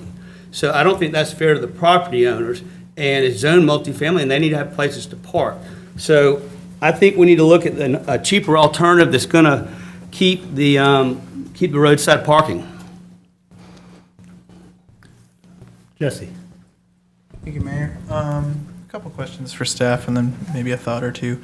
The first is, Manager Williams, can you just refresh my memory? If we move forward on this concept, how much room is there for staff when they're going through the design phase to widen and narrow? You know, we've heard a lot of talk about 17 feet, but my understanding is that it's not always necessarily 17 feet. You know, some of these properties that are especially close to the roadway, you might see that narrow a bit, but it would still be from the motor vehicle side. The motor vehicles have kind of the straight lane, and then the unshared amenity of bicycle and pedestrian might like narrow to be shared or something, or just narrow within itself. I know it's getting late and we're all tired, but I'm just, am I making sense here? Well, I think after having walked it, I believe there are a couple of spots where you could narrow it down just because of some real impediments, but, the dimensions won't change markedly. Mm-hmm. Okay. If you stay with that profile. Now, I will say this, and to Commissioner Myers earlier, staff welcomes a commission-defined option. I think there are 5 different alternatives, and they've been vetted. So there are alternatives if you want to accomplish it, and when you read them or you ask us, it speaks to some of the concerns you're hearing, but we would welcome that. And then just a question to the history of this. When you can answer us by email if there's, I'm kind of throwing these at you now. My understanding is that this design may not have been initially part of a given singular plan or agenda item that came forth in the past. But generally, my understanding is that when we talk about a connected bicycle pedestrian network, that connecting shared separated amenities as much as possible is something that staff would generally advocate for. I mean, is that an accurate description of what the end vision is of all these intersecting master plans, even though when they were written, they might not have contemplated a given section of road happening in the same order that we're happening to tackle them today? I believe, I won't say I will speak for TPW staff, but I mean, that would be ideal. I mean, there's times when resources or dimensions or things limit that and you have to do something less. But I think it's been fairly well proven that having separated facilities is the safest. Okay. Well, I'd be happy. I was happy months ago when this came up to move forward with the agenda item as is. I'd be happy to move forward with it as is. I'd be interested in what people want to bring forward as a commission-defined option, but I hope that whatever it is retains that separated amenity that we're talking about. So even if we're talking about narrowing, simplifying, reducing cost in some fashion, we hear a lot of complaints about how we build these amenities and they don't necessarily get used, and everyone will tell you the reason they don't get used is, or they get underused maybe, is because they don't necessarily connect. What we're trying to build is this connected network. We have all this development out on Newton Bridge Road that we see coming, where Prince Avenue's happening, downtown's already done, but it's done in places with a lot of these on-street lanes that are, unideal, but at least you can only get so fast between 2 lights on a short street, maybe. I feel like it would be a real shame to just leave sort of a disjointed, weird, unprotected section in the middle of 2 large, busy roads that are otherwise protected. And thinking about how Barber Street isn't just cars moving fast, but also trucks, going to and from a variety of places. And I walk down that street a good bit. Plenty of people walk down that street or bike down that street who don't have any other options. And forcing them to have to do so immediately adjacent to cars or immediately adjacent to on-street parking where they can get doored or something, I feel is concerning to me. So, thanks. Allison.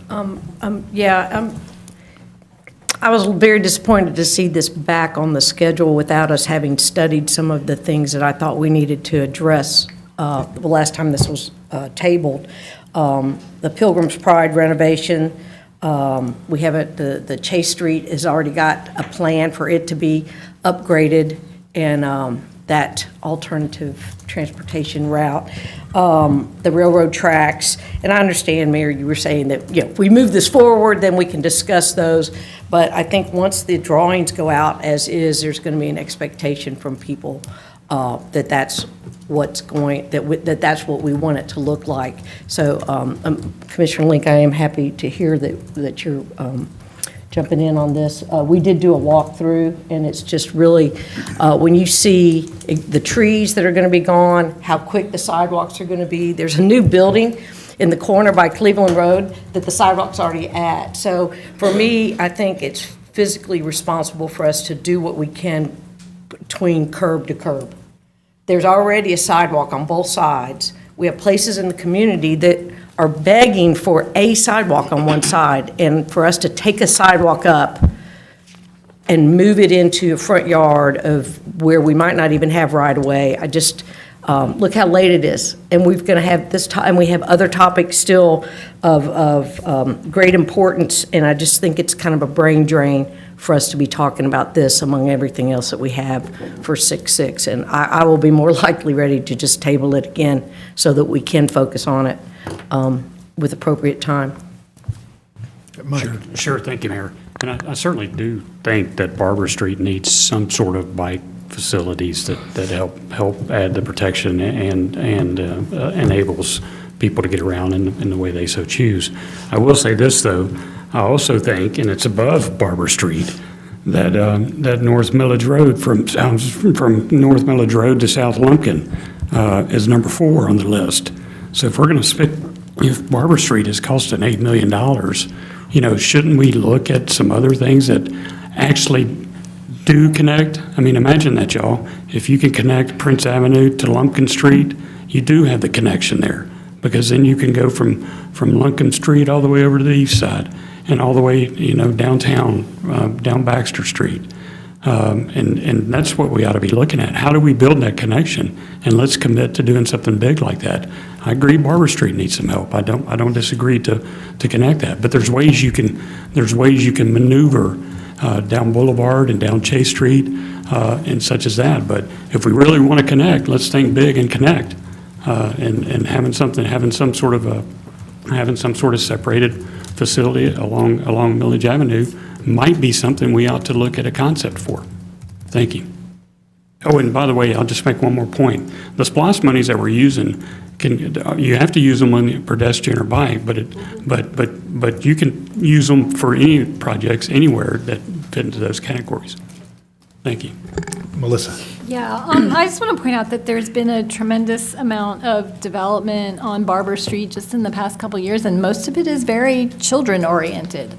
We've got the rock climbing center, we've got Reblossom over there, Treehouse Kid and Craft is moving over there, Bouvet has a lot of activities that are family-friendly.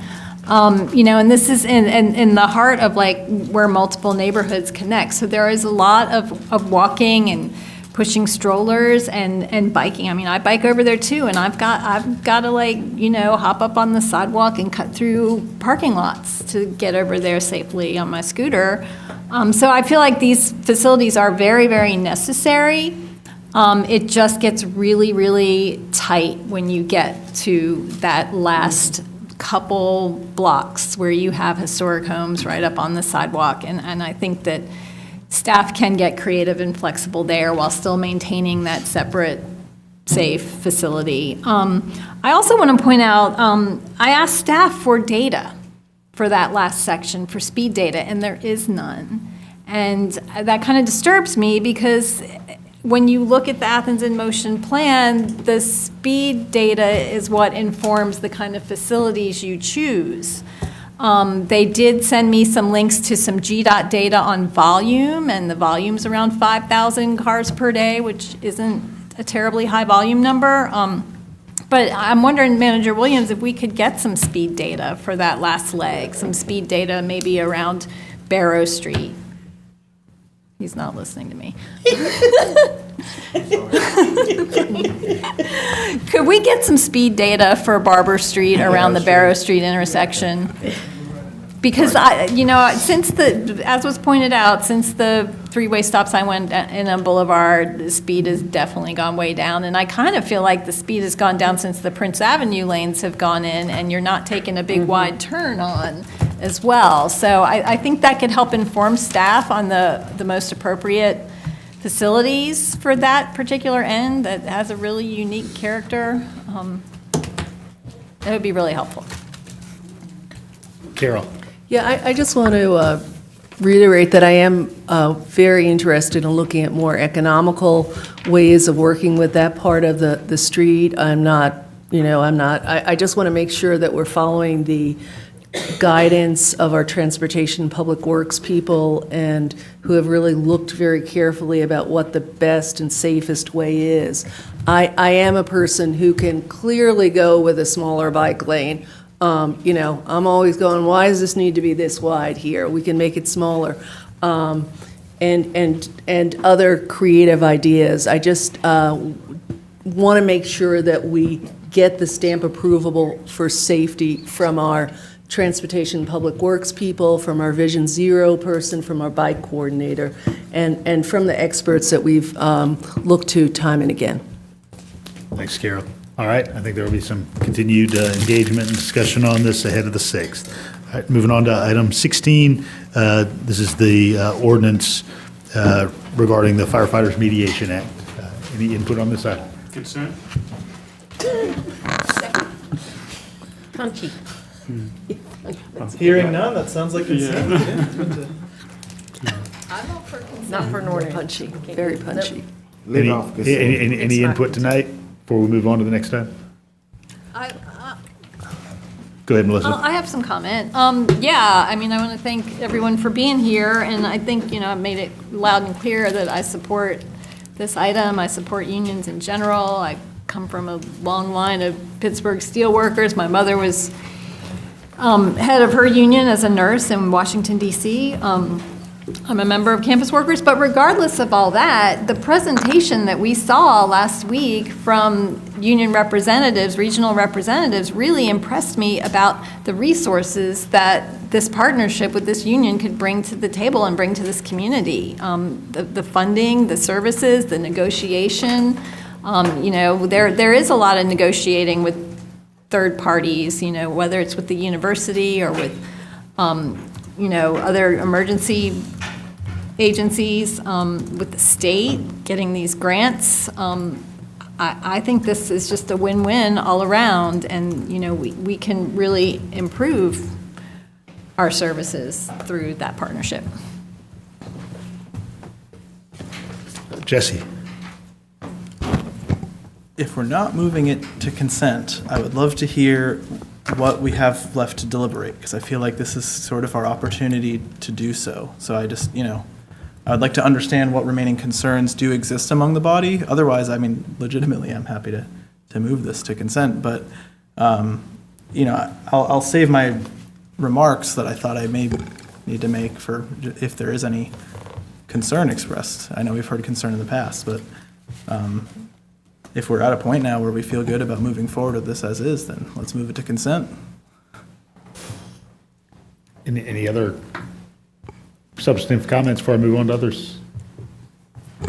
He's talking to you. No, I guess we'll have an opportunity for a second go-around if there is, I don't feel the point, I don't need to belabor the points I feel like I've made in many meetings for over a year if we're finally at a point where we're all agreeing, but. Carol.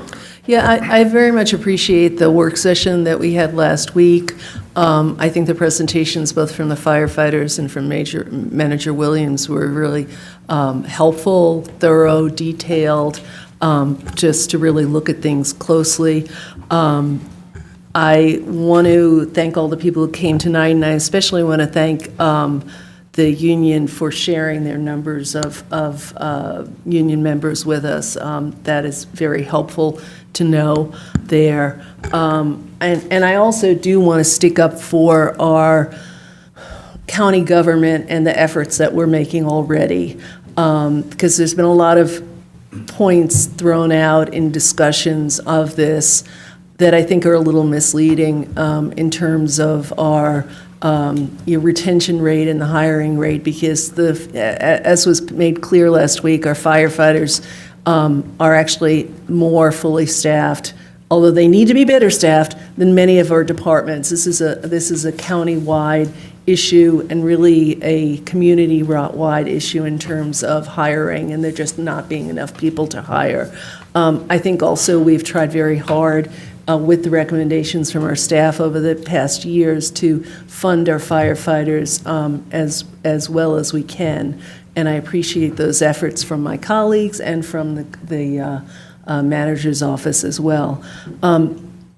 In the end, I am going to be supporting this. I think that the communication lines being open is clearly something that needs to be addressed from what we've heard. Whether or not it's a reality or a perception where it is, it's clearly a perception among many people, and something that I think that if we open up these lines of communications, that can be a way to move forward for the firefighters as a department. So anyway, that's all I'll put out there now, unless I hear other thoughts from my colleagues that I want to address as Commissioner Houle has put forth.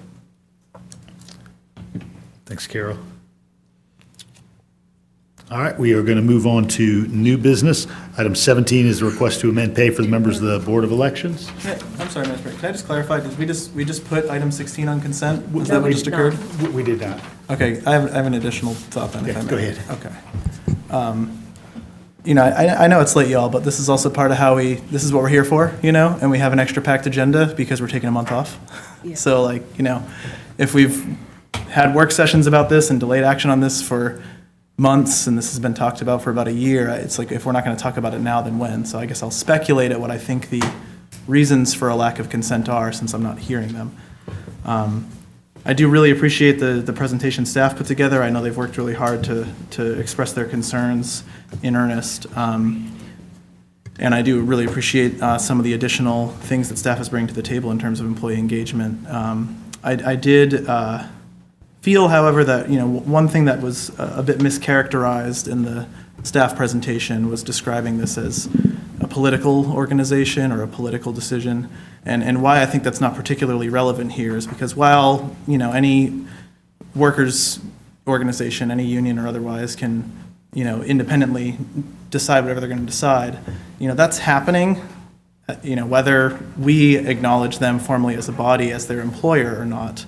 They're still already doing that. They're still active as the IAFF and as Local 2795, whether or not we're engaging them and opening the door for all the other substantive conversations and valuable resources that we're currently not giving this community access to. I also think it's important to point out that the way that we tend to measure political disagreement is on a two-party system, even though we're nonpartisan elections. And both the Republican and the Democratic Party in Athens, Georgia have been loudly supportive of this.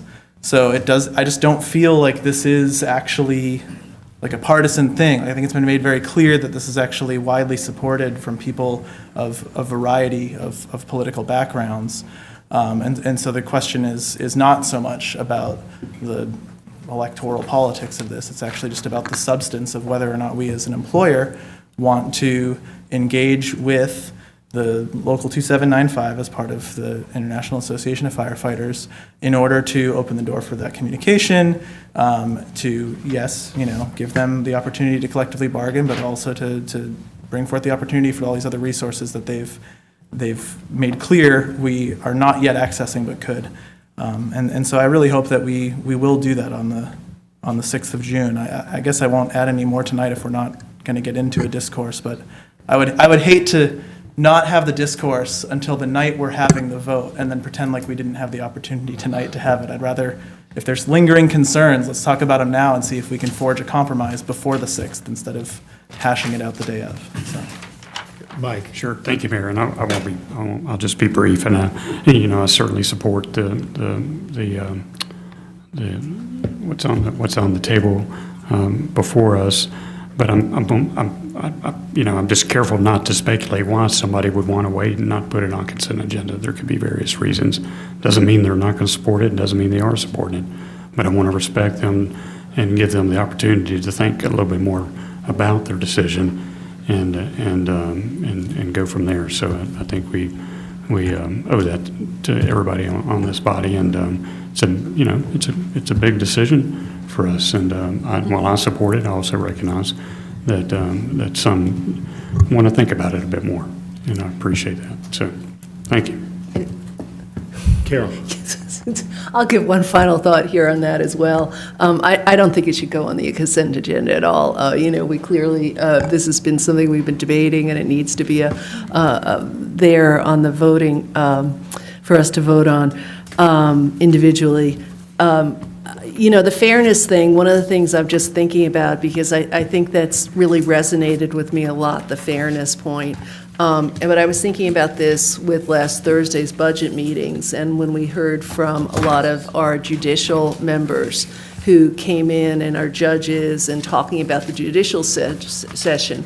And I was like, in some ways, that didn't seem fair, because all those departments, we listen to what we're hearing here at the end, and we're hearing from the courts, but we didn't get to hear from solid waste personally. So there's a lot of things that aren't quite fair in what we're just deciding on every day. So that's sort of one of the fairness things that I'm thinking about in this way as well, because that's probably the point that I'm thinking about as much. And just wanted to add that. I'm okay with putting everything else on consent, if you want to do that. 17 We are going to dive into those opportunities. 17 through 30. It's time to run through Beginning with them. item Let's do it. 17. So item 17 Consent. would amend the pay for the members of the Board of Elections. Consent. Consent.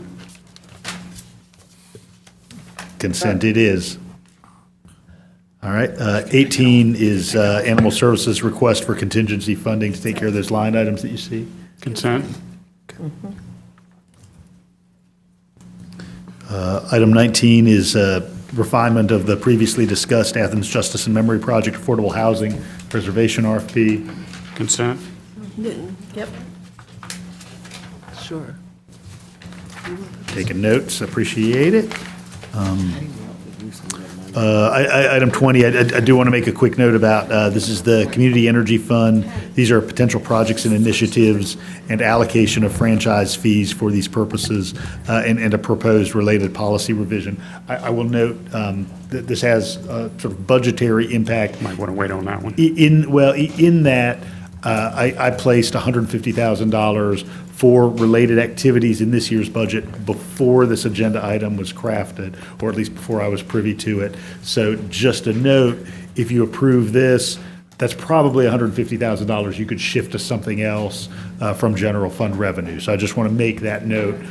I'm okay with this on consent. I don't have any problem with that. Since you put it that way, put it on consent. But I just want everybody to be aware, if you approve this as part of consent, that probably frees up another $150K of general fund dollars. Consent. Next budget, for the budget we're looking at. In the budget you're looking at, correct. Yeah, Correct, coming year's budget. I don't want to put it on consent because I have some questions about it, and I'd like to address them. And I've shared some of them with the manager's office already, but concerning the question, I'm a little confused by the question, the point you just made.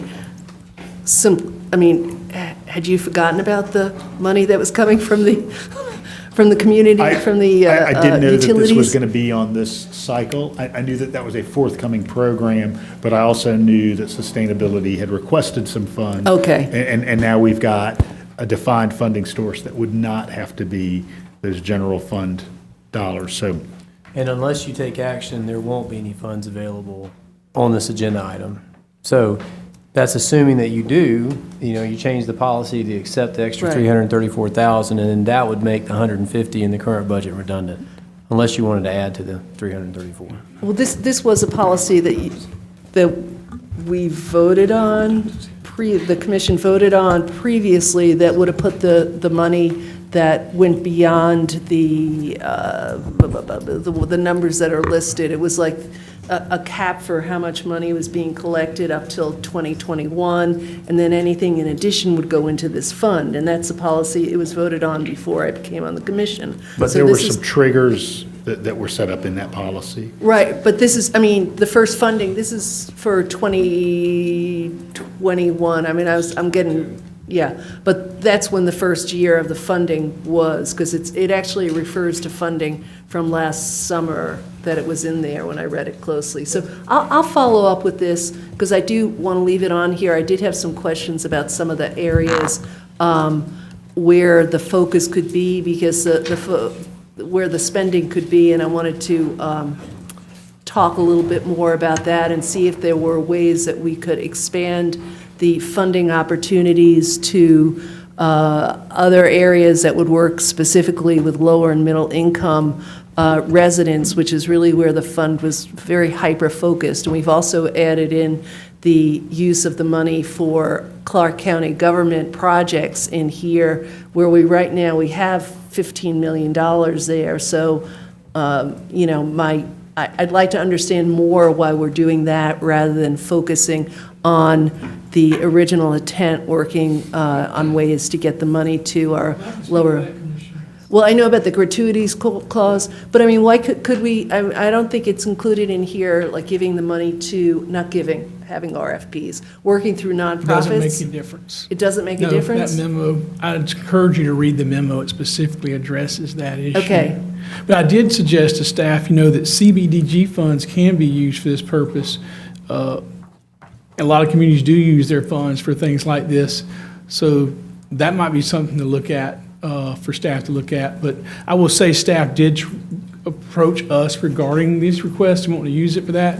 And it's just, I think that's really getting too far over the line related to doing work on private property for middle or low-income individuals, where you're going to be violating that gratuities clause. And I would recommend great hesitancy in that regard. Would a project such as using monies for nonprofits that were educating residents about the other programs that are available through the utilities and federal programs, it's so hard to maneuver those, and there's so many projects, there's so much money available that people aren't taking advantage of.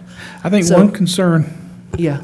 there that was raised too, and that, you know, you're not spending money on private property, but to the extent you start working on promoting a private for-profit business to citizens, I think you have to be careful there. Well, I mean, in because- terms of the federal monies, the federal. Well, if you're using federal rebates and monies such. with different guidelines, that's fine, but that's not what we were asked to look at using general fund dollars.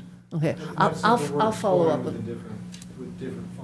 This is very specific, and the attorney's office gave us guidelines of what we could and could not do. And then in terms of the funding in '21, there was a recession, and so we Right, got answers to a right. lot of your questions. I don't know if you want to get into it tonight, but. Yeah, I'll follow up again after this, but I want. I'd like to make, if I could, two comments. One is that,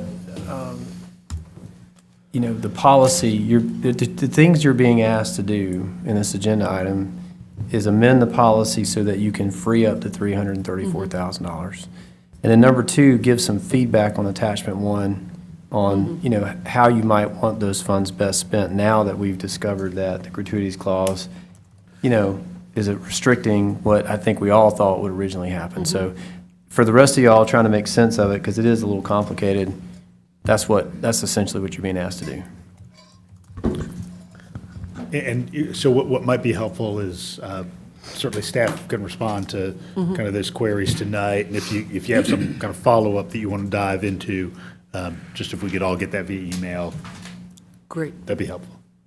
Jesse? I just didn't quite follow your comments about freeing up 150,000 in the fund, but this is obviously 344,000 and change. So where is that 150 living in the budget, and why is it 150 and not 334? So before this agenda item was created, before this was written, in their general line item requests, sustainability had requested $150,000 in this coming fiscal year. But again, those were prepared probably in the December timeframe. And so before I laid eyes on this as a forthcoming item, I had allocated $150,000 of general fund dollars, but subsequently, they prepared this item, really making my request moot and more than doubling the amount of work that would be done. So I guess what I'm wondering is why it doesn't also, in addition to the 150 that you were adding, why does this not also free up an additional, what's 334 minus 150, 184, Or would it also free up, does this actually free up $334,542 in the budget instead No. of just the 150 the mayor added? See what I'm saying? It doesn't free up. We've received the franchise fees, and there's a formula to determine how much you can use, and the 334 is the sum of that formula. So what you're doing is you're really allocating some existing franchise fees we're in receipt of for this specific purpose. It does not free up anything in the budget. Now, you can choose, because the mayor said he didn't realize this was coming down the pike, that he, wanting to advance this general principle, he put 150 in the budget for this. So, that's what's being proposed. If you take this action, is double what he put in there. So he's saying, well, you could take those back out and put it for other purposes. So that's really the only money that's being freed up, if you want to use that verb.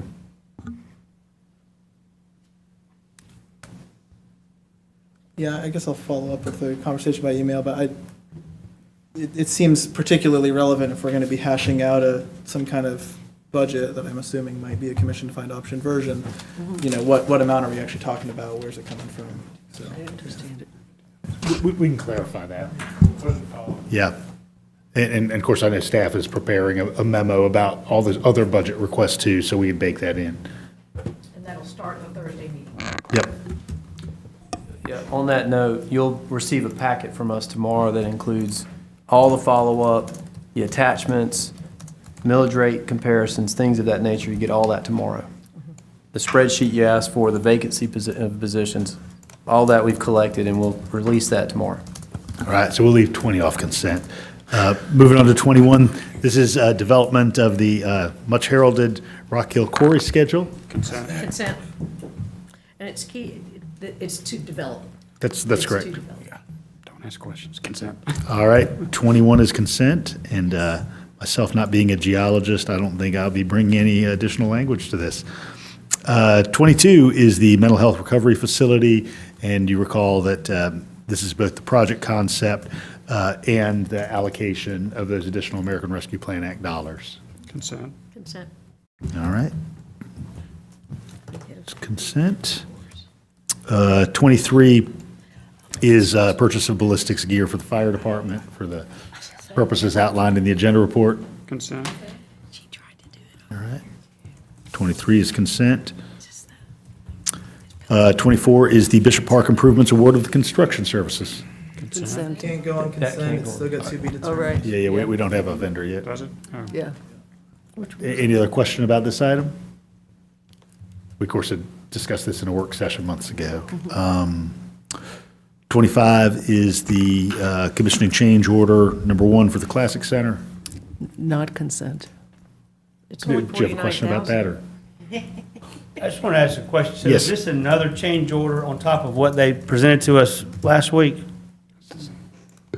with the special tax district, and they were wanting a third bond revenue or a third This bond? is it. This is a fairly minor change order. This is for $49,000, I think, so for equipment. it's not material to what you heard last week. Oh, okay. Yeah, okay, that's, That's good for consent. Just like get that food and beverage going. Consent. Consent. Consent. Well, just to be clear, that's for testing of the building envelope, which would be required with a building like this, so it's not like an optional or an upgrade, it's something that has to be done, and it's given the $140 million budget, it's a nominal cost. 26 is the calendar year 22 pavement management program change order. Now, that was $274,000, but we've been over this several times. That's just a unit quantities reconciliation. They bid it on unit price. We estimated how much materials would be used to do it, and this is how short the estimate was. It's making them whole for work they've already done. I say consent. Everybody okay with consent? All right, 27 is the Small Municipal and County Government Enterprise Agreement. Consent. All right, now we're down to title. 28 is title only. This is the Neighborhood Leaders Contract Renewal. I know there's some additional language staff is working on with this. Questions about that for staff? What is the cost for this? Manager Williams, do you have a dollar figure attached to this? It's close to $1 million annually. Okay. Jesse? Is this contract renewal going to include room, for their employees to get raises the same way our staff is? We're going to ask, Commissioner Hamby asked a similar question, verifying what, if any, escalation will be to the cost from last year, and for what purposes. Okay.